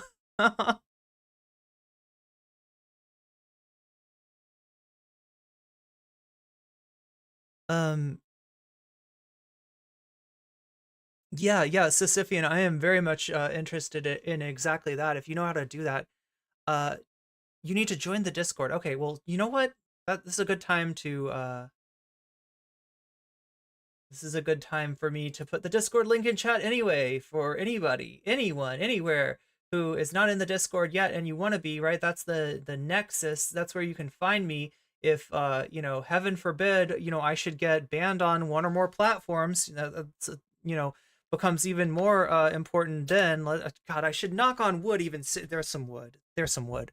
Wood. I love wood. I love that I have wood right down here on this desk to knock on when I say something ridiculous like that, right? Yeah, you know, that's a great place to get a hold of me to plan stuff. We should probably do some more community events. I know that Polly and her Discord have a really awesome community night. We should set one up too. I think that'd be great. I think that'd be great. Because it's really starting to feel like a community is coalescing, and I'd love to see that. Wait, did I give? Okay, I gave it to. I posted it in Twitch. Let me post it in. Discord needs to raise the 200 server limit. Oh, okay. When you said 200 limit, I was like, oh, I've got more than 200 people in my server. These are the voyages of the Starship Weasel. Exactly. You're on to it, Molten Panda. And again, please don't take it, personally. If I didn't pick you for mod and you want to be, like, you can always, volunteer in the mod applications channel in the Discord. Now, understand, when you go into the Discord, right, it's going to look like there's like nothing to my Discord at first, right? You're going to go in there, you're going to be like, there's like nothing here. Why would I even want to? That's because you're in the airlock, right? What is the airlock? The airlock's something that we had to implement, strange enough, because of a conflict with the Demon Mama community way back in the day, right? This was a long, long time ago, but yeah, we actually did have what seemed like a impvasion, like an attempt when I got in a disagreement with Demon Mama. It all of a sudden, like, a gazillion imps signed up. And so we had to implement this airlock just to know who's coming in, who's, and make sure that we're not going to have anything, weird happen. So we did that. But like, yeah, right. Basically what will happen is you'll come in, you'll be in the welcome, you'll be in the welcome channel, and then a mod or me, or possibly me, will see you. Cause I just, anti-corporatist and somebody else, I just approved yours. We have to approve you, right? So that's, as long as your name's not Gayfesh or like something. No, I mean, like, hopefully there's not that much bad blood between me and Demon Mama anymore. The last time I checked, she does really hate me. She still hates my guts. So not much I can do about that. Okay, for the record, I disagree with some of what she says. I'm not a fan of the Vosh Clout Network in general. That being said, she's not the worst person on there, and whatever happened between us in the past, as far as I'm concerned, is water under the bridge. Including siding with Dylan against me. Thinking that I didn't have a point about platforming transphobes, including big upping my stalker in her stream, and including suggesting that I was under some kind of a legal scrutiny or had like legal cases against me that was over a year ago. Demon Mama, I haven't heard anything from any lawyers, so I don't know what you were talking about. Maybe you heard wrong, right? But on my side of things, bygones can be bygones, and I don't necessarily, have, animosity towards Demon Mama. Like with anybody, if I disagree with, something that somebody says, I'll say that, but that doesn't mean that I hate them, and I don't hate Demon Mama even if she hates me. So that's that. Anyway,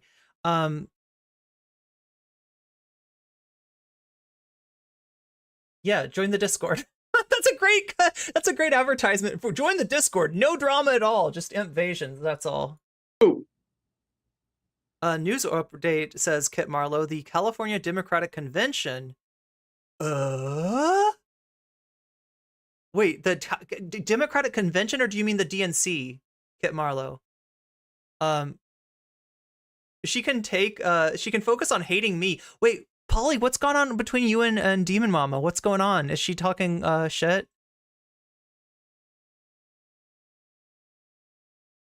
Let's not give them too much credit for not being literally Vosh or Xander Hall. Yeah, that's not to be the good point, Molten Panda. Not to be taken as an endorsement. I just like I know that people assume because of that fight between us 2 years ago, two or more years ago, that I have a great and abiding hatred for Demon Mama. But the truth is, I don't really hate anybody. Okay, if somebody's, you know, and unless you come from my community, and also you're harming my community, like, right, and in that case, you know, it's not about hate for anyone or anything. It's about love for, it's about me caring about my community. It's about me caring about, you know, trans people. That's why I went to the mat with Dylan. It wasn't because I hate his guts or anything. I wasn't like mad at him for, you know, I wasn't still mad at him for misgendering me and then getting weird about it when I tried to correct him.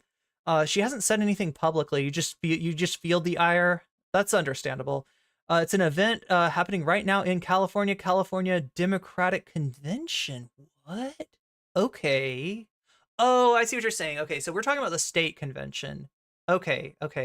So, I never thought about that, state conventions. We all know about the National Democratic Convention that happens every 4 years, maybe even more than that, but the ones that people pay attention to are the conventions during election years, right?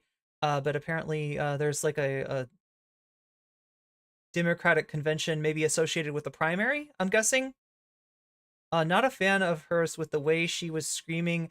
Oh God, I didn't even see that. Yeah, she had I didn't watch either of those. She went after Foreign Man and Soul Bunny. All the right people hate your guts. I have to ask you the question, and I'm willing to hear you out. Okay? If you have a declared policy, no food, water, fuel, electricity, and part of the purpose of the ceasefire is to allow fuel to come in.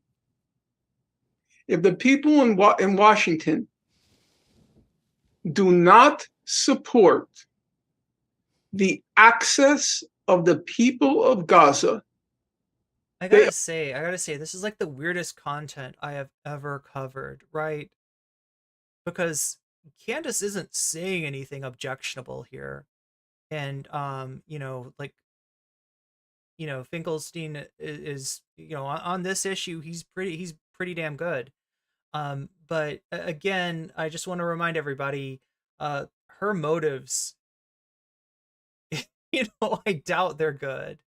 I doubt I have seen, and it's disturbing to me, some people on the left saying you gotta hand it to her. And I want to remind you, in the words of Drill, in the words of famous Twitter shitposter Drill, you do not, in fact, have to hand it to her, right? You are under no obligation to hand it to her. And please understand that, like, the things that she does, even when they don't seem objectionable, oftentimes the rationale is objectionable. And given her fight with Ben Shapiro at the moment, you know, given her basically endorsing America First, endorsing Nick Fuentes, endorsing, you know, anti-Semitism. It's not the first time she's flirted with anti-Semitism. Remember, you know, her support for Kanye last year, right?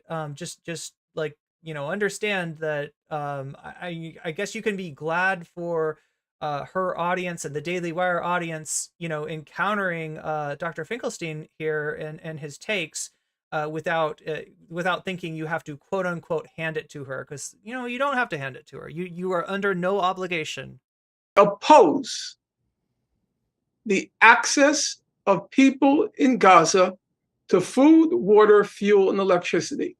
How would you describe that policy? They're against the ceasefire. They're against the humanitarian pause.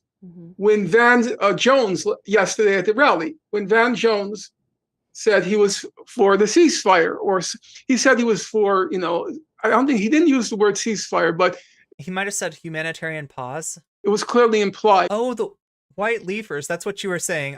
Yeah. What is that phrase though? When you have like the right, like, you know, a person is good by their enemies or something like that.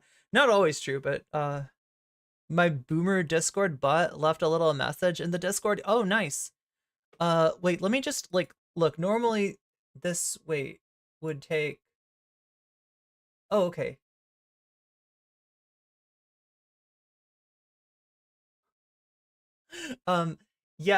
Listen, if you don't mind, you know, anything that has to do with like White Leaf, maybe just DM me and I'll because, like, I mean, look, here's the deal. Let me explain to you what's going on with so when we're talking about White Leaf website, You know, this is the group that encompasses like Vosh, Demon Mama, Xander Hall, like, you know, kind of like a lot of like semi-reactionary or straight up reactionary leftist streamers, right?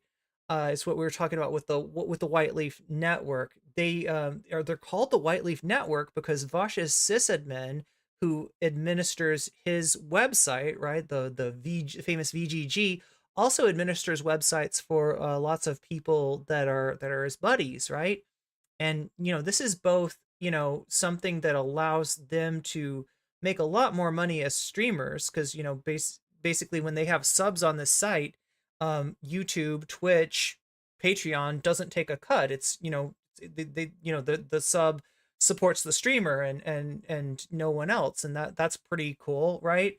And it seems like you know, sort of an apple that's being handed to here. Eat this apple, Snow White, right? But if you take a bite of that apple, you will fall asleep for 1,000 years and wake up to a bunch of dwarf. No, you're actually gonna if you bite into the apple, right? You will get, you know, you will increase your income, which, you know, streamers need to do to just be sustainable. That's what I'm working on, you know, right now. But you'll also be beholden. You'll be beholden to Vosh because now you've got a sysadmin that's administering your site, which you probably don't know how to do. And if you ever have a conflict, a major conflict with Vosh or anyone else major in that network, that site can get yanked right out from under you, right? So yeah, we're talking about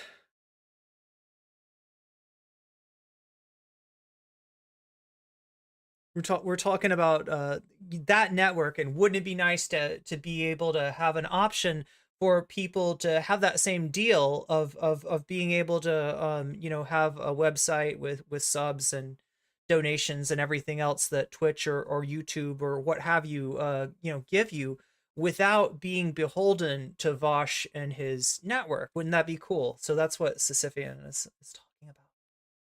Anyway, sorry, I'm like distracting from this very weird piece of content that we're trying to get through here. Has Vosh yanked people off before? It did happen to one person over a conflict with Keffels, right? At least one person has had their site yanked, but generally the effect of this, right, is that you sort of watch your mouth when you're talking about other White Leaf Network people, right? And especially when you're talking about Vosh, right? That you will see, you know, from time to time, Demon Mama will disagree with Vosh and they'll come on and debate, right? But if it's anything like, I think Vosh was highly irresponsible here, I think Vosh needs to be held accountable. If that were ever to come from somebody on the White Leaf Network, that's where you'd expect to see that website be used as kind of like leverage against them.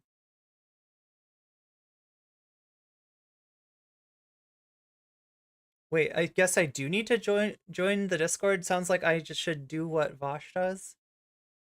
Yeah, well, we'll see if it's possible, right? Oh yeah, so I'm sorry. The lore behind that is this, right? The lore behind the website, the VG. So you all know about VGG, right? Vosh GG, right? That's Vosh's website. Obviously, before VGG, there was DGG, Destiny's website, right? And these things share more than just the two letters, like, you know, after the after the other letter, right?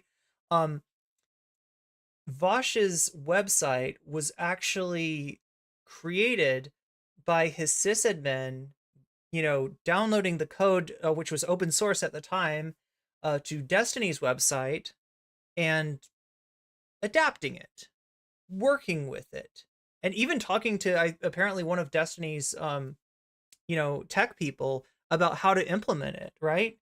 And this was not something that made Destiny happy.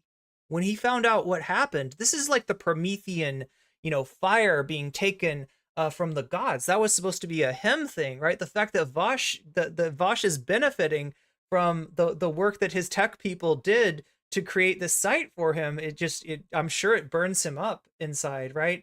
And, you know, the idea that you know, somebody would steal that fire again and be able to, you know, create and implement web you know, like a website that isn't beholden to the Vosh network, I'm sure would burn Vosh up as well. That's why I'm kind of trying to, you know, encourage people to just like, you know, just kind of shh, you know what I mean? Like they're not gonna like that. If we jailbreak like this concept from Vosh and Destiny, they are definitely not gonna like it. But you know what? Screw them. Screw them, right? Still can't believe Norman told Destiny about the time for Destiny for the debate, and even yeah, he tried to dodge out of it by claiming it was like he didn't know the time zone that he was in.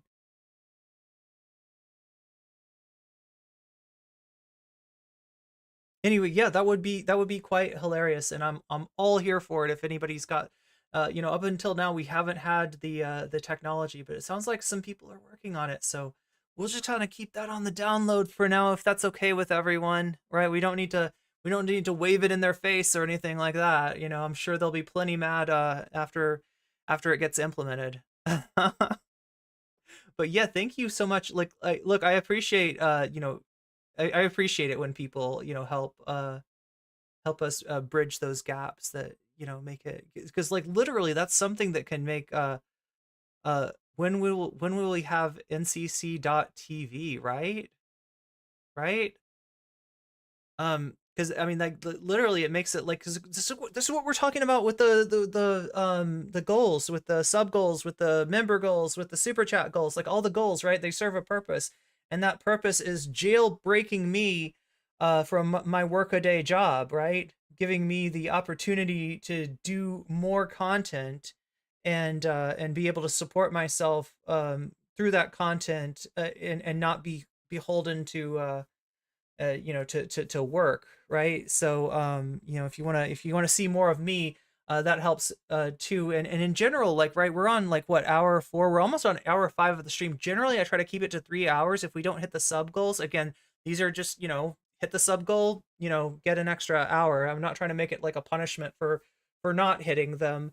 But you know, in general, it just allows me to do more content, to stream more, to be on stream more often, and just do more content in general. Oh my god. That being said, chat, I am so tired. let's see what else. I don't know what else, like, you know, we're gonna get out of this, but he wanted some break in the preservation hostilities of civilian life, I think, right, something along he those got lines. booed down. Yeah. He got booed down.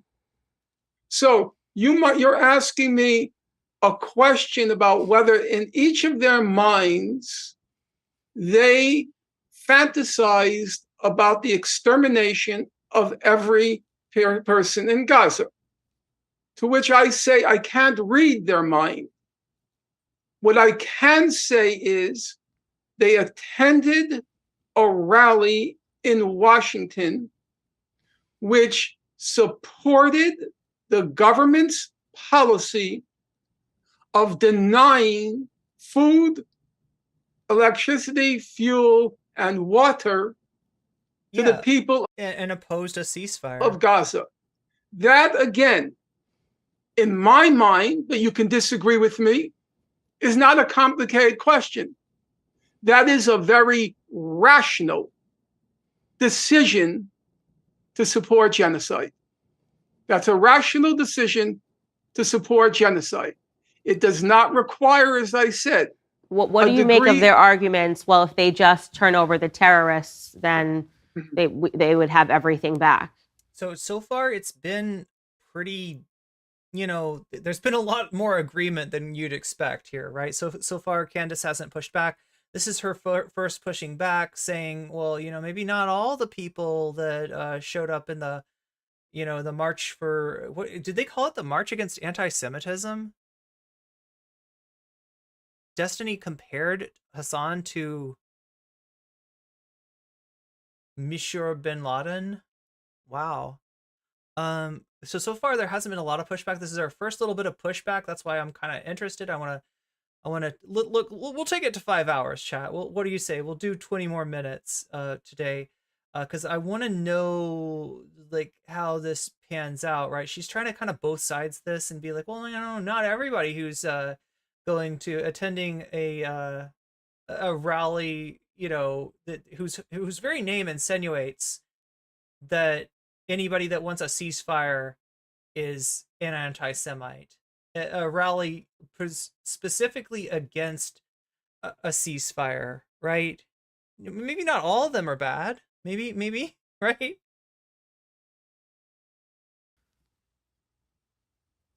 If they just turned... What say you, Dr. Finkelstein? Turned over if the terrorists, pardon me, I misspoke. If the terrorists just turned over the hostages, they would have everything back. Well, there are two answers to that. And again, I'm going to encourage you to keep asking me the questions. Number one, that's not Israel's declared policy. Its declared policy is to wipe out or expel the population of Gaza. Israel has repeatedly said, we do not accept the distinction between the civilian population and Hamas. They have repeatedly said, we are going to flatten everything in Gaza and turn it into a tent city. You can find numerous statements.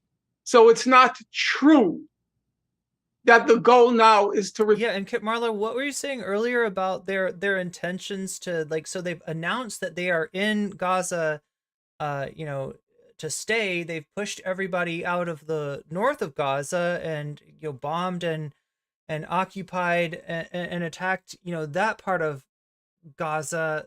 A lot of this seems like tracks with I gotta say, like, ethnic cleansing, like a mass displacement of another displacement, another dispossession of Palestinian people. Turn the hostages. But for argument's sake, let's agree that is the goal. I'm all for freeing the hostages. However, all the hostages, the 240 Israelis being held hostage, and the 2.3 million people of Gaza who have been held hostage for 20 years. Yes. So free the hostages, free all the hostages. By international law, that blockade. Yeah, so the code that we're talking about for, like, I guess we got started a discussion in chat. The code is essentially just to be able to embed a YouTube or a Twitch stream on the website and to create, like you're saying, like a payment system for subs that would be pertinent to the website, and being able to give people those extras, those emotes, something extra for their trouble of supporting me. So yeah, integrating like a subscription system with a chat, and the biggest part of what those websites are is just the chat, right? Because that's what allows us to give perks to people who are subbed. Of Gaza is a crime against humanity. Under international law, there are three kinds of crimes. One, you of course know, war crimes. And then there's a second kind called crimes against humanity. And then the third crime, of which you of course know. IDF said that they were going to have military control from the Jordan River to the Mediterranean Sea. Oh, genocide. What's happening now in Gaza hovers between a crime against humanity and a genocide. So a couple of questions I want to ask you, just to push back on your point about a genocide. I had actually sent a tweet a while ago. It sounds like we've got a lot of people who are interested in helping out, so hopefully we'll be able to crowdsource that. And again, I mean, it'd be nice to be able to make something just free and available to, you know, anybody who wants it or needs it, right? The effect of, you know, Vosh and Destiny being the people who control the already existing software for this kind of thing is to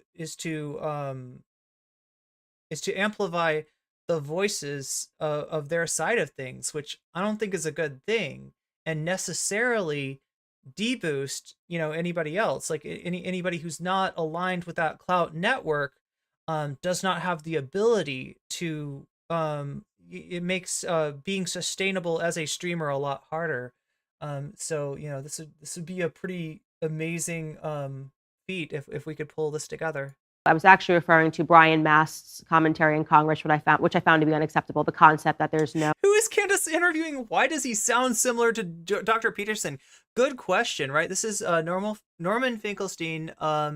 He is maybe about the same age as Jordan Peterson, but it's funny you say that, right? Because the real connection to Jordan Peterson that this guy has is, although, you know, he has great takes on Israel Palestine, and you know, he's one of the strongest voices, you know, advocating for a ceasefire, and you know, advocating for you know, freedom and self-determination for the Palestinian people. His views on trans people are not nearly as enlightened, right? And they do kind of track with they do track a little bit with Dr. Peterson. So that's the complicated historical figure that we are encountering today in the form of Norman Peterson. No, you just did it. Norman Finkelstein. Sorry, this is not Norman Peterson. Okay, no. Yeah, and we just tried to look in the complexity of the, you know, the man, his you know, his experience, his conflict with Alan Dershowitz, and subsequent, you know, blacklisting from you know, from the academic world and from the media world, despite the fact that he is one of the, you know, foremost experts on these issues, right? He's not contributing on MSNBC. He's not contributing on CNN. He's not contributing on Fox News, right? Candace Owens has him on ostensibly despite Ben Shapiro. I'm going to call it, right? That's my best guess. Like, you know, Finkelstein exposed Ben Shapiro's take on these issues as being, you know, monstrous and ridiculous. And so my guess is that this, you know, this interview that we're seeing here has a lot to do with the fight between Ben Shapiro and Candace Owens, rather than, you know, Candace Owens having a legitimately good take on these issues. Such thing as innocent civilian life on one side of the conflict, to me, is abhorrent language. I covered it on my show, and I think it sets the stage. I think what he said, I hadn't heard the Israeli government say that, but because I'm always responding to American politics, it was dehumanizing, and it makes a justification for killing everyone. But what I want to ask you about your perspective, and it is a genocide, first and foremost, what would be the upside if you were the Israeli government to committing a genocide against the Palestinian people? I'm just playing devil's advocate here. Sure. You see people protesting all around. Why would you think this is something that you're going to get away with if that is in fact the goal, with everybody watching? Okay. If you allow me, there are two separate questions. The first question is whether it's a genocide. And as I said, at the risk of boring the audience, if you deny food, water, electricity, and fuel, it's a genocide. That to me is a no-brainer. However, there is the question that you just raised, a perfectly reasonable question. And the reasonable question is, why? Is it something in the Israeli DNA? No, I don't think. So like, which part did you miss? Did you miss the transphobic part? Yeah, that's the thing that's so frustrating, right? You know, he's one of the best voices on this current issue, and yet his, you know, his takes on trans issues, which, like, Here, let me wait. Do we still have this up?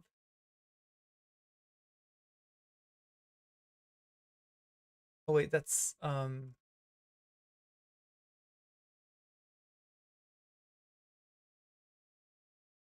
And then we go to English. So what are the course offerings? Haitian American writers, Haitian American women writers, Latinx writers, Latinx trans writers. So I'm looking, okay, you could say normie or an old fogey, but I'm looking for Shakespeare. I'm looking.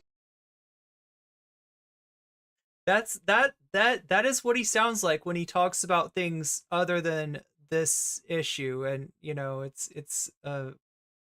sucks, right? Like there's too much wokeism. There's too much wokeism in our academia. There's too much wokeism in our literature department. That's what he's saying, right? So yeah, this kind of sucks. But anyway, Chad, I feel like we kind of got a sense of what's going on with him and Candace Owens. Again, you know, she's no doubt using him, but at the same time, I guess you could look on the bright side and say that the Daily Wire audience is now exposed to his take. Now, look, to be real though, are they gonna internalize most of this? Probably not, right? Are they gonna get what he's saying? Are they gonna really listen to him, or are they just gonna I don't know.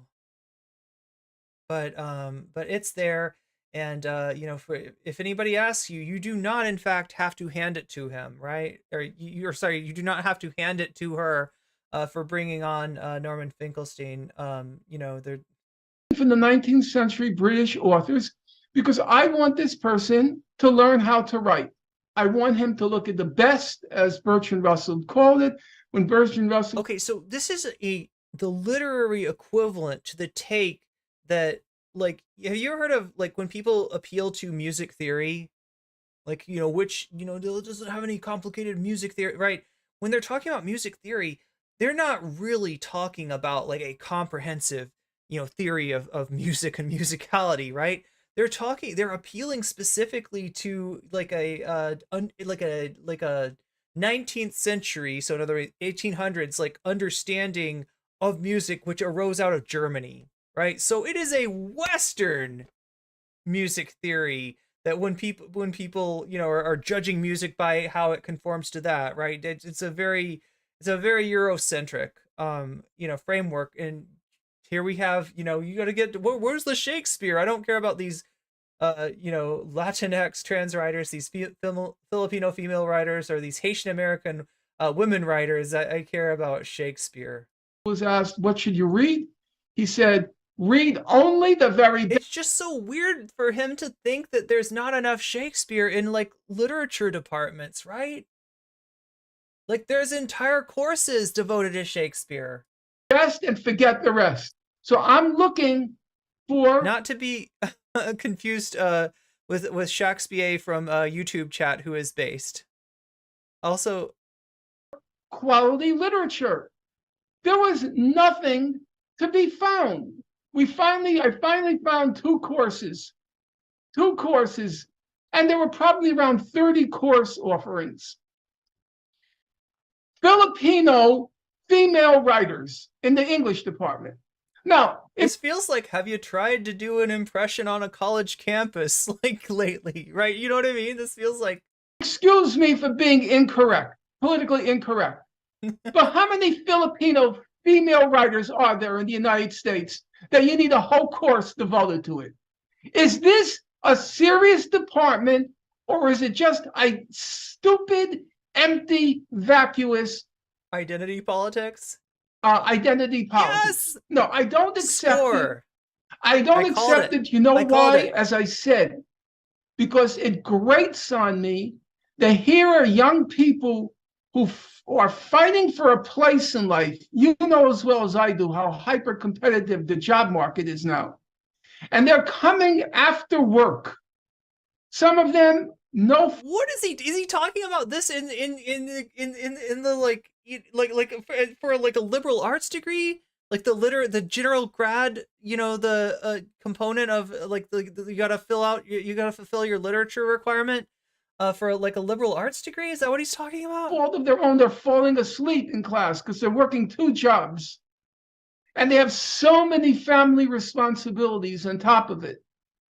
And when they're willing to He sounds like Jordan Peterson. Yo, he sounds like a Michael Brooks character, right? Like literally, like, do you know how like Michael Brooks's characters were always like, you know, what if Mandela was right wing, or like, you know, what if like right, you know what I'm talking about?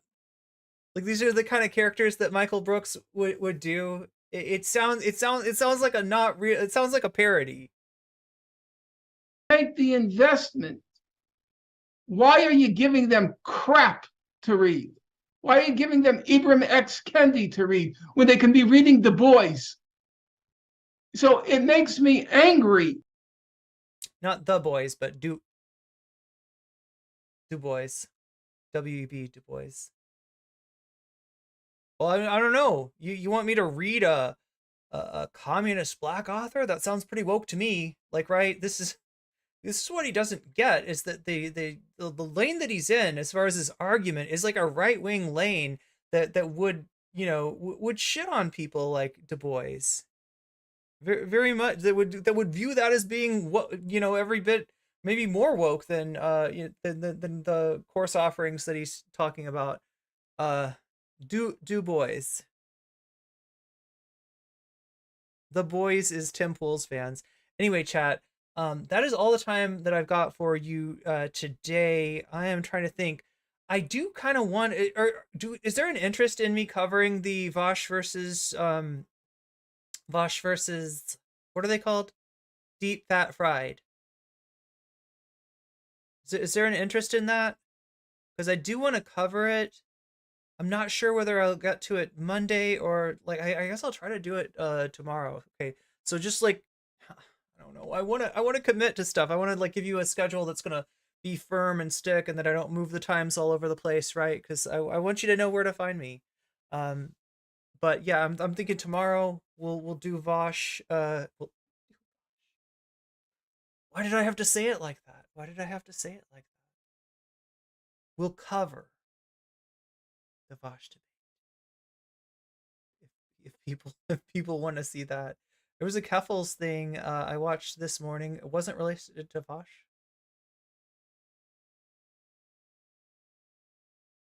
Wait, do we know who DFF is?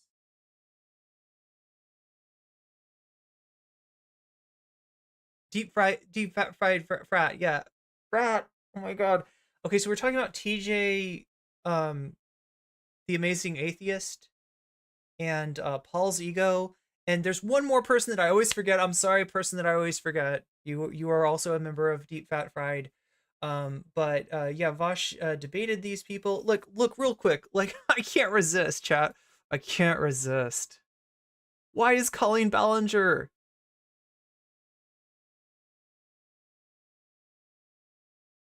Why is Colleen Ballinger trending?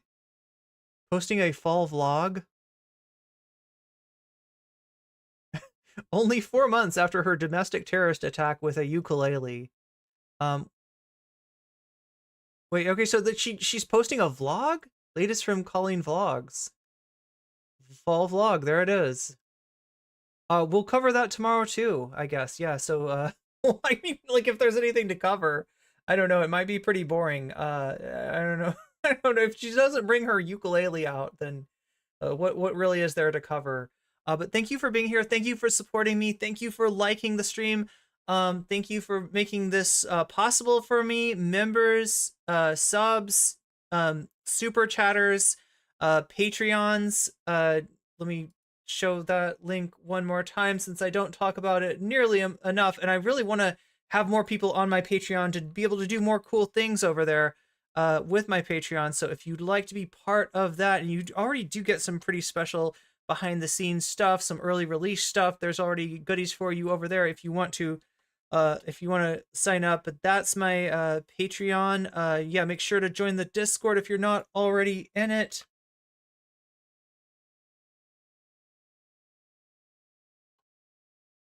And I will see you tomorrow for that for the Vosh thing, for the Colleen Ballinger, and maybe for more stuff if it arises in the meantime. We might have to there might be more to cover on Finkelstein Destiny, but I wanted to take care of everything. I wanted to present Norman Finkelstein as the complicated historical figure that he is, and let you see both sides of Dr. Finkelstein, rather than just, I don't really want to imply that he's all good or he's all bad, because he is very much a mix. Raid channel, who's on? Hasanabi, and go. Yeah, and just some, like, okay, so you're gonna be in Hassan's chat. He's been really good on these issues as well.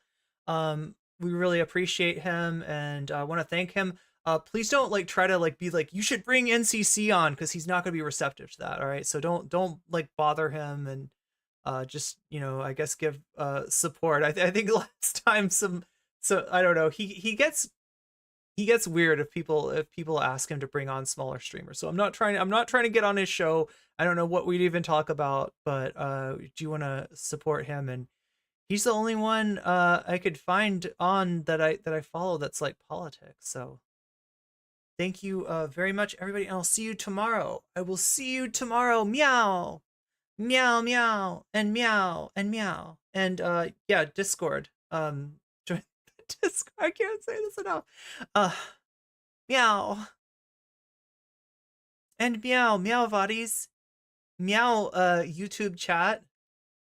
Right in there into Hassan chat. I don't expect any sort of shout out or anything like that from him, but yeah, he has been doing right during this current issue of Israel Palestine. So I thought we'd send a raid his way.